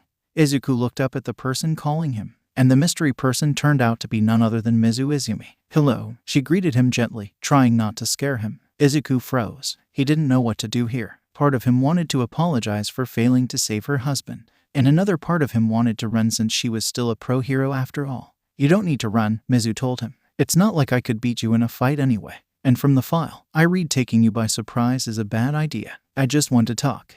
How did you know I would be here? Izuku asked. He knew it wouldn't be odd for a wife to visit her husband's grave. However, the chances of her coming at the exact same time that he came was a huge coincidence. Either that, or she and the heroes somehow knew that he would be coming here now. A lot of the other heroes, though, you may try and visit his grave out of guilt. Either him or Muscular. It was a shot in the dark, but given how dangerous you were, they decided they might as well send one hero to stake out Hasu's grave for the next week. Mizu explained. They were hesitant when I volunteered. However, all I had to say is that I didn't want strangers staking out my husband's grave. Oh, that makes sense, Izuku said nervously. There was a small pause, and right when Mizu was about to speak, Izuku spoke first. I'm sorry, Izuku apologized. I could have saved him. If I let Muscular, he couldn't say it. Even in front of the wife of the man he couldn't save, he couldn't say that killing was the right choice. It's okay, Mizu said to try and soothe him as she slowly got closer to him. It's not your fault. None of this is your fault. But Izuku stuttered and sobbed. You're a child, burdened with an uncontrollable and unstoppable quirk, Mizu told him. No one can blame you for not knowing what to do. Izuku hadn't expected that. He'd expected her to yell at him, to call him a monster, to try and arrest him. He didn't expect forgiveness, and he definitely wasn't ready for it. Mizu slowly approached him, keeping her arms in front of her to show Izuku she wasn't hiding anything and she wasn't here to hurt him. I only came here to talk, Mizu told the sobbing child. I couldn't hurt you even if I wanted to. Please just listen. Izuku went quiet. She forgave him despite his incompetence. He should at least hear her out. I know things have been hard for you. I can't imagine how overwhelming it must be for you,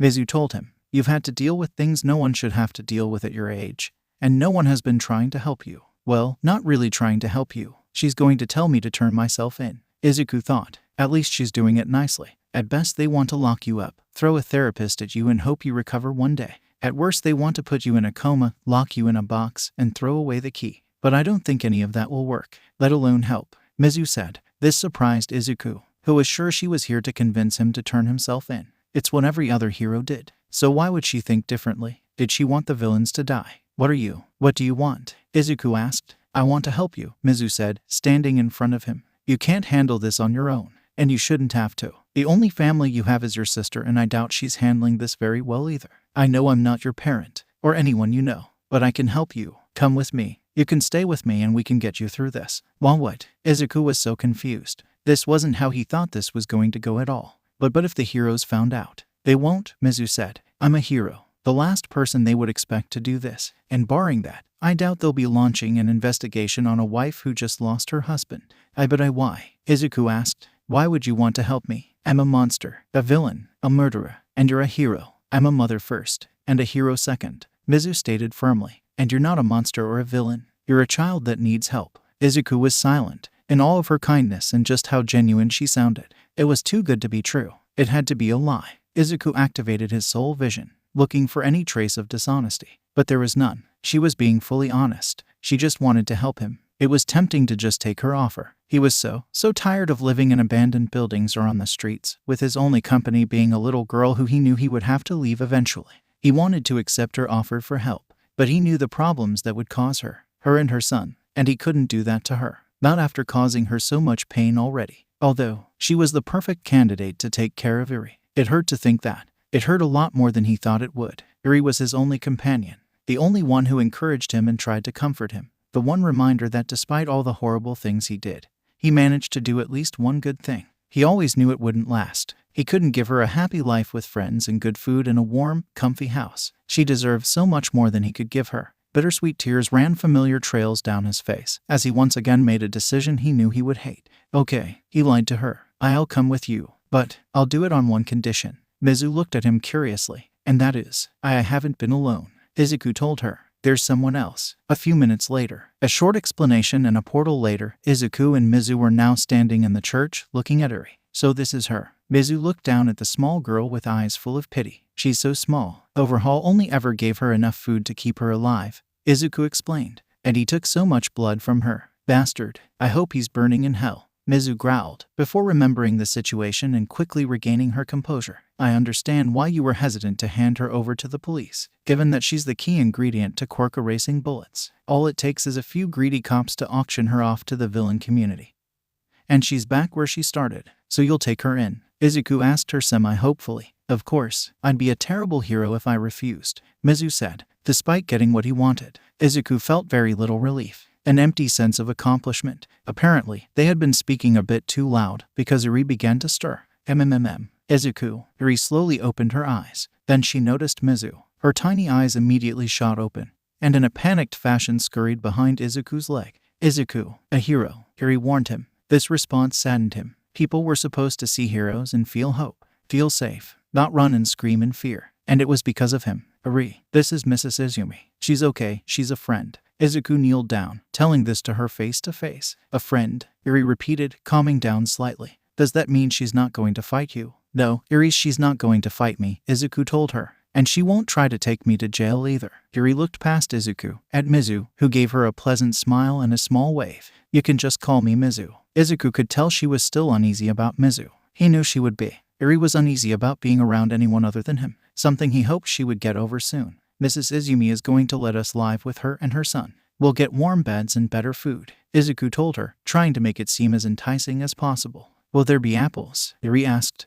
Yes. Izuku looked at Mizu, who nodded. Can we take the books? Eri asked. Well, you'll have to ask Mrs. Izumi. Both Izuku and Eri looked at Mizu for answers. Of course she can. I will have to look through them, but I think it'll be fine, Mizu told them. Eri seemed to perk up at that. We should go now. Izuku abruptly took his Ghost Rider form and started opening a portal to Mizu's house. We have things to move. He opened a portal just outside of Mizu's house. She told him the location of it while they talked earlier. It was in a fairly isolated location. After all, if a pro decided to live in a regular neighborhood, they would be swarmed by the press every day of their lives. The three of them moved all of the books inside Mizu's house, as well as all of Eri's other possessions. Luckily, her son was already asleep, so they did so with little to no interruption. However, as Mizu was moving the books, something caught her eye. A black book with a red pentagram on it. She picked it up and looked at it curiously. Is Midoriya a Satan worshipper? As she started growing more concerned, she found that there was something sticking out of one of the pages, a piece of newspaper, most likely acting as a bookmark. She opened up the book to the marked page and was shocked by what she had found. Inside was something that looked remarkably similar to Izuku's Ghost Rider form, with the only real differences being that the drawing was of what seemed to be an adult skeleton and not a teenage one, and that the flames were blue rather than green. However, if she recalled correctly, when All Might had knocked Midoriya unconscious, and he proceeded to go on his worst rampage yet, his flames were blue rather than green. On the top of the page read the demon's name. Zarathos. Zarathos. It's definitely no coincidence that Midoriya has this book. But what does this mean exactly? Looking at the pages clearly, this was written long before Midoriya ever gained his quirk. Mizu read more and more of the page, as she theorized what this might mean. Mrs. Izumi. Izuku called her name from behind her. Mizu was taken out of her thoughts and she instinctively turned around to look at Izuku, revealing that she was looking at the book. Izuku's eyes widened and he quickly rushed forward and took the book. I can explain. Izuku held the book close to his chest. I'm sure you can. I don't think you're some kind of devil worshipper if that's what you're worried about. But do have some questions. Some I hope you'll be willing to answer when you feel comfortable. Mizu wanted answers, but she wouldn't get anywhere by overwhelming the poor boy more than he already was. Oh, thanks. Izuku stuttered. Is that everything? Mizu asked him. It should be yes, Izuku said. He looked pained, like he was about to do something he knew he would regret. And while Mizu didn't want to be suspicious of the boy, the face he was making forced her to be on her guard. Are we leaving? Eri asked, taking hold of Izuku's hand. Yes, Eri, Izuku said stiffly, trying not to look at her. Yeah, something was definitely up. Mizu held her tongue and the three of them walked up to the portal, Mizu standing slightly in front of them, and Eri was holding onto Izuku's hand. Mizu was first to walk out through the portal and into her front lawn. Izuku and Eri approached the portal. Izuku took a saddened glance at Eri, trying his best not to cry. Izuku, what's wrong? Eri asked him worriedly. Eri, I need you to take this, Izuku told her, handing her a folded-up piece of paper. What is it? Eri asked. Something I want you to read later, Izuku told her. Eri, before we go, I want to tell you that you helped a lot. You've made me feel better at times when I felt really, really sad. Thank you so much for everything. Why does this sound like a goodbye speech? Mizu started figuring out what exactly Izuku was planning. And by the time she fully pieced it together, it was too late. Goodbye, Eri, and I'm sorry, not giving any of them time to react. Izuku pushed Eri through the portal and onto Mizu's side, before quickly closing it. Izuku. Eri looked up and saw where the portal had once been. It was now no longer there, and naturally, she started to panic. Damn it, Mizu cursed in her head. He just wanted to give Eri to me. He never intended on coming with me in the first place. Izuku. Eri's shock was turning into a full-blown panic attack. Tears started pouring down her face and she started to hyperventilate. Thinking quickly, Mizu ran up to and wrapped her arms around the small panicking girl. It's okay, you're okay, you'll be fine, Mizu whispered reassurances to her. She was used to doing so after years of being a hero and having to save children in danger. Eventually, Eri grew tired, her panic attack having exhausted her to the point of passing out. Mizu laid the poor girl down on the guest bed. It was clear that whatever dream she was having, it was not a pleasant one. Unfortunately, there was little she could do about it. She had just met the girl, and there was no chance she would trust her so fast, so easily. After making sure the girl would be, at least physically, okay, Mizu made her way downstairs so she could think. Damn it, she cursed, slamming her fist onto her table. Part of her couldn't believe that she had been ticked by a teenager, although the logical part of her realized that it did make some sense. Midoriya was most likely a terrible liar. He probably freaked out and stuttered when he lied, along with other obvious signs. The issue was, that was also how Midoriya always acted, so telling if he was lying or just scared out of his mind was a difficult task for anyone. Mizu sighed, taking a deep breath and clearing her head. Getting angry about it won't solve anything. I have to think about this. Why would Midoriya refuse my offer, but still leave the girl with me? If he didn't trust me, then why would he leave the girl with me? Mizu looked down at the paper Izuku had given Eri. Maybe this will provide some answers. Mizu hoped. She unfolded the note. It was as she thought. A letter, addressed to Eri. The handwriting was sloppy. It was very obvious he wrote this in a rush. Eri, the letter read, "It's not your fault this happened. I didn't want to leave you. Not like your mother did. If I could, I would never leave you. But I can't. As long as you're with me, you can't live a normal life. You can't go to school. You can't see a therapist. You can't make friends. You can't live in a nice comfy house and eat good food. And you deserve all that. You deserve that and so much more. I can't give you that. So I'm sorry, I have to leave you. Stay with Mrs. Izumi. She's a nice woman, you can trust her. I checked. Maybe one day I'll be cured. And by some miracle, I'll be free. If that happens, I'll come see you again. If that day ever comes, I hope you can forgive me." Well, this answered a few questions, and raised some others. So he thinks of himself as a burden. That would explain why he refused my offer. He probably thinks he'll cause me more trouble than he's worth. Mizu deduced. But what does he mean? He checked. Can he read minds? Honestly, I wouldn't be surprised. But if that's the case, then helping him is going to be harder than I thought. The selfless ones are always the hardest to save. Mizu knew she had a difficult road ahead of her. She would have to raise Kota, who just lost his father, Eri, who, on top of all the other things she suffered through, was now without her savior and the only person she really trusted, and have to find Izuku and convince him to let her help him. The hero sighed. Hasu, I wish you were here to help me with this. I will help this boy. I swear. Izuku Midoriya wandered the streets aimlessly. The only thing keeping his identity secret and the people around him from panicking was a green hoodie. He couldn't go back to the church as, even if he had teleported her there, he had no doubt Mizu had located where it was. And he didn't have Eri by his side anymore either. So now, he was homeless and alone. No, not alone. Worse than alone. Damned, you curse me. Yet I have not forced you to do anything against your will in quite some time, have I not? But you want me to. And you want to manipulate me into doing it more. Those weren't questions. Izuku stated them like facts, because he knew they were facts. Zarathos did not respond. Good. Izuku wanted him to be silent. Silence. Silence was good for thinking. And God did he need to think. But not here. Here in the city, there was so much noise. Too much noise. He needed to go back into the forest. With his destination decided, Izuku walked. Hours later, in the forest, once he had gotten a more than sufficient distance away from the city, Izuku started to relax. What am I going to do now? Izuku thought. He was so tired. Tired of everything. At least when he had Eri, he felt like he had a purpose. Something to do while he searched aimlessly for a solution. But now, he had nothing. Of course, he still wanted to rid himself of Zarathos. But he had absolutely no idea how to do that. Izuku kept thinking about his life, his situation, everything involving it, just looking for anything. And instead, he found more noise. Still no sign of him. Izuku's eyes shot open. Is that? He activated his soul vision and looked through the trees. It was a pro-hero. Because how could he forget he was one of the most wanted people in the country right now? Izuku transformed and summoned his motorcycle, speeding away from the hero. No matter where he'd hide, heroes would always be on the lookout for him. Not like he could hide with villains either. Even if he wanted to, he's pretty sure they wouldn't let him, due to the whole being known for killing them thing. So where could he go? Someplace where no one would think to look, where no one would find him. And then it hit him. He rode to the mountains. His bike brought him there in no time. After finding a nice, plain patch of land, he unsummoned his bike and got to work. He clawed at the ground beneath him, using his strength and speed to rapidly go deeper and deeper below the ground.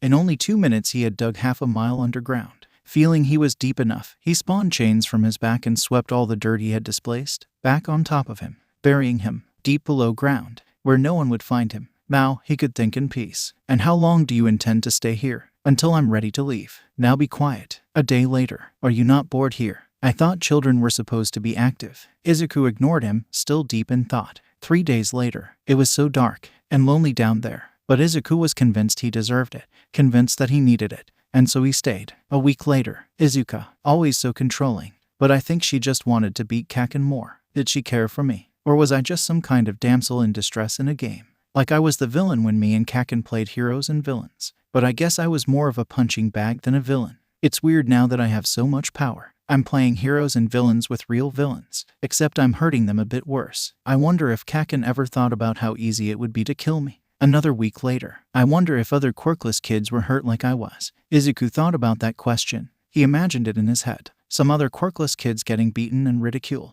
It made him angry, furious even. But when he imagined it happening to himself, remembering it happening to himself, he wasn't angry. But why? It was because he killed people, right? That's why. He deserved that pain. But didn't he think that before he started killing people? So why did he think he deserved it then? Because he was quirkless. Because he wanted to be a hero. For some reason, that logic made sense when applied to him. But when he applied it to anyone else, it made him angry. It was at that moment Izuku realized just how much he had been taught to hate himself. And how quickly he had taken in those lessons. Another week later. It was at this point Izuku was fully aware that he was the only thing keeping himself down here. At any point, he could burst from the ground and end this misery. But he didn't. He wasn't ready yet. It made him think though. What else was he doing to himself? He was incredibly powerful now. So powerful that even All Might couldn't stop him. Why couldn't he see his sister? Why couldn't he see Eri? Who was going to stop him? Of course, Izuku shrieked that train of thought pretty quickly. Sure, the heroes couldn't stop him, but he didn't want to hurt them either. But could he stop them without hurting them? They were so weak compared to him. Was it possible for Izuku to simply defeat them without a real fight? The heroes did it to the villains sometimes. Take them down and restrain them in seconds, without doing any real damage to them or the environment. So if he had such great power, then why couldn't he do the same? Well, the answer was obvious. It's because heroes had years of training on how to control their quirks and how best to utilize them, while Izuku didn't even know the true extent of his power. He had spent so long running and hiding, crying and shaking in fear of his power. Well, Zarathos' power. No, it was his power now, right? According to Zarathos, their souls were fused, meaning his power was now Izuku's. If he had trained with this power, could he have stopped Muscular and saved Hasu? Izuku starts to think about what he knows about his powers, and what he could do with them. 2 days later, Izuku wonders if he could stop Zarathos from peering into and messing with his thoughts. And if not, Izuku wonders if he can peer into his. 5 days later, Izuku was back, in the fiery hellish landscape that was apparently Zarathos's and his realm. "You called me here," Izuku said. "Why? You have been attempting to peer into my mind." The demon growled from atop his throne. "No, I already have looked into your mind," Izuku revealed. "I was wondering if you knew. But apparently just like when you look into my mind, the person whose mind is getting peered into is completely unaware." Zarathos slammed his fist down on the arm of his stone throne. "We may be one, but I am still your elder." Izuku didn't seem fazed by Zarathos. If anything, he seemed bored. "There wasn't much in there," Izuku said. "You're a being of pure rage, a demon created by something, God maybe. But you were created to devour the souls of the guilty. And that is the only reason for your existence. You're not really a living thing, more like a machine." "Watch your words, boy," Zarathos growled. "I will not be compared to a simple automaton." Izuku ignored him, but there was some useful information. "It seems like even you don't know the full extent of your powers. You never really needed to after all. Your power was so great you never needed to experiment with what you could do. So long as you can kill sinners, that's all you care about. That explains why you fought All Might so savagely. You could have won that battle much easier if you—" "Enough." Zarathos sent chains from his hands that wrapped around Izuku.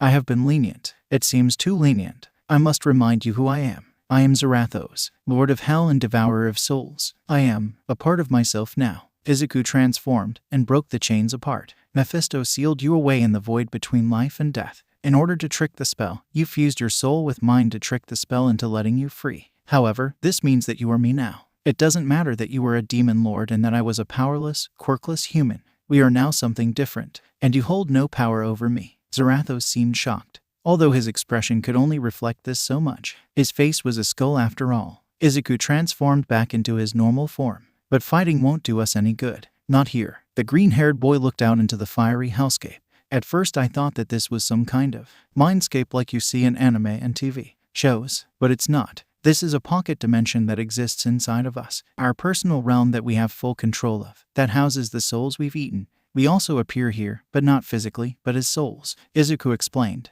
"I was wondering, why do we appear as two separate beings in here if we share one soul?" "Because I will do it," Zarathos answered. "Yes, due to our mastery over this realm. We are able to do things here that we wouldn't be able to do elsewhere," Izuku said. "But we're still the same soul. We can't destroy ourselves, so no, neither of us can really do anything to the other given our healing abilities." "But," Izuku made a knife appear from thin air and cut his cheek with it. "Even if we're more powerful here, we're not all powerful. Especially not with some of our power still trapped in the void. What is the point of your prattling?" Zarathos tried to look into Izuku's mind, but what he found was madness, scattered thoughts, starting and ending before they could even make sense, random unrelated words and ideas being thrown around in nonsensical fashion. What is this insanity?" "You tried to look into my mind," Izuku deduced. "From what I can tell, neither of us can stop the other from looking into their mind. So instead I started changing my way of thinking to be harder to read. It's like trying to listen to my muttering times 100. You can still listen to my thoughts, but you won't get anything useful from them." The demon continued to growl and glared. "How have you progressed in such a way? You were nothing but a cowering, pathetic being.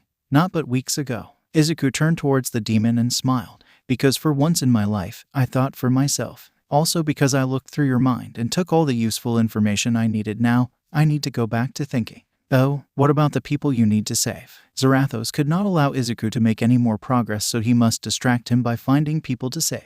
Zarathos accessed his powers and tried to find a place where innocent blood was split, particularly with an alive victim. But as he tired, he was suddenly filled with despair, sadness, grief, pure undiluted emotional agony. The demon had never known such emotions. It was overwhelming, confusing, he could not focus. "What is this?" Zarathos cried. "Sadness, my sadness," Izuku explained. "I told you everything you can do. I can do as well. You can influence me with your emotions. I can do the same." "Cease this." Zarathos felt like he wanted to claw the feeling out of his own skull. A new emotion felt like it was eating his soul. "Then stop trying to distract me," Izuku told him. The feelings left Zarathos, but the threat was clear. If he tried to directly influence Izuku's mind, then Izuku would fight back with his own influence. Not wishing to go through such unpleasantness, Zarathos chose not to interfere. All he could do now was wait for Izuku to finish his thinking. 1 month later, Zarathos hated this. Ever since Izuku had his apathy, he had been unable to do anything. Of course, such a short amount of time was nothing to him, but he did not enjoy this nonetheless. Izuku has visited the hellscape a few times since then. He seemed to be familiarizing himself with the hellscape, as well as testing his power. What could he be up to? 3 days later, power. Kakin had taught him that power was one of the most impotent aspects of the world. With power, you could get away with almost anything and force your will upon the world. All Might was powerful. That was how he became the symbol of peace. Izuku wondered how many people like All Might there were in the world. Good people who would gladly do what All Might would if only they had the power. Was Izuku like All Might? He wanted to help people. That was all. He didn't care about anything else, except his sister and Kakin, of course. But he didn't have power before. But he did now. He had so much power. It coursed through his very being. No, it was his very being. He was beyond human now. Now he could achieve his dreams and more. All he had to do was get rid of his inner demons, both metaphorically and literally. The next day, Izuku appeared in the hellscape, with Zarathos sitting on his throne as usual. Have you finally finished your thinking? Or have you just gone mad from the seclusion? If I recall, you humans are social creatures if I recall. Zarathos snarked. Yup,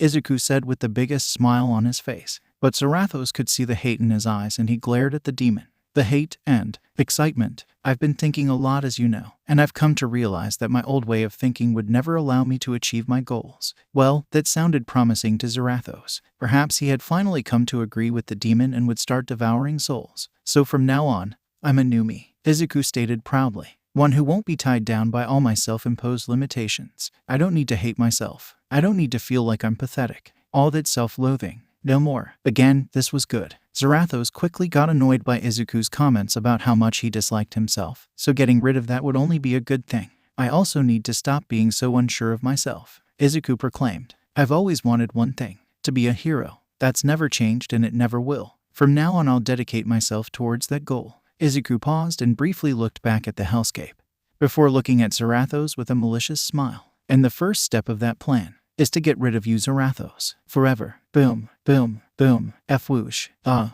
sounds of explosions and the screams of the damned echoed throughout the hellscape. As the masters of this realm came to conflict, Izuku and Zarathos clashed, their hands coming together as they tried to overpower the other one, neither proving to be stronger than the other. Izuku opened his mouth and spiked chains flew out and dug into Zarathos' face and arms. Kyorar. The chains wrapped around Zarathos' arms, restricting them, allowing Izuku to win the contest of strength and throw the demon into the air. Izuku formed a shotgun in his hand and shot the mid-air Zarathos. Kaboom! Smoke filled the air where Zarathos had been following the explosion, and a few seconds later, chains flew from the smoke down at Izuku. He tried to dodge, but one of the chains wrapped itself around his leg. Zarathos landed on the ground and yanked on the chain, pulling Izuku off his feet and into the air. The demon lord threw Izuku around slamming him on the ground repeatedly, making huge craters each time. Slam, slam, slam. Cracks in Izuku's bones healed almost as fast as they formed.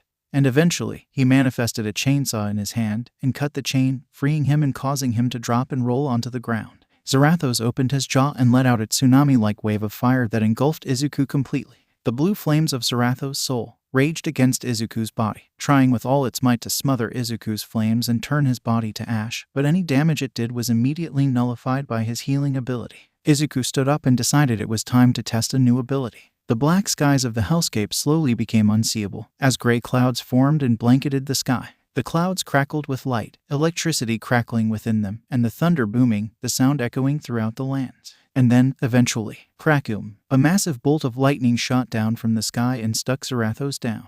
Rahhhh. Zarathos screamed as his body was being destroyed by the massive lightning strike, more from anger than pain, but it did make the flames stop. By the time the lightning strike stopped, there were many cracks in his body and a huge hole in his skull. These wounds were, of course, healed in seconds. This is pointless, Zarathos roared. Cease, Madden. Before the demon could finish, Izuku shot out a chain that wrapped around his head. Izuku summoned his motorcycle and sped off as he could. Zarathos was dragged behind him on the chain, his bones getting ground across the stony floor, doing more damage to the ground than him. Izuku yanked the chain as hard as he could, snapped Zarathos' head right off his body. He stopped his motorcycle and slammed the demon's bodiless head onto the ground as hard as he could, before reforming his shotgun in his hand and blasting it. Boom! When the smoke from the explosion cleared, all that was left of Zarathos was a small blue flame atop a pile of small pieces of bone and ash. Of course, the flame grew bigger, and Zarathos quickly started to regenerate his body. If we can regenerate our entire bodies, I wonder. Izuku started speculating about the full capabilities of his powers. Once Zarathos fully reformed his body, he lunged at Izuku, who in response summoned his chainsaw and jammed it right through Zarathos' head and ran it through his body, splitting the demon in half. The two halves of Zarathos flew to opposite sides of Izuku, hitting the ground simultaneously. And then they both regenerated, creating two Zarathoses. Although, the demon seemed more surprised about this than Izuku, who seemed to have expected this. As I thought, we can duplicate ourselves. Izuku watched his suspicions be confirmed. And Zarathos doesn't know the full extent of his power, probably from either lack of imagination or lack of a need to explore his power. Or maybe he's just an idiot. If Izuku could grin in this form, he would have a truly devilish smile on his face. This was going to be fun. The two Zarathoses ran at Izuku, and in response, Izuku breathed fire at them. At first, the demons were basically unaffected by the fire, with their regeneration far surpassing the rate at which the fire could damage them, but suddenly they both grabbed a surplus of hands.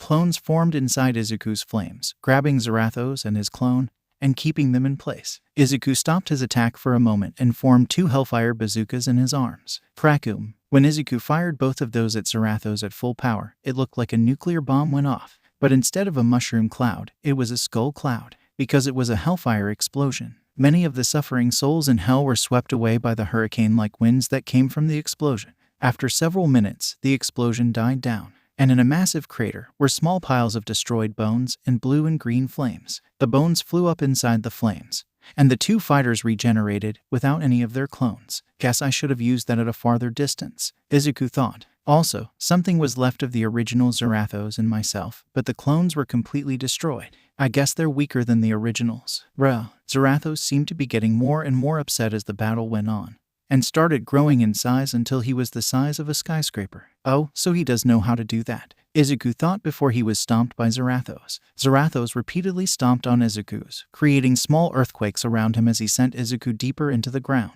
But as Zarathos was stomping Izuku, the clouds above him started to crackle with electricity, and thunder roared once more. Krakum. Suddenly a huge lightning strike touched down, barely missing Zarathos' leg. Damn it, I missed, Izuku thought in frustration. Zarathos stopped stomping on Izuku and looked up at the storm clouds. How are you doing such a thing? I have forever been able to summon storms, but never control them. How? In response, Izuku started growing from under Zarathos' foot, until he reached the same size and pushed the demon's foot off him and stood face to face with him. You could never control it, Izuku shouted at him, which was probably true. In order to use the lightning strike ability, it required rage and control, allowing your rage to rise and fill the skies, and controlling it, pinpointing your rage and calling it down in the form of lightning.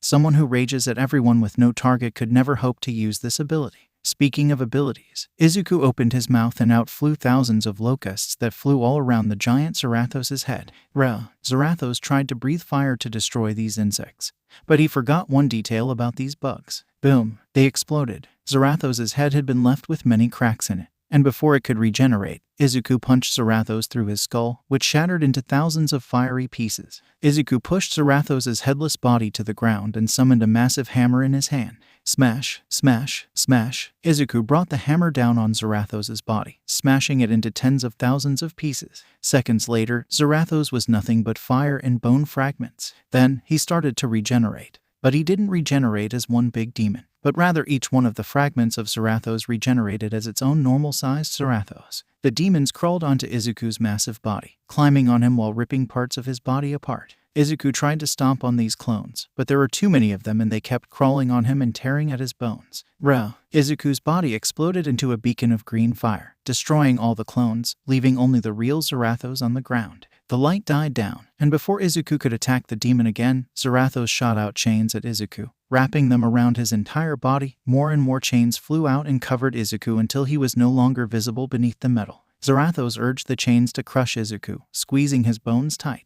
Then, the chains suddenly completely constricted, and from in between the chains emerged the now normal-sized Izuku, who had shrunken down to escape. Now that I think about it, I should be practicing ways to restrain people instead of destroying them, Izuku thought. The chains were normally a good way to keep people down, but he remembered what happened with Muscular. He couldn't get out the chains, but he would have killed himself trying. I need to find a way to restrain my strength, just enough to knock them out. Maybe I should use a weapon, Izuku pondered. What's a good non-lethal weapon? Speaking of weapons, Zarathos formed a sword in his hands and ran at Izuku. In response, Izuku formed a staff. Izuku knocked Zarathos' sword aside, before hitting Zarathos on the head with the staff. He was restraining himself so much that it didn't do anything to him. Would that be enough to stop a normal person? Izuku wondered. While fighting Zarathos would be a nice way to test many of his abilities without worrying about killing his opponent, it was hard to figure out what attacks would work on a normal person, because any attacks that hurt Zarathos would kill a normal villain. Slice. While Izuku was distracted, Zarathos sliced through his spine, cutting him in two and sending his upper half to the floor. Zarathos went to plunge his sword through Izuku's skull, but Izuku grabbed the sword, stopping it right before it got to his head. Izuku's legs grew back, and he kicked out one of Zarathos' legs, sending the demon to the floor as well. He got up, and a chain flew out of his hand, wrapping around Zarathos' entire torso. Izuku threw Zarathos into the air. He didn't fly too far, as Izuku was hoping to throw him just high enough into the air, where if a normal person dropped from that height, they wouldn't die. Still intent on using the Lord of Hell as a training dummy. Crash. It didn't seem like Izuku succeeded, as if a normal person fell so hard they made that sound when they hit the ground, they would almost definitely die. Zarathos roared, breaking out of his chains and getting up to attack Izuku. Looks like my throat still needs work. Oh well. Izuku summoned his staff. I'll have plenty of time to practice. 1 week later, the battle had been raging non-stop. As both fighters were unkillable, did not feel pain, and possessed infinite stamina, the fight, in theory, could go on forever. However, Izuku knew it wouldn't last much longer. Zarathos sent out a wave of locusts, and in response, Izuku made a minigun and opened fire, destroying them all and hitting Zarathos at the same time.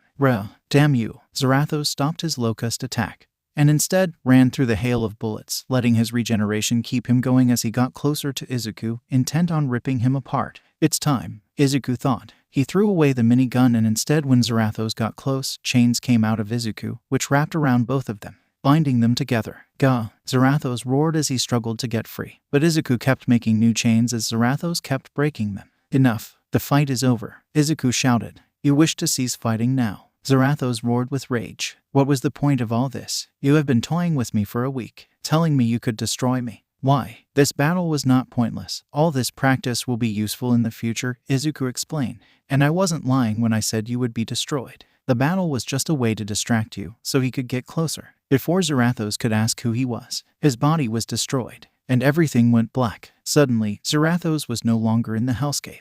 Now, the flaming skeleton demon was at a school, to be more precise, Aldria High School, in Izuku's old classroom. Where am I? Zarathos howled in anger. Izuku, what have you done? I did what I told you I would do. Izuku's voice came from behind him. Zarathos turned around and saw Izuku standing there, in his human form. Seeing this as an opportunity to hurt Izuku, Zarathos didn't hesitate and charged at Izuku. But to his surprise, Izuku caught his punch before dishing out his own blow, which landed right on Zarathos' head, cracking his skull. The baffled demon stumbled back, and to his surprise, his wound did not heal. What is happening? What have you done? Zarathos screamed. Izuku gave an insanely gleeful smile, as everything went to plan. I made us one. What? Zarathos asked. Our soul was fused together, but it was not one. It was still two souls fused together. Izuku started to explain. We shared a body, we shared power, and our minds shared a space, but we were still two. There was still a Zarathos, and an Izuku. So, I had Overhaul fuse us together completely. Normally, he wouldn't be able to do that, but since he was in the hellscape where we were just soul manifestations, he could.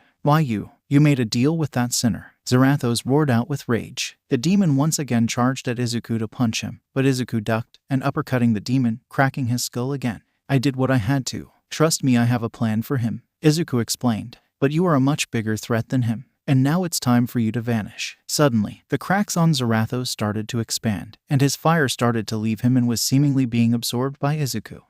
What is happening? Zarathos questioned. Now that we are truly one, there can no longer be a Zarathos and a Izuku. One of us will absorb the other. Only the one with the stronger mind can prevail, Izuku explained. You lie, Zarathos shouted as he was being absorbed. My mind cannot be weaker than yours. You are weak. Weak. No, Izuku shouted back. I have never been weak. I survived years of this. Izuku gestured around him. Years of bullying. Years of being hurt. Years of people turning on me. Years of no one believing in me. And I still wanted to help people. I had the willpower to refuse a demon. To resist you. Sometimes I was weak. I backed down when I shouldn't. Didn't speak up. Or I didn't have the strength to fully hold you back. But I never gave up trying to help. Even my death was supposed to help someone. Although my foolishness was a weakness too. Izuku shook his head. But that's not why you're being absorbed instead of me. To put it simply, you're nothing. He stepped closer to the crumbling Zarathos, glaring at him. All you are is rage and power. And here, power doesn't matter. So all you are is rage. You know why I'm okay with doing this to you? It's because you are not a person, you're practically a machine, whose only purpose is to kill sinners. I'm an entire person, filled with all the complexities that come with it, so of course, you're the one being absorbed, it's easier. Grr. All Zarathos could do was scowl angrily.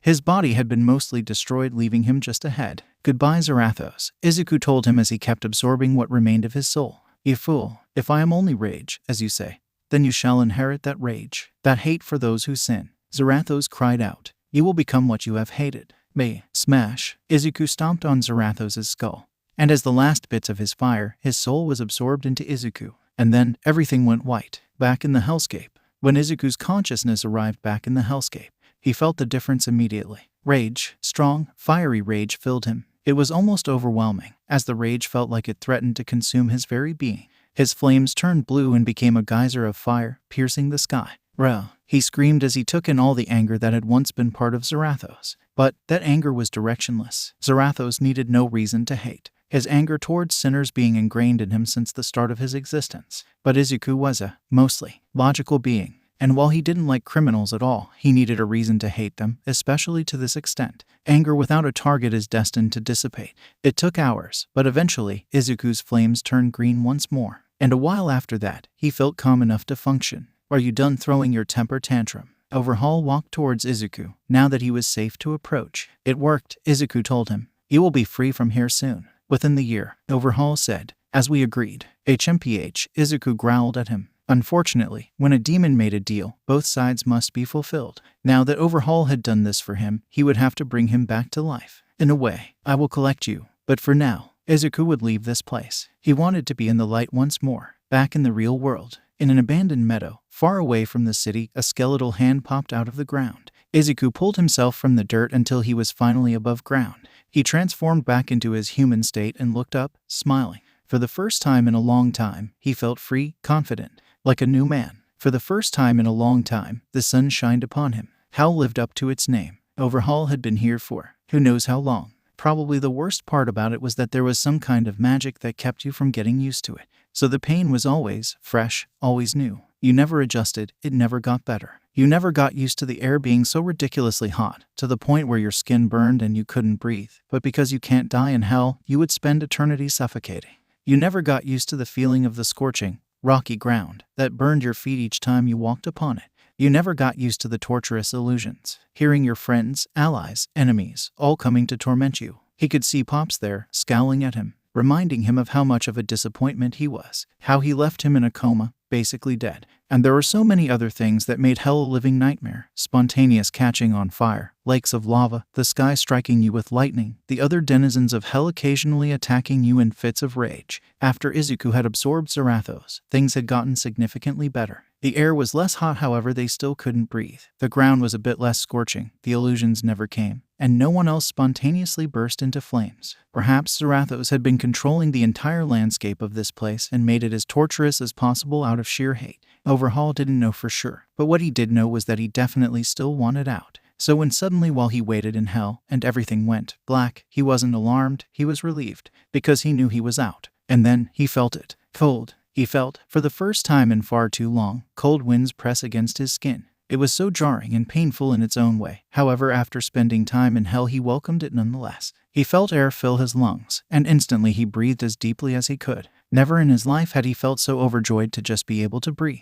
Another thing he never thought he'd be able to appreciate: the ground was not on fire. He could feel the cool grass touch the soles of his bare feet, and the bits of water that clung to them fall onto his toes. It's funny, normally he would hate the feeling of being outside with no clothes on. All the bugs and dirt and germs that might get onto him suddenly became much less of a concern after being in hell. The overwhelming amount of joy that filled him was enough to keep him from noticing that something was very, very wrong. That is, until he opened his eyes. The sight that greeted him was Izuku, which was to be expected given the situation. What was not expected was two things. One, Izuku had an uncharacteristically smug look on his face, and he was significantly taller than him. So something was definitely wrong here. And then he got a look at his surroundings. They were at some picnic area at night, with no one around. The thing that alarmed Overhaul about this was that everything seemed to be bigger than it should be. And now that he could see that something was wrong, the joy at being released from hell subsided enough for him to feel that something was wrong with his body, like that fact that it wasn't his body. He looked down at his hands, and they weren't his hands. They were small and petite, the hands of a child. A few strands of hair fell over his eyes as he moved his head and moved them out of the way, as he suddenly became aware that his hair had now reached his back. This, combined with the feeling, or rather absence of feeling, between his legs, told him he was no longer his original gender. In other words, he'd reviewed as a little girl. It took him about 3 seconds to understand why. This is some form of ironic punishment for what I did to Eri, isn't it?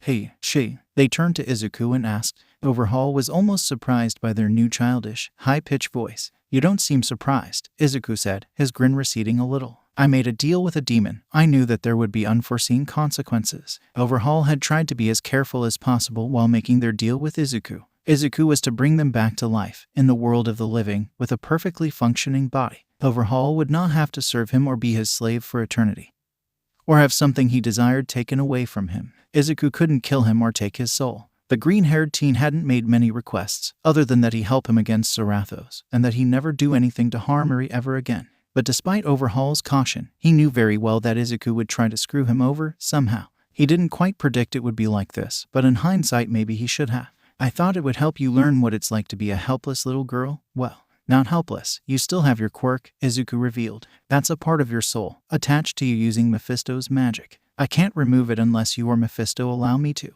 Or at least I think that's how that works. I see, Overhaul said, making sure to keep note of the name Mephisto. So what's the other catch? Izuku responded. This body will prove to be annoying, but it is infinitely better than staying in hell. Overhaul pointed out. This can't be the only thing that you've done, so what's the other catch? None, Izuku proclaimed. Overhaul gave Izuku a doubtful look. Come on, I'm not really a demon. Well, technically I am, but I'm still human at heart, Izuku defended. You act like that's much better, Overhaul countered. It can be, and it will, Izuku said. I'm not someone who enjoys the suffering of others, even yours, and besides you've gone through plenty of punishments already during your stay in hell. And I have other plans for you, plans that you'll go along with of your own free will. Now that was an ominous statement if Overhaul had ever heard one. But what did it mean exactly? And why would I do that? Overhaul glared at him, in a manner he soon realized was not intimating the slightest given their new body. You may have gotten me out of hell, but you were the one who put me there. Possessed by a demon or not, it's your fault I had to endure that torment, and that I lost everything I once had.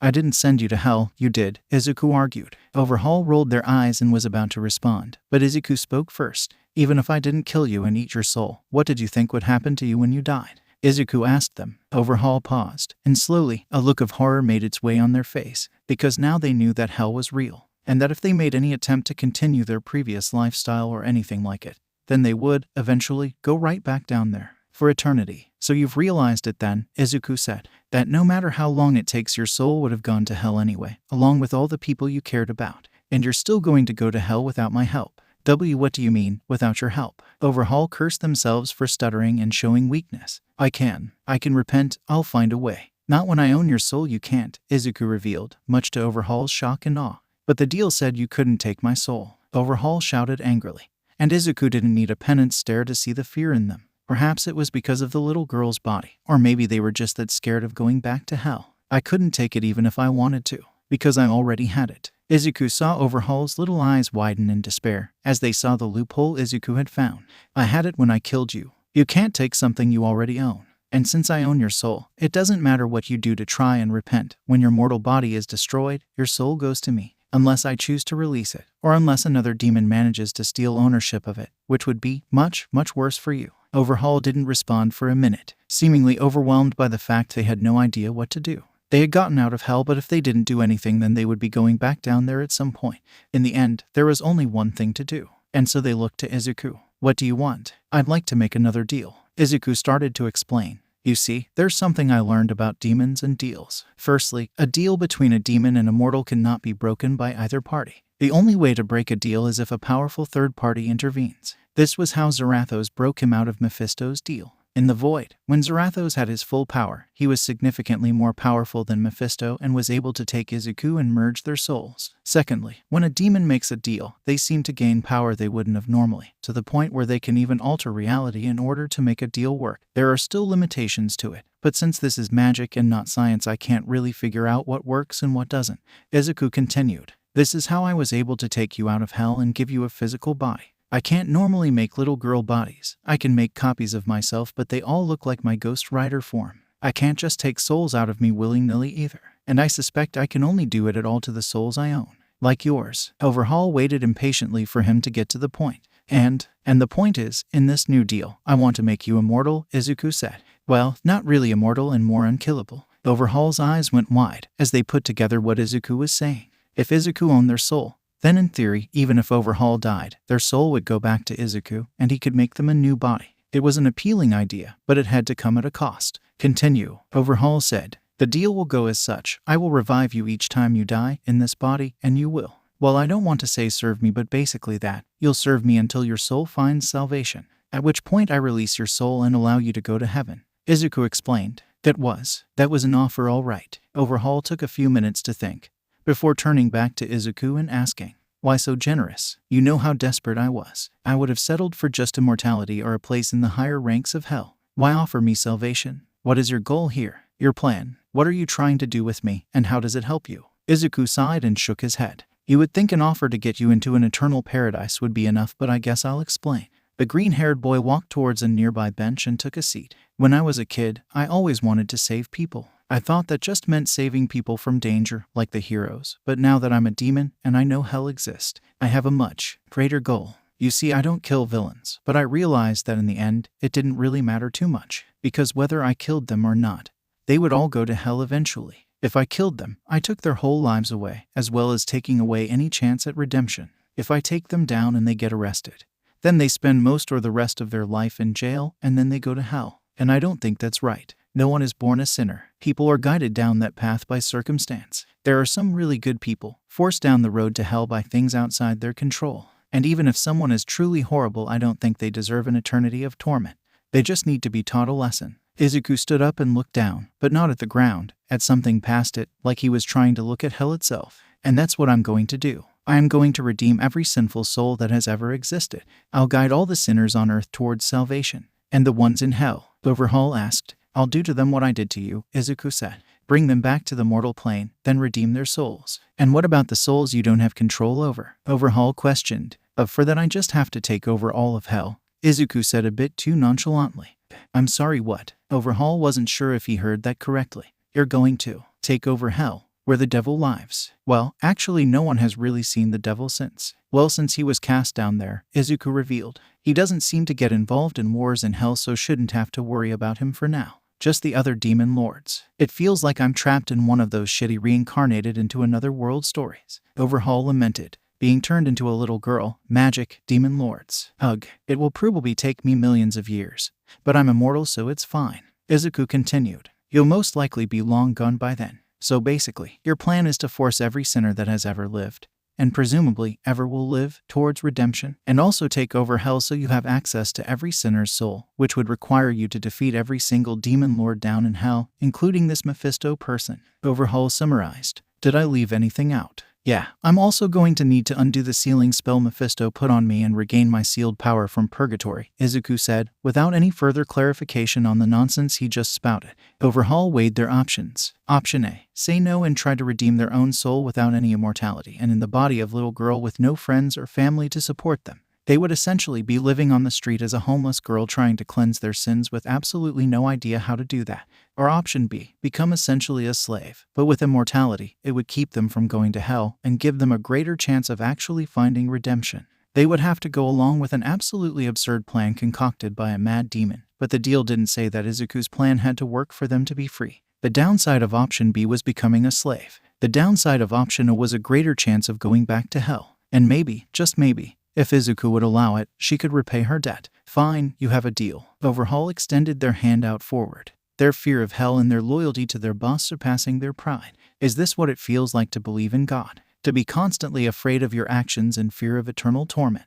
Oh, this is gonna suck so much. Actually, speaking of God, that brought another thought to Overhaul's mind. And what happens if God intervenes? Overhaul asked. Izuku paused. Had you not considered that? Overhaul asked him. You plan to empty hell itself, go against the natural order of things and all that. Do you think God is going to be okay with that? Izuku didn't answer at first, taking a few moments to think before giving his response. That's a good question, let's ask him. What? Overhaul stepped back in shock. Izuku turned around, faced the sky, and in a flash of fire he transformed into his Ghost Rider form. And he grew bigger and bigger until he reached the size of a skyscraper. People in the city saw the enormous Izuku and screamed in terror, running as far away from him as they could, even if Izuku was already miles and miles away from them. God, Izuku spoke towards the sky. For years, I have suffered unjustly at your hand, because you denied me what everyone else had, because you allowed the quirkless to exist in the first place. I suffered years, prosecution, for no other reason than being born different. All the pain I, my sister, and my mother were put through, and you did nothing. Izuku's voice was so loud that it could be heard for miles. He knew this, yet did not care in the slightest. Even as I turned to hell, in a desperate attempt to save what little I had left, you did nothing. Izuku roared. But now that suffering has a chance to mean something, I ask of you one thing: continue what you have done, what you have always done, to do nothing. Or strike me down now and damn millions. What is your choice, God? A minute passed and nothing happened. Izuku shrunk down, swiftly returning to his normal form, and looking back at the now shaken Overhaul. You've really gone mad, haven't you? Overhaul asked in a voice that was shakier than they had wanted. No, well yes, but in a good way, I think. Izuku's response did not fill them with confidence. I think that's more Zarathos' influence that made me do that. But Zarathos is gone. Overhaul pointed out swiftly. Yes and no. Izuku thought about how best to phrase this. Let me put it this way. Zarathos and Izuku Midoriya had their souls fused, but their consciousness had been kept separate. When you fused the two together, Zarathos didn't die. Demon lords can't truly die. After all, he was fused together with Izuku to make this new Izuku that you see in front of you. But since Zarathos had no real personality or character to add, the new Izuku is almost exactly the same as the old one, but with a bit more confidence and slightly more aggressive. I see. Overhaul made note of that. Now that we've gotten that out of the way, are you going to accept or not? Izuku asked them. The heroes are most likely on their way to annoy me, so I'd like to leave before they get here. Izuku crouched down and extended his hand, which engulfed itself in green flames. Overhaul still had many questions, but their mind had been made up for a while. Not going to hell was worth anything. They look Izuku's hand. Green flames engulfed both of their arms and then wrapped around the bodies, engulfing them both for a few moments before disappearing. All right, now that that's over with, let's go, Izuku said, getting up and pulling back his hand. And where are we going? Overhaul asked him. Well, first I want to test something out. Then I can go take care of some personal matters, Izuku explained. Later, back in the city, Sashio Jasira was glad to be home. As he put the key into the door, he breathed a sigh of relief. It had been a hard day at Aldria Middle School. It had been hard ever since that brat Midoriya Izuku decided to kill himself and bring all sorts of undue attention and negative publicity. And it had only gotten worse when he became the Ghost Rider, and his principal Sashio had to deal with all of it. He'd been scared at first that Midoriya would come for his vengeance, but he had always lacked a spine. And as weeks flew by, he knew he was safe. As he entered his house and shut the door behind him, he only wished he didn't have to hear the name Izuku Midoriya for the rest of the day. However, as he walked further into his house, he noticed the light was on in his living room. Did I leave that on all day? Jasira sighed. He walked into the living room and froze, because facing him, sitting down in his favorite chair, was Midoriya Izuku. Hello, Principal Jasira. Izuku greeted him somberly. Immediately his instincts told him to run, but before he could move, he felt small hands touch his legs, and then they exploded. AHHH. Jasira yelled his pain as he fell to the floor. Izuku transformed his arm and shot out a chain that wrapped around Jasira's mouth, muffling his screams, before looking to Overhaul, who was standing behind Jasira holding his two amputated legs. Good job, Chisaki. I don't recall giving you the right to call me that. Chisaki glared at him, only intimidating because they were holding two legs. Well, I thought if we're trying to redeem you, calling you by your supervillain name isn't a good place to start, Izuku explained. Chisaki growled but didn't object. Izuku turned his attention back to Jasira and transformed back into his demonic form. Jasira tried to apologize, beg for forgiveness, but chains muffled his cries. Let's just get this over with, for both our sakes. Izuku picked Jasira up by his hair and made him stare right at his eye sockets. I'm not doing this because you hurt me. I'm doing this so you don't hurt anyone else, including yourself. Hell is real, and it will claim your soul if I don't stop you. Don't bother with fake apologies. I'll know when you're really sorry. Now, let's begin. Jasira found that he couldn't look away, as the flames in Izuku's eyes turned to spirals, and then unspeakable pain washed over him. Overhaul could not help but flinch as they watched the man suffer, as memories of their own death served to remind them of just how much physical and emotional pain that man was in. They almost felt bad, but if anything this would serve to help the man in the future, so they withheld their pity, because this pain was only temporary. Hell was eternal. Izuku was sitting in Midnight's office, directly across from the woman herself. Isn't Hound Dog normally supposed to do this crap?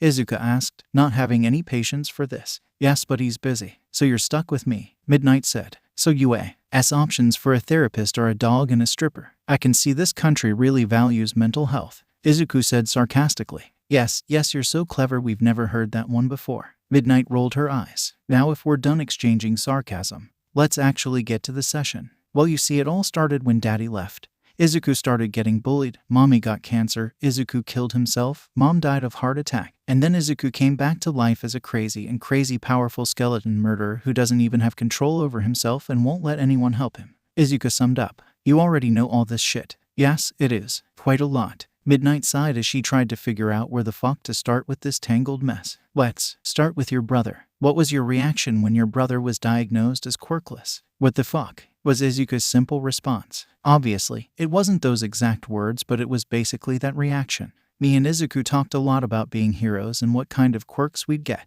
And now here I was with a cool quirk, while my brother got literally nothing. And did you still believe that your brother could be a hero afterward? Midnight asked. At first, but after a while, I realized that I was fucking stupid and he would get himself killed if he even tried, Izuku said. He couldn't even stand a chance against the fucking losers that attacks him. How would he fight actual fucking villains? Did you find yourself defending him from bullies often? Midnight asked. I understand if you used your quirk in self-defense in those cases. It happens a lot nowadays. Well, yeah, since everyone and their fucking mom now hated him for no good fucking reason, I had to keep off those fucking bigots. Izuku scowled. And it's not like he made that fucking easy either. He kept trying to fight off bullies, even when they were bullying someone else, when he knew damn well the only thing he could do was take the beating for them. Of course, he didn't think about how that would make me and Mom feel. He was too busy thinking about how he saved someone who'd probably help bully him the next day, because that's just the fucking world we live in. Okay, I'm starting to get a better picture of what's going on here. Midnight took down some notes. Okay, and how did you and your family respond to this bullying, besides defending yourselves? Mom tried to get the schools to do something. Izuku sighed, a forlorn look in her eyes. But the schools didn't want to harm the records of possible future heroes. To help a quirkless boy and his violent sister, I had to do all the work, fighting off the bullies and whoever else tried to fuck with us. But like I said, Izuku kept being fucking difficult. Eventually, I just couldn't let him out of my sight. Eventually, I couldn't even let him go outside. And how did Izuku feel about that? Midnight asked. He didn't like it, but it probably felt better than getting the shit kicked out of him. Izuku crossed her arms. I swear, no matter how many times he got beat, and got abused, and got belittled, he never learned. He never appreciated what I did for him. He even tried getting away from me a few times. Of course, my quirk made that pretty much impossible anytime he entered my line of sight. I see. And how did you react to Izuku being difficult? Midnight asked. I may have lost my temper a few times. Izuku shifted uncomfortably in her seat. Look, I was a little high-strung from all the fighting, and I may have taken it out on Izuku a few times by accident. But to be fair, he was being way too difficult. Alright, so how successful were you in your endeavors to protect your brother? Midnight asked. Izuku flinched and didn't answer at first, memories of the incident flashing in her mind. After shaking it off, she glared at Midnight and asked, What's the point of all these questions? The point of these questions is so I can get a better picture of how your life went, Midnight said. And so far the picture I've got is a small girl trying and failing to protect her brother and growing more and more frustrated by her failure, to the point where she starts taking more extreme measures that end up hurting her brother in the end. Izuku was about to object when Midnight cut her off. How do you think you looked in Izuku's eyes? His sister, telling him he can't achieve his dreams, restricting his freedom, and taking out her frustration on him. How do you think that affected his already ruinous mental health? Midnight asked her. How do you think having his freedom taken away, after already being treated like less than human, made him feel? And from the sound of it, you sometimes even used your quirk to make him comply. How do you think he felt? At first, every word Midnight said only served to make Izuku angrier. How dare she judge her? After all, she'd been through all the pain she felt. But as she kept asking to think about how Izuku felt, the more she thought about Izuku's suicide note. After the incident, you were always so clingy. I missed my privacy a little. And it felt like you were taking control of my life sometimes. And your disapproval of my dreams hurt more than Mom's. And she hurt Izuku in her attempts to protect him. Now that she thought about it, maybe using her quirk on Izuku, making him feel helpless in the face of other quirks, was in bad taste. Maybe being so aggressive in the dismissal of his dreams was a bad idea, especially after Bakugo betrayed him. Bakugo. Izuku grit her teeth. It all came down to him. It was all his fault. She wouldn't have even had to do any of that if it wasn't for him. In fact, why was she protecting him? Why was he not in prison or something for encouraging suicide? Why wasn't he facing consequences? Was it because she still wanted to beat him on her own terms? Was it because Izuku still wanted him to be a hero? Well, fuck that. Before Izuku could continue her train of thought, the alarms suddenly went off. WRR, WRR, intruder alert, intruder alert. Everyone, Nezu's voice suddenly came over the loudspeaker. There is a villain attacking in the cafeteria. All students please evacuate the building and all heroes report to the cafeteria.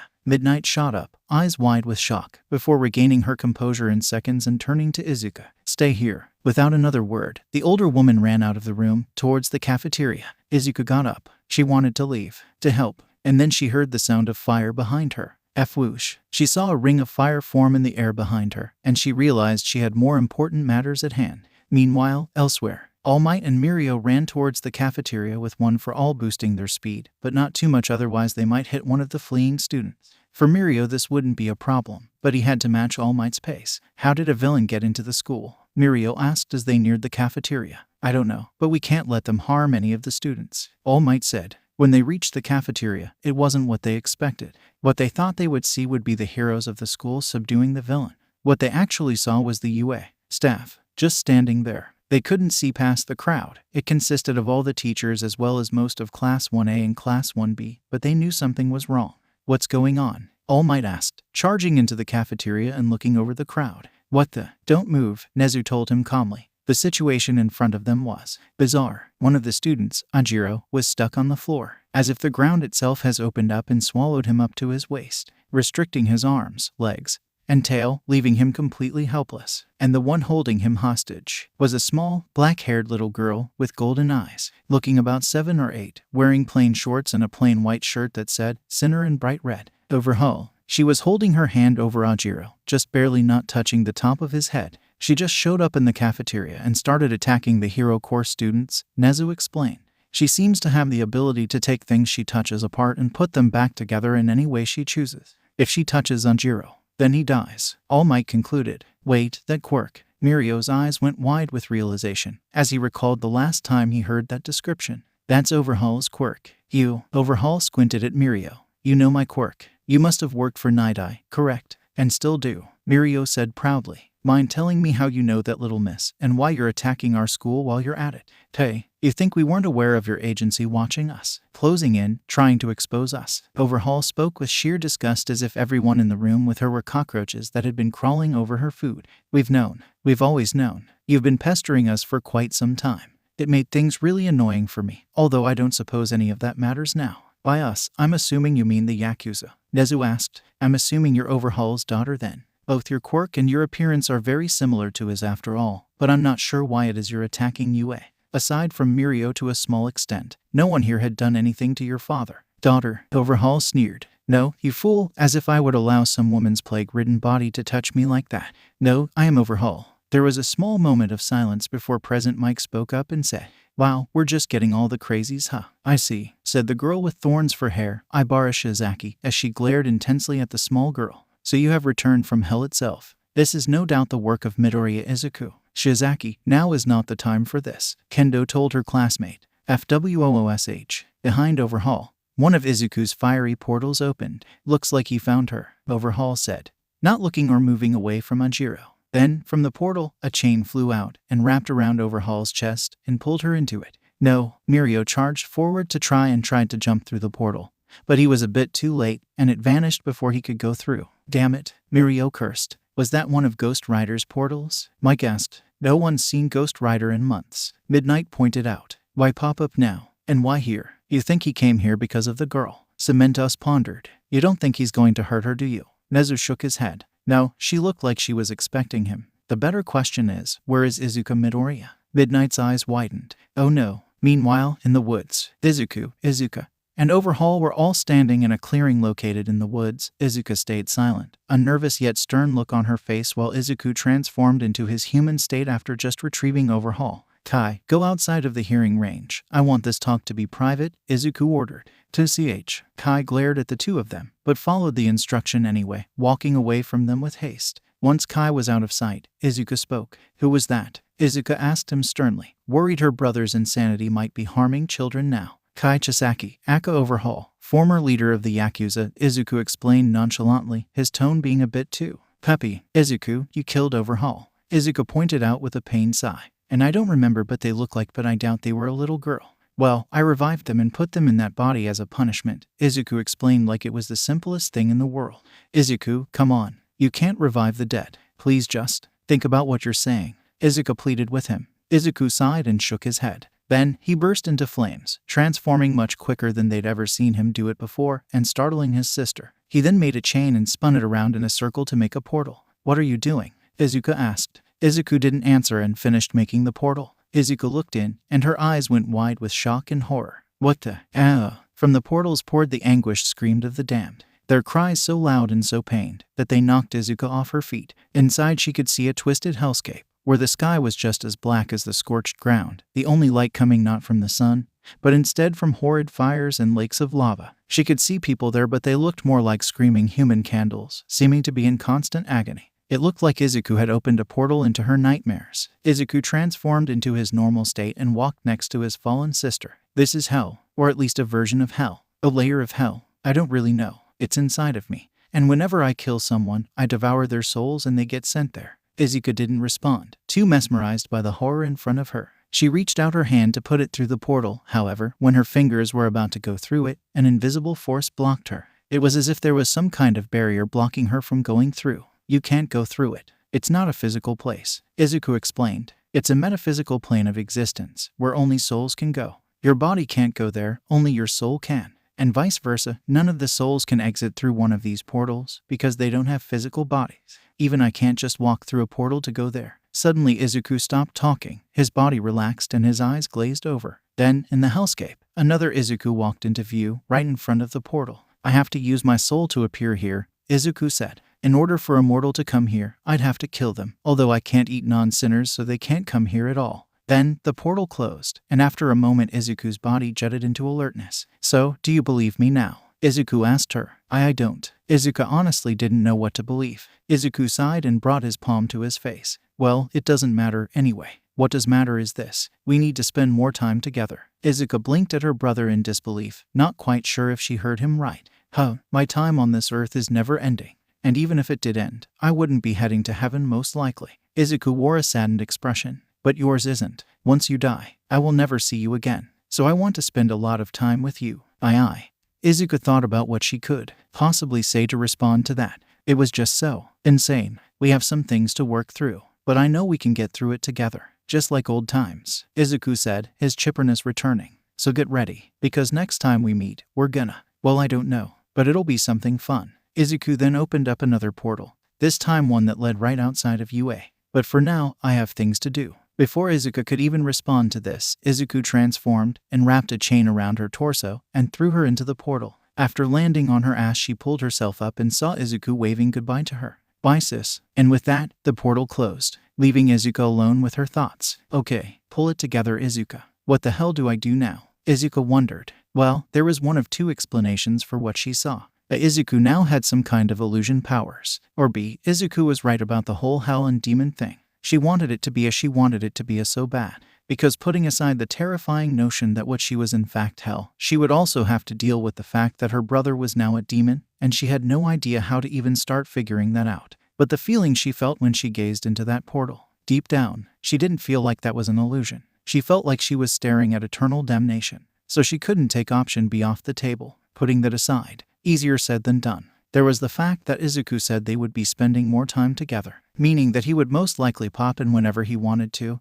and do something with her, which overall didn't sound so bad. And it would be a chance for her to really see if the demon thing was really legit. And if it was, well, she'd figure that out. Izuku stood in front of Mizu's house, just standing a few feet away from her door. I am a demon lord, who killed and absorbed the previous demon lord who was thousands, maybe tens of thousands or hundreds of thousands of years old, with enough power to make the heroes look like jokes. I can make even All Might fall. And yet here I am, afraid to see a little girl. Izuku thought to himself with a sigh. He had abandoned a girl who already had abandonment issues, and now he was coming back to her after months. Oh, and also he brought back Overhaul, her abuser who did unspeakable things to her, from hell and into the world of the living. How the hell was he gonna explain all of this? Of course, he didn't bring Overhaul with him. He was currently doing something for Izuku at a different location. Unfortunately for Izuku, Demon Lord or not, he still had a tendency to zone out, and the door opened without him realizing it. You do know that if you stand at someone's front door for long enough, they will notice, right?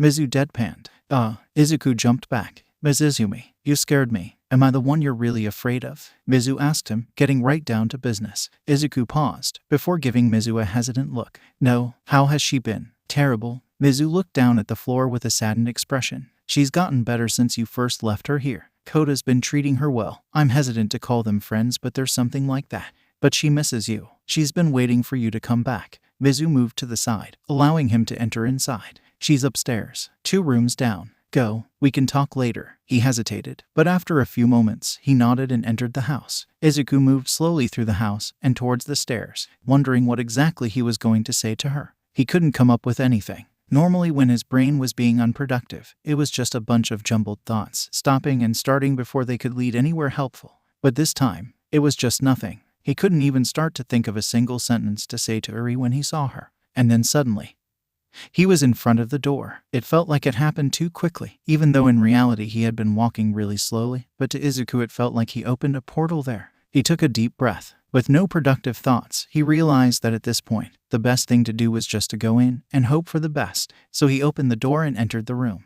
Inside was a guest room, or at least it was a guest room. There were some small decorations that indicated that this room was Uri's. And by decorations, he meant Ghost Rider merch, posters, figures, etc. Well, at least she doesn't hate me, Izuku thought hopefully. Uri herself was sitting in the center of the room, sitting on the floor, watching the news. Now that struck him as odd. Why would a little girl be watching the news? And then it came to him. She was looking for him. Well, if the merch didn't tell him how much she wanted him back, that did, and that realization felt like a knife in the back. Although at this point emotional pain was way worse than physical pain for him, so that comparison wasn't really accurate, but it was the best he could come up with. So Izuku just stood there, looking at her, not sure at all how to approach her. And then he felt someone push him inside. He turned his head, and it was Mizu, who had pushed him, but he didn't have time to say anything to her about it, because the push had caused him to stumble into the room, altering Uri to his presence. And when he turned his head back towards her, she was staring at him with teary, disbelieving eyes. Hi Uri, Izuku stuttered nervously. I came back. He didn't have time to utter another word, as Uri made a mad dash towards him, almost tripping over herself as she ran into his legs and hugged him. Please don't leave again. I'll be good, I promise. Uri burst into tears, tightly hugging his legs while begging him to stay.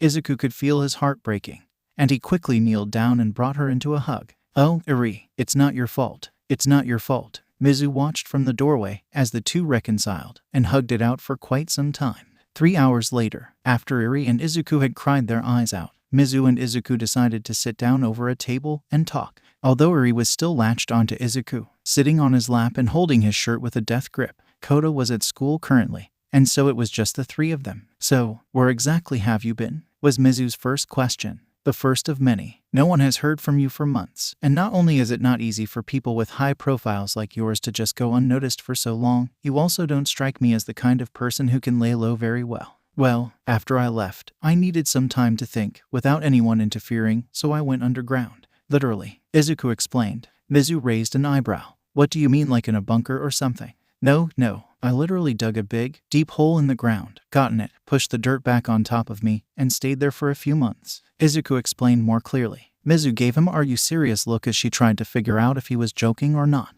After determining that he must be serious, she sighed. I have so many questions about how that would even work, but I'm going to guess all of them are answered by, my quirk makes me immune to that. Kinda. Izuku really didn't have a quirk, but he would ease his way into the whole Demon Lord thing.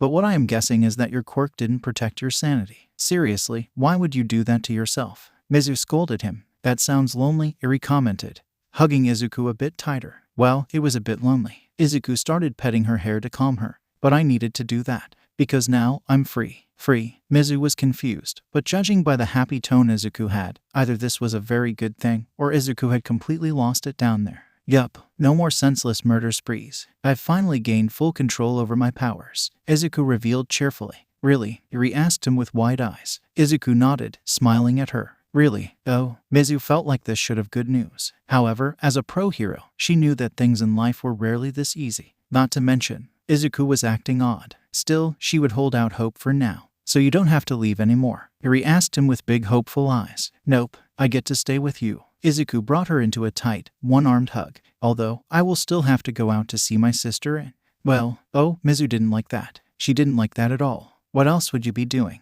"Exactly," Mizu asked him. "Okay, so, I am a demon lord." Izuku tried to find the best way to explain his situation. But he knew it was going to be a tough sell. "And before you say anything, let me explain. You see, I tried to make a deal with a demon lord called Mephisto to keep my mom from dying of cancer in return for my soul. This was about as stupid as it sounds, and he tricked me. Instead of my mom dying from cancer, she just died of a heart attack. He also took me to purgatory so that way I could see that he tricked me before he took me to hell. However, there was another demon lord trapped in purgatory called Zarathos that merged itself with my soul and revived me to escape. That's how I survived my suicide and how I got so powerful. However, Zarathos wanted me to destroy the wicked and eat their souls to trap them in his own personal hell territory that's inside our stomach, which is why I went on all those rampages. He was also trying to trick me into accepting it and not resisting. So after I dug myself into the ground from all that time, I learned how to get rid of Zarathos, kind of, by merging our two consciousnesses together and absorbing him into myself. And now that I know hell is real and that people damned there are stuck in eternal torment, I want to stop people from going to hell by forcing them to repent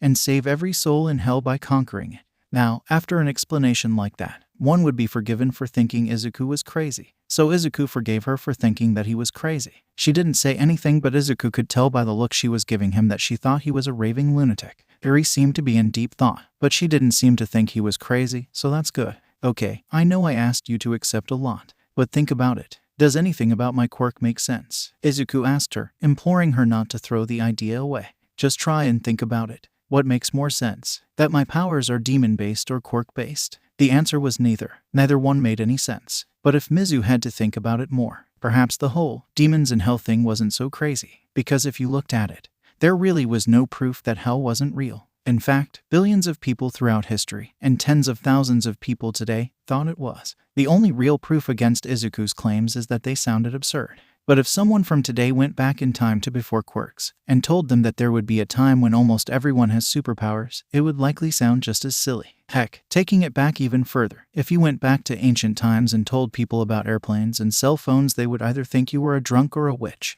If anything, Izuku's existence added more proof of hell being real than they had against it. Because really, Izuku's quirk didn't follow the known rules of quirks at all, to the point where it would make sense for it to not be a quirk. Although even accepting that hell was real, that was a lot just to take in. Okay, let's just say I accept the whole hell and demons thing. You're telling me you plan on redeeming every sinner that lives, that will ever live, and that has lived. Mizu broke down Izuku's insane plan.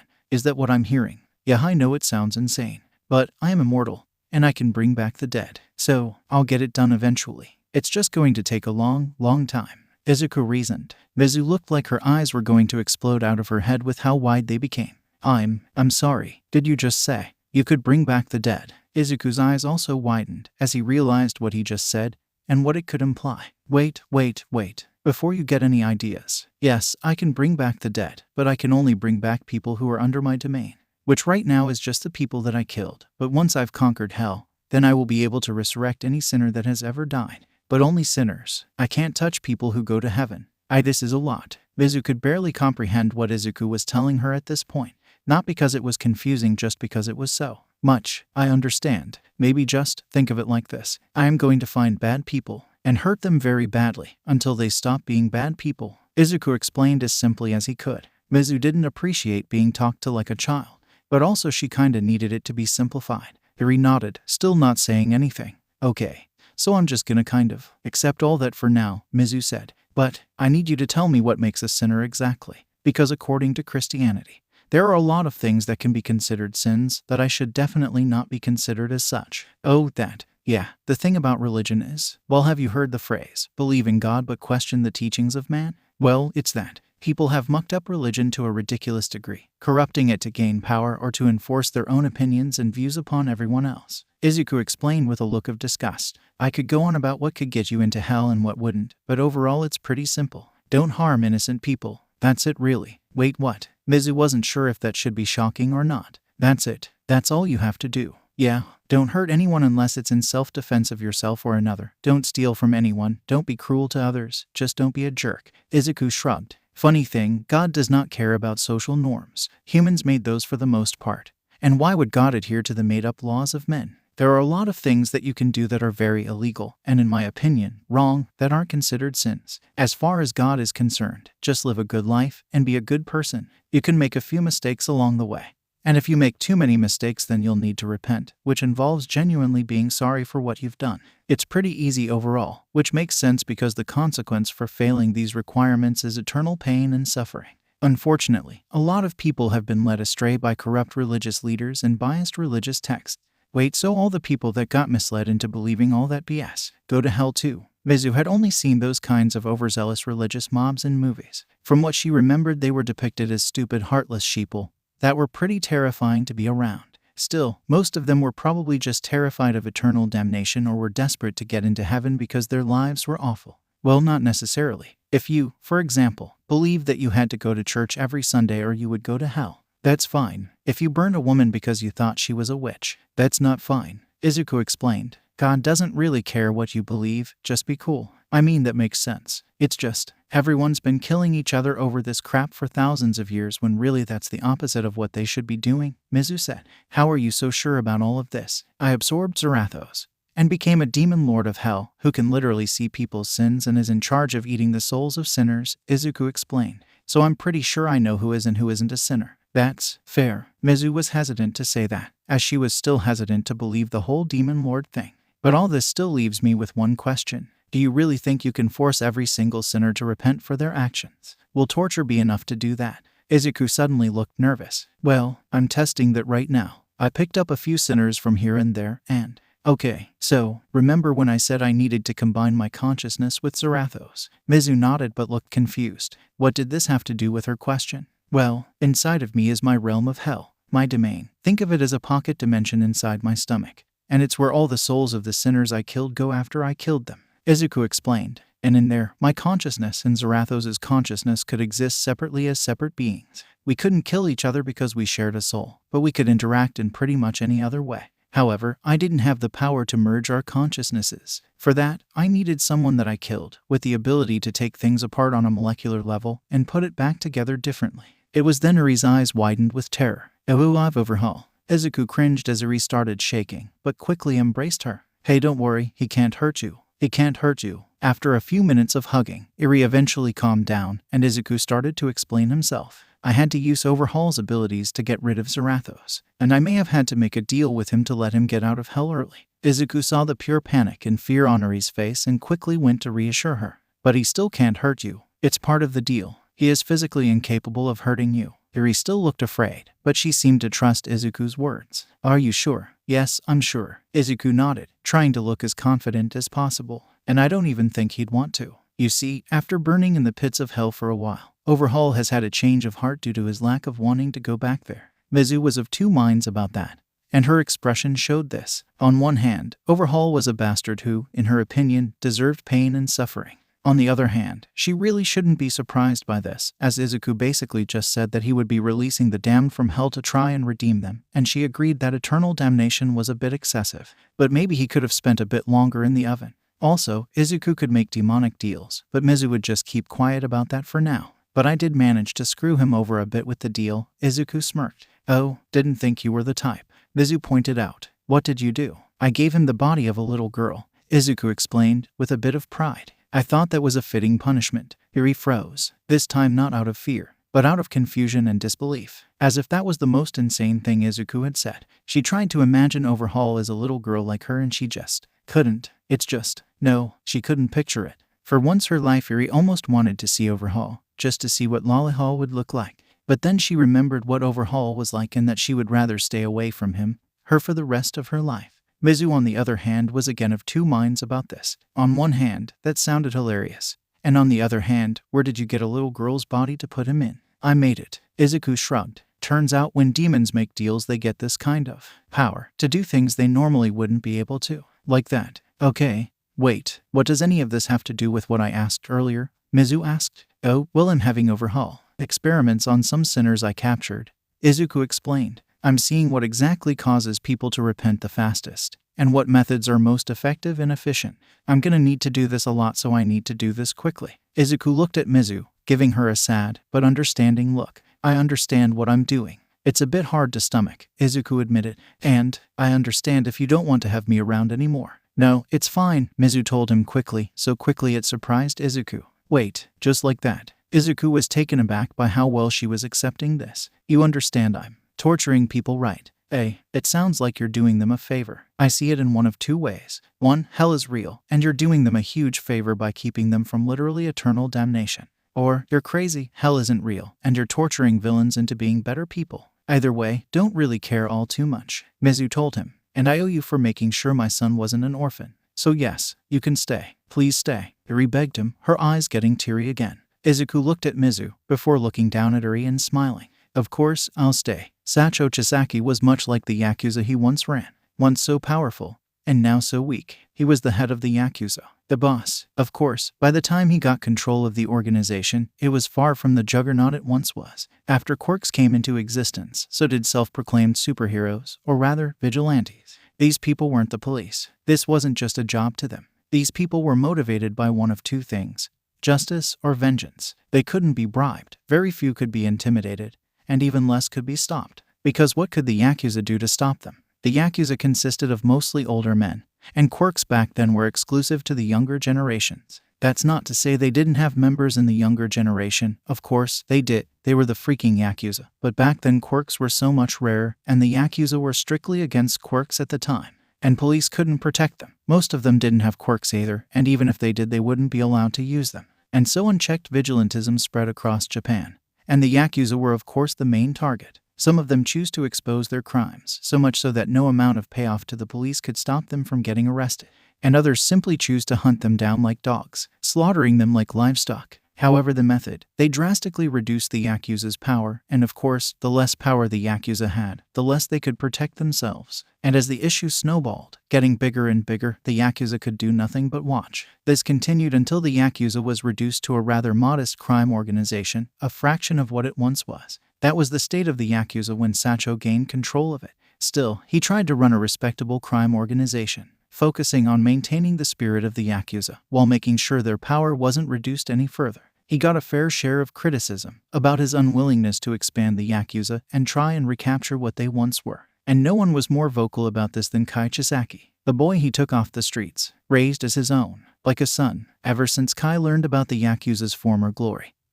He had been obsessed with restoring the Yakuza back to power. Of course, that was a joke. Anyone with any amount of sense could see that the modern-day government would never allow the Yakuza to become what it once was. And even if they could get back to that level of power, they would have to compromise their honor to do so. And at that point, they were Yakuza in name only. But Kai never understood that. He kept suggesting things that would increase their power. But all of them compromised their honor, their code. And it just got worse and worse as time went on. Skaho realized that he had completely failed in getting across his principles and their importance to Kai. But this all came to a head when his foolish daughter did one of the worst things a parent could ever do. His granddaughter, Eri, had developed a problematic quirk, one that had taken the life of his son-in-law. And so, like a coward, his daughter abandoned Eri, leaving her in his care. But no before condemning her as a monster. It was then that Sacho realized he was terrible at raising kids. He doesn't know what possessed him to leave Eri under Kai's care. Perhaps he thought that his sense of loyalty to him would prevent Kai from bringing any harm upon the girl.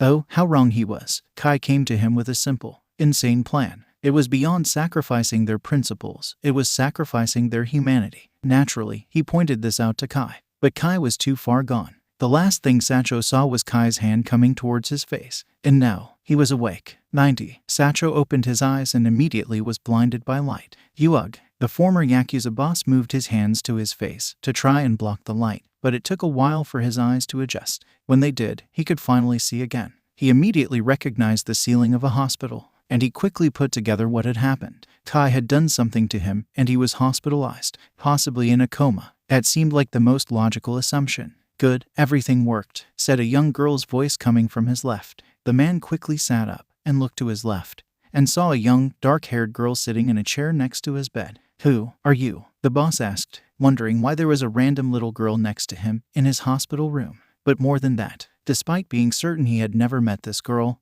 there was something familiar about her. It was eyes, definitely her eyes, the way she looked at him. It was somewhat cold, yet still carried a lot of respect and a bit of affection, combined with a drop of frustration. It reminded him so much of Kai, it was off-putting. The girl sighed. I'm not surprised you don't recognize me. Perhaps this will make things clear. She dug into the pockets of her hoodie and pulled out a metal cube before taking off one of her gloves. The girl touched the cube, and it immediately disassembled, exploding to thousands of tiny metal shards, before almost instantly coming back together in the shape of a small statue of a crow. The boss's eyes widened in disbelief. That quirk. No, it's not possible. Kai had a daughter. The girl sighed again, this time more annoyed. I see why everyone assumes that, but it is extremely frustrating that people think I would ever get intimately involved with a woman. No, it's me, Pops. Kai. The boss stared at him for a while, not saying anything for a good minute, before eventually he spoke up. Excuse me. Kai gave yet another sigh. This is going to take a while to explain. Kai, what kind of drugs are you on? The boss asked after hearing their entire explanation. None, Pops. You know I'd never take anything that obscures my judgment, as admittedly terrible as it was in retrospect. Kai said, everything I have explained to you is simply a fact. If you look at the recent news, hopefully, you will come to believe me. It would be troublesome if you didn't. The boss didn't like the way Kai said that. Even as a little girl, Kai was still intimidating just because of the power of their quirk and the coldness of their heart, especially now that he was sure that Kai wouldn't hesitate to turn that quirk on him. Although you didn't seem to have trouble believing that I am actually Kai Chisaki, Kai noted curiously. You could have just done that to yourself. Who knows other disturbing things you did behind my back? The boss said, his voice dripping with venom. He'd been a bit more aggressive than he wanted to, but the haze of confusion was begging to wear off, and anger was setting in. For all I know, the real reason you wanted her was even worse than I thought. Kai looked sad. For once, Kai's usual expression melted away, and on their face was a look more appropriate for a little girl. They didn't look like they were going to burst into tears,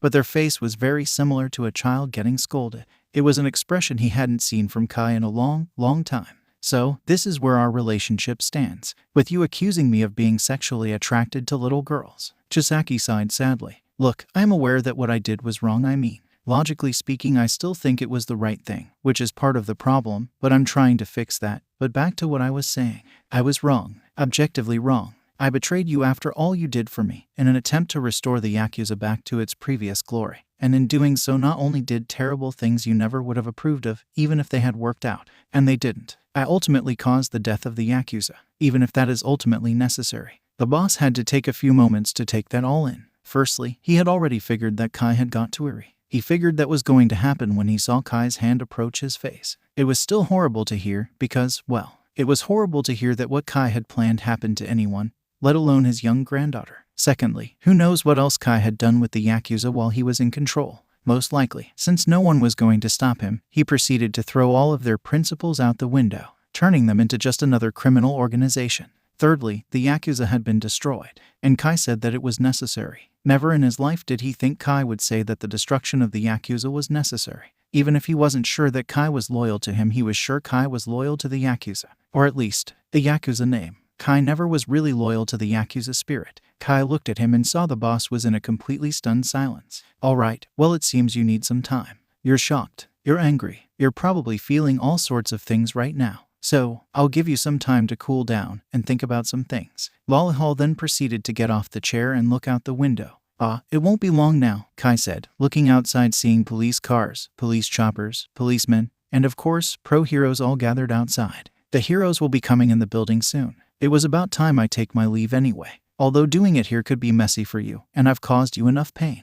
And with that, Kai went up to the door and started to leave, but not before saying one last thing. You know, Pops, I really am sorry for what I did, and I really, really hope that you take the destruction of the Yakuza as a chance to repent and live a good life, because I really don't want to have to hurt you anymore. Then without another word, Kai left, making sure not to show his face, or the tears going down their face. 100. Kai hated this little girl's body. It still wasn't anything comparable to hell. Nothing was, but it was a worse punishment than he initially thought. At first, he thought the issues would come from the gender difference and the height difference. But honestly, the real issue was age. Children were more sensitive to emotions, and Kai was not excluded from this, which is why he was now currently crying in the halls of the hospital. Kai sniffled as they tried to wipe the tears off their face. Damn this body. Honestly, it was difficult for Lollihall not to break down right now. Everything they had done, everything they had ever done, was not repaying the person who took them in. Instead, they were just dragging him, and everyone around them, further into an abyss of sin. And now he had to convince Pops to turn a new leaf. repent for his old crimes, and make amends somehow. Otherwise, he would have to find another way to convince him, a much less pleasant way, most likely something akin to torture, because those were the only options. Letting him go to hell was not something Kai could ever let happen. Kai had never been great at repaying the boss, but he at the very least would save him from eternal damnation. Freeze. Kai opened their eyes, having closed them at some point because of the tears, and found that in front of them were three heroes, Kamui Woods, Crust, and All Might himself. Now that puts the smile right back on her face. So feared was Izuku that multiple top-level heroes swarmed into a hospital to fight a little girl. It was enough to make them laugh. In fact, they did laugh. Ahaha. The heroes looked at Lalahal confused. Young lady, what exactly is so funny? All Might asked her. PFFT. A group of top heroes and a whole swarm of police are all surrounding a little girl, and you're asking, what's so funny? Kai chuckled. Well, you have to understand, your ally is someone very dangerous, so that unfortunately makes you a priority as well, young lady. All Might said.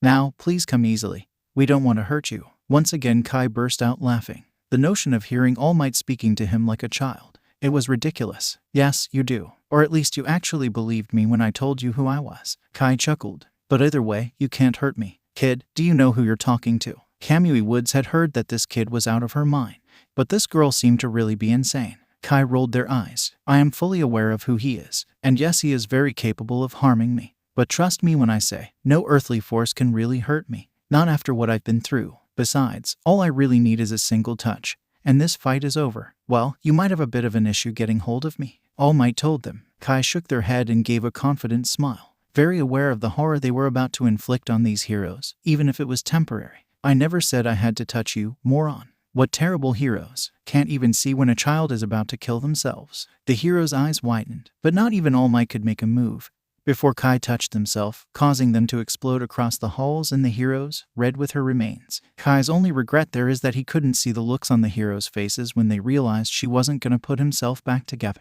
120. Suddenly, Kai was back at the base being one of his old Yakuza hideouts. Specifically, it seems they were now sitting on the couch of one of his lounges, sitting next to Izuku. Yeah, that's what I thought would happen. Izuku sighed. He had been watching the news on the TV, where the news was reporting about Kai's trip to the hospital. Take a look at the headline. Kai looked down at the headline, reading it for a moment before a look of pure rage engulfed her. Volleyball cited at hospital. Izuku burst out laughing. Volleyball? That's great.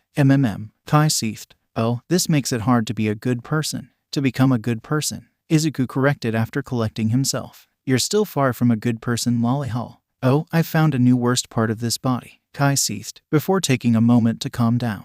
Putting that aside, thank you for allowing me time to do what I needed to do. Well, if you can convince the man to repent, then that lines up with my interests. Izuku shrugged. Now enough leisure time. Let's get back to work. Okay, sadly the chapter is over. And if you enjoyed the video, just leave a like and subscribe with post notification, so when the next chapter is ready, you will be notified. Okay, see you in the next video. Bye.